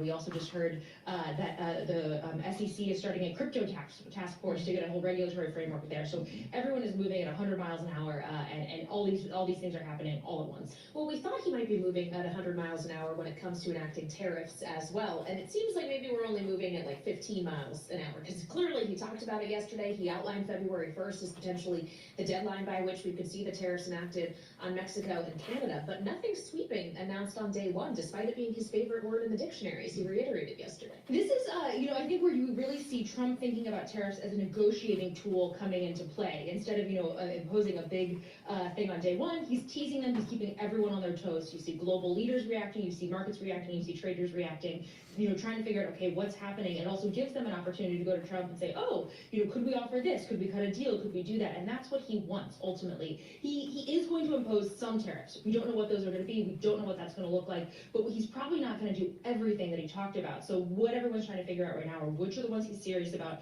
which are the ones that he might be able to flex on. And that those Canadian tariffs, Mexican tariffs, that 25% that he talked about in the press conference last night, those are ones that he suggested he might be willing to back down on, if that's what he wants in terms of the flow of illegal drugs and undocumented migrants. Boy, there's a lot there. As we just said, AI, to Kaylee's point earlier, will be a big feature this afternoon. He's going to be talking about implementing this big AI infrastructure, investments into OpenAI and Oracle. How much of that has to do with the tech bros who were such a big part of the optics on Inauguration Day? It has a lot to do with that. You see just a total 180 shift in how the tech world is embracing Trump this time around. They have gotten close to him, they are there, and Trump loves nothing more than someone who was previously critical, who has now come and sort of acts as a supplicant.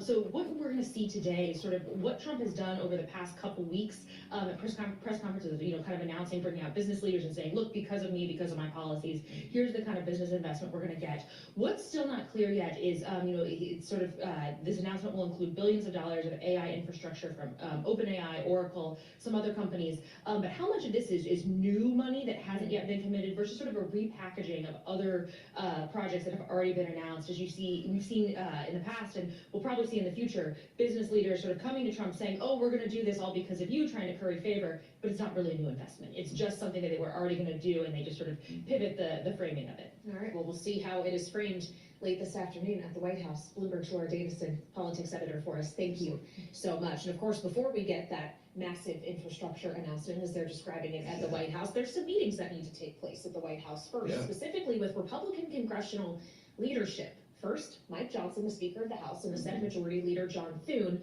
will meet with the president, and then wider Republican leadership. It's all about the legislative path forward and how exactly it is going to get done, considering what Donald Trump himself described yesterday in his remarks at Emancipation Hall as an incredibly narrow majority in the House of Representatives. Congratulate Mike Johnson for the job that he's doing.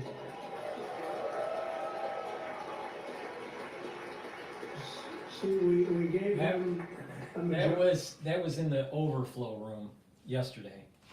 Let me just plug some of the powders that I have.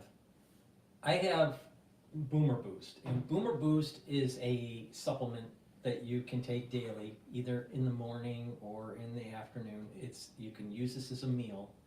You take a big scoop of this, right? Mix it in soft foods, filtered water, a smoothie, in a shake, in your food, whatever. But it has 68 nutrients in it. It helps with brain health, helps with muscle strength. It will help with your cardiovascular system. So by taking this, all right, and it'll help also with your endocrine system and your immune system, but it has a lot of nutrients in here, all right?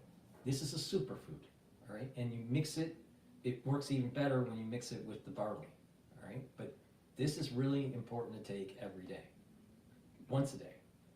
Take it in the morning or in the afternoon. I think it's better to take it in the morning. But that's my opinion. But for me, I would mix it in with soft foods like hummus or yogurt, right?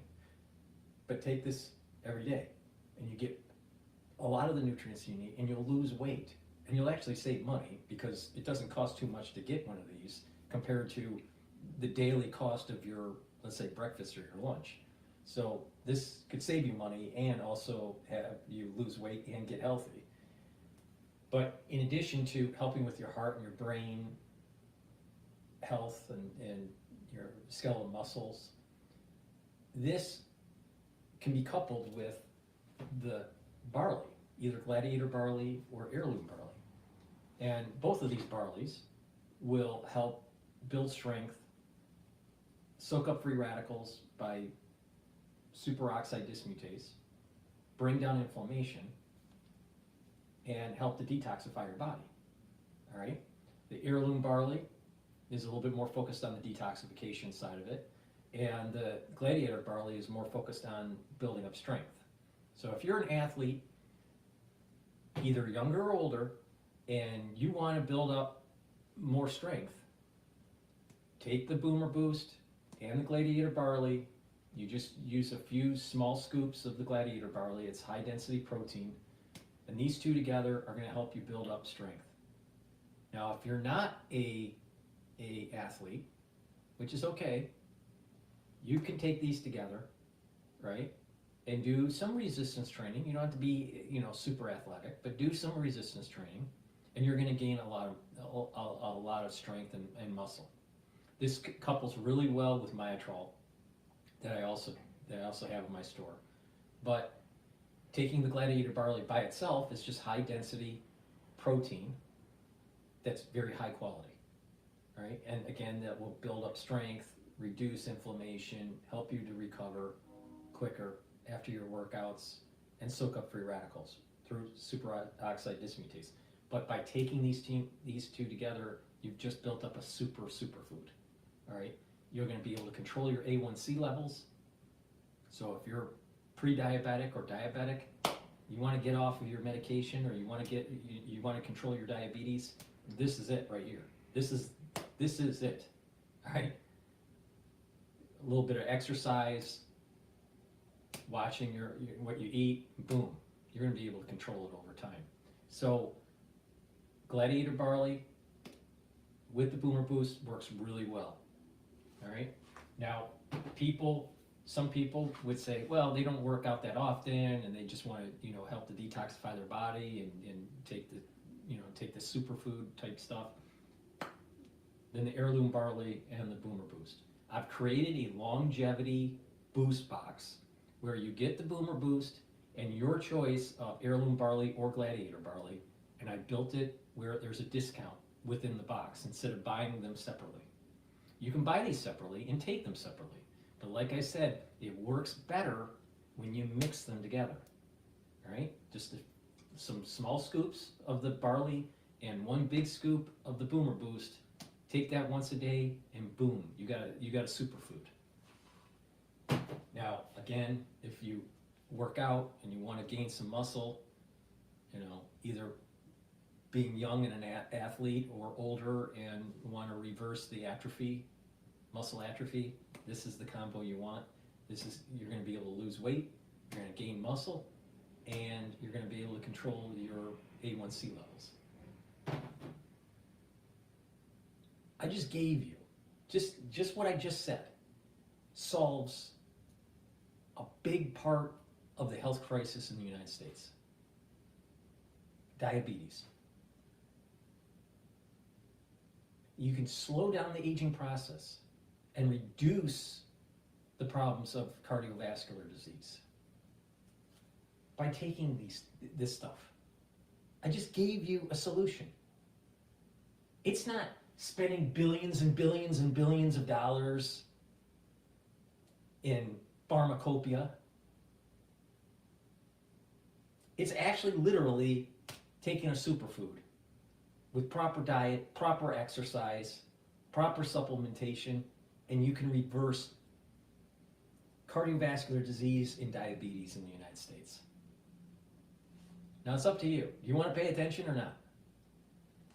So go to my store, the-studio-reykjavik.com, get the Boomer Boost, get the Gladiator barley or the heirloom barley, get healthy, use discount 5 to get an additional $5 discount. If you're going to buy them as a package, get the longevity boost box, it's cheaper.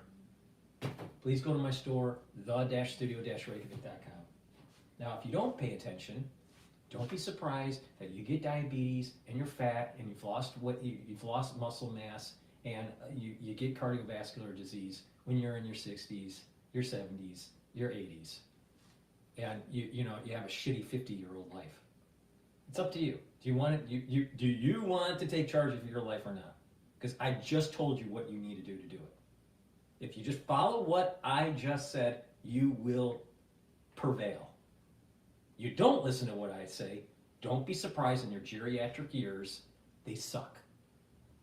Please go to my store, the-studio-reykjavik.com, and get C60. You can get it in avocado oil, extra virgin olive oil, or MCT coconut oil. C60 is suspended in a lipid, an oil, so you can get better absorption of it. It works better if you take it on an empty stomach. If you work out, take it before your workout, and you're going to recover quicker because it's soaking up free radicals. The third pillar of my process here, of the anti-aging process, is strong antioxidants. All right, C60 is a very strong antioxidant. The other two pillars, structural nanosilvers to neutralize pathogens. The second pillar is bring down inflammation with ashwagandha, turmeric, and lignans. And then the third pillar, strong antioxidants like C60. All right, by doing that, you're going to have more ATP, you're going to have more energy, you're going to have healthier mitochondria, you're going to have more mitochondria that are healthier in your neurons, so they fire neurotransmitters better. And when you're firing your neurotransmitters, your neurons are going to be better. You're going to have positive neuroplasticity, You're gonna have better memory.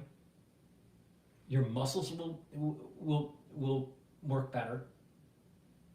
You're gonna have more energy to build muscle, and you're gonna be moving around and enjoying your life better. Or you can just atrophy away and, you know, die in a corner, you know, in a rocking chair. It's up to you. Please go to my store, the-studio-reykjavik.com, and get the C60. This is a very potent antioxidant, and it's really important to soak up free radicals. Now, if you work out regularly, it's important to soak up those free radicals because you're building up free radicals when you're working out. And that's the reason why you should be taking, if you work out and you're super healthy right now, and you're in your 20s, you better start taking antioxidants because you don't want to be aging because of your workout.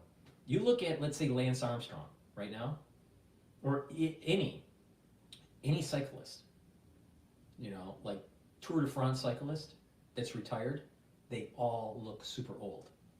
Do you know why? Because they don't take a lot of antioxidants when they're in their 20s.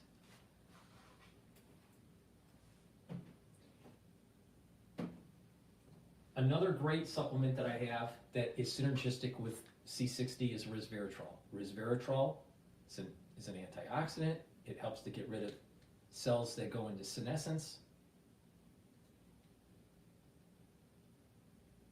So please go to my store, the-studio-reykjavik.com, and get resveratrol. I've been taking resveratrol for decades, and it couples well with other antioxidants. You get the strong benefits of resveratrol when you stack it. Nattokinase. We were talking about how to improve your cardiovascular health. Nattokinase is fibrinolytic. You break up clots. Also, nattokinase can bring down LDL levels and increase your HDL levels. That means improves your cholesterol. Do you want to get on a statin, or do you want to take nattokinase? Trust me on this. Statins have a lot more side effects than nattokinase. Now, if you pay attention to people that are in the longevity and the anti-aging crowd, like myself, people stack with their supplements with nattokinase. And by doing that, you're improving your cardiovascular health. Now, I have a whole cardiovascular longevity box that you can get at a discount that has all the supplements you need to improve your cardiovascular health. So please go to my store and take a look at the longevity cardiovascular box if you want. Or you can just take the nattokinase separately. It's up to you. But you get better benefits when you stack. All right. With that, let me give you a market update. The S&P 500 is at 6,050. The VIX is at 1518. Euro USD is at 1.04. Oil is trading at $75.73 a barrel. WTO, which is the ETF for Bitcoin, is 25.91, and USD yen, Japanese yen, is at 155.55. All right, with that, let's jump back into what's being broadcast on Bloomberg. Trump will be announcing billions of dollars in private sector investment to build artificial intelligence infrastructure in the U.S. in a joint venture with OpenAI, SoftBank, and Oracle to be called Stargate. This according to CBS News, citing people familiar. Right now we have got Oracle trading higher. Oracle shares up now by 6.1%. And at 4 o'clock New York time, President Trump will be holding a news conference for you live on Bloomberg. S&P up 51 again, up by 0.9%. The Dow up 473, up 1.1%. The Nasdaq up 143, up by 0.7%. The Russell 2000 index of small cap shares, the outperformer, advancing now by almost 1.8%. 10-year 4.57%, the 2-year 4.28%. Spot gold up $36 the ounce, up 1.3%. West Texas Intermediate crude just above $76 a barrel, down 2.3%. And Bitcoin up 3.8%, 106,360 now on Bitcoin. Again, recapping, S&P up 51, a gain of 0.9%. For on-demand news 24 hours a day, subscribe to Bloomberg News Now wherever you get your podcasts. Balance of Power continues. Back we go to Washington. Once again, your hosts, Joe Matthew and Kaylee Lyons.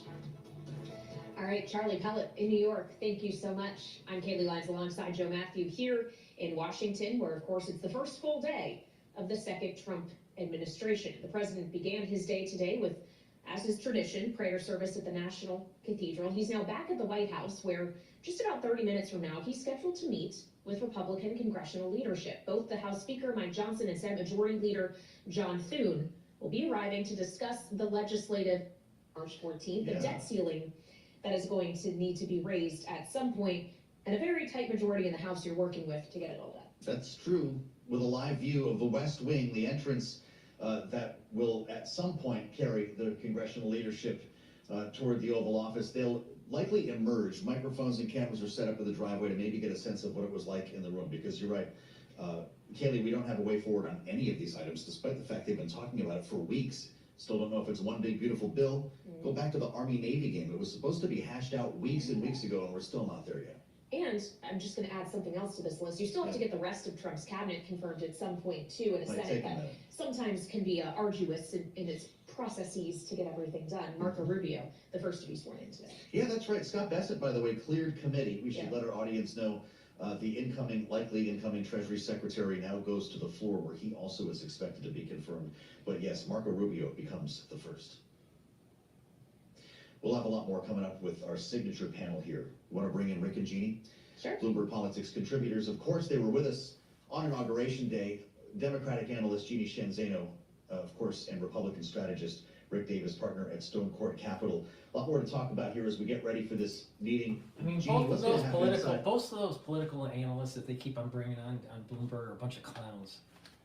Please go to my store, the-studio-reykjavik.com, and get the structural nanosilver toothpaste that I have. This is a very high quality toothpaste, has no fluoride in it. It freshens your breath, whitens your teeth, maintains and helps your gum line, reduces the inflammation of your gum line, and by neutralizing pathogens and improving your oral hygiene, what's going to happen is that you're going to reduce the chances of cardiovascular disease and valvular disease. All right? This toothpaste is the best toothpaste that you can buy. You can't go anywhere else and get a better toothpaste. Please go to my store, the-studio-reykjavik.com. Get this structural nanosilver toothpaste. Get a few tubes of this for your household and get healthy and have a better oral hygiene. A supplement that you can stack with the Boomer Boost and the Gladiator Barley is Myotrol. Myotrol is a supplement that will help you build muscle. Now, when you get older, about 40 plus, you start to atrophy your muscles. That's why it's important to do resistance training on a regular basis to be able to maintain and build muscle, but also to help with your bone structure. Myotrol is going to help you build that muscle and maintain that muscle. If you're an athlete, you should be taking Myotrol to help you get the strength gains that you're looking for your sport. Now, this has flavonoids, polyphenols, and lignans to help you build the muscle. But like I said, if you mix the Myotrol with the Gladiator Barley and the Boomer Boost, you're going to get even more benefit in building the muscle. So go to my store, the-studio-reykjavik.com, and get the Myotrol. But it's important that you do some resistance training on a regular basis. Now, I've been saying that you stack the way I tell you, you're going to get, multiple benefits. And a great stack is D3 and K2, MK7. It helps with bone structure, and it also helps with your cardiovascular health. D3 allows you to absorb calcium, and it's a gene expression cofactor, and it helps to get cells to go into apoptosis if they're infected. Really important during the cold season. K2 helps with bone and cardiovascular health. Stack them together, dual purpose. Go to my store, get the K2 and the D3. Take them together every day. NAD+, I added to my stack. Why? To boost up my energy levels, really important. And NAD+ helps to repair DNA damage. When you get older, you have DNA damage in your mitochondria and in the nucleus of your cells. Because you have two types of DNA. You have mitochondrial DNA and you have the cellular DNA. NAD+ will help to repair the DNA damage. In addition, NAD+ helps to protect your neurons. This stacks really well with ubiquinol and C60, so please go to my store, get the NAD+, and stack it. And lastly, I've also added NAC to my protocol. NAC boosts up glutathione levels, soaks up free radicals from a different pathway. Really important. By being able to bring down the free radicals, you're going to be able to improve the health of your tissues. And when you're improving the health of your tissues, that means your glands work better, your endocrine system works better, your organs work better, your immune system works better. So take NAC, boost up the glutathione pathway, soak up those free radicals. NAC helps to detoxify your liver and your kidney, and NAC helps to reduce anxiety. Please go to my store, the-studio-reykjavik.com, and get NAC. All right, let's see what Mr. Al Jazeera has to say. Well, no, I guess he left. Never mind. All right, let's go back to Bloomberg. Of, pardoning these folks. But he did this on the heels of an inauguration where he promised to restore law and order. And what did he do hours later after being, kept safe all day and for the campaign trail by security? He went in and pardoned people who are convicted of the most violent crimes against police officers in our country. And I don't know how you swear that. It's an attempt to whitewash history. And what it has left in people's minds, and your point about the hostages is absolutely important, it has left the idea that he's wanting to support police officers and ensure that anybody who commits violence against them is held responsible, unless the police officers are doing something that he doesn't like. And that is a problem. So I don't know if there's a good way to do this. And let's not forget that QAnon shaman, who was released as well, or had his sentence back to jail, he went on social media last night and applauded the fact that he's been pardoned and he can go out and buy some guns now. So that's what the president does, which is why there's no right way to do this. And he chose the wrong way in pardoning all of these people in a blanket pardon, regardless of their crimes or their charges. But Rick, on the other hand, isn't this exactly what he has long said he would do should anyone be surprised by him actually taking this action? Well, this is actually one where, it's a classic example of almost reversed, right? Where you say, don't listen to what he says, see what he does. And usually what he does is less impactful than what he says. In this case, throughout the campaign, he kept it kind of general as to whether he would pardon the violent offenders. 379 of the 1,500 that he pardoned had attacked police and caused damage to the Capitol.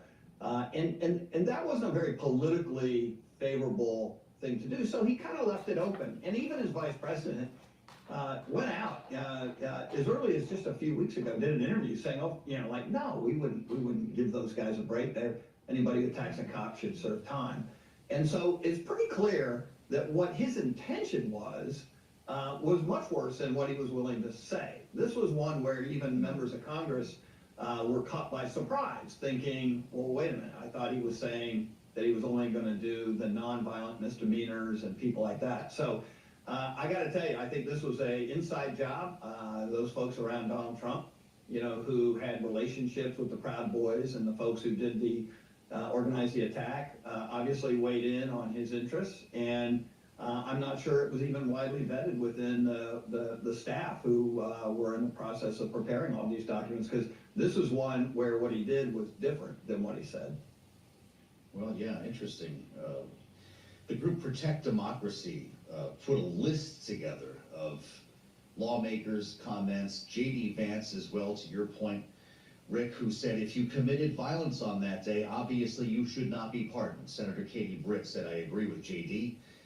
Senator Josh Hawley, Republican, of course, I'm against it for people who assaulted cops, threw stuff at cops, broke down doors, broke windows. Jeannie, there's an equivalency thing here going on too. Of course, Joe Biden was roundly criticized, I think by including you as well, for pardoning members of his family on his way out the door yesterday. In our remaining moment, why do you not see those in the same way? Pardoning members of your family, as you mentioned, I am not a fan of that, nor am I a fan of preemptive pardons, but that is highly different than pardoning people who attacked violently police officers in our nation's capital. And Senator Tom Tillis, a Republican, was right when he said it makes the Capitol less safe, and you can't have it both ways. We all have to condemn violence wherever we find it. Donald Trump is now saying some violence is forgivable and okay when it's in my interest, and other violence I'm not accepting. And that is a problem for all of us, and it should be condemned. All right, Jeannie Shanzano and Rick Davis, Bloomberg Politics contributors, our signature political panel. Thank you for joining us. And of course, we're going to have more on pardons still ahead with Kim Whaley. She's professor at the University of Baltimore School of Law and an expert on pardons. That's still ahead here on Balance of Power on Bloomberg TV and radio.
So that's the end of the transmission. Thank you for participating. Just a reminder, I have these 4 channels on YouTube. I have Brighteon, Bitchute, and Rumble. Please subscribe to all the channels. I have all these products that I keep on plugging to tell you and how to improve your health. Follow my advice. Do the proper supplementation. The proper sleep, the proper diet, the exercise, training your mind, doing balancing exercises, doing resistance training, doing some cardio, doing some stretching. All these things holistically will improve your health. All right? Now, just a reminder, on X Spaces is set up for people to call in. So if you want to participate with the show, please join the X Spaces, and I'll allow you to have the mic, and you can ask questions or tell me your perspective on what's going on, like what we did earlier today. But please follow along. This is going to be a year that is going to be very impactful. There's going to be a lot of history compressed in this year, in 2025. I think there's going to be 10 years of history compressed in 1 year. And it's just begun. So thank you for participating. Thank you for watching on YouTube and on Rumble. Again, for the ones on YouTube, I also have Rumble feed that shows the telemetry of the market. It's called the dashboard. And you can see both versions, the large screen and the telemetry version of the feeds on my website, the-studio-reykjavik.com. Thank you for participating and have a nice day.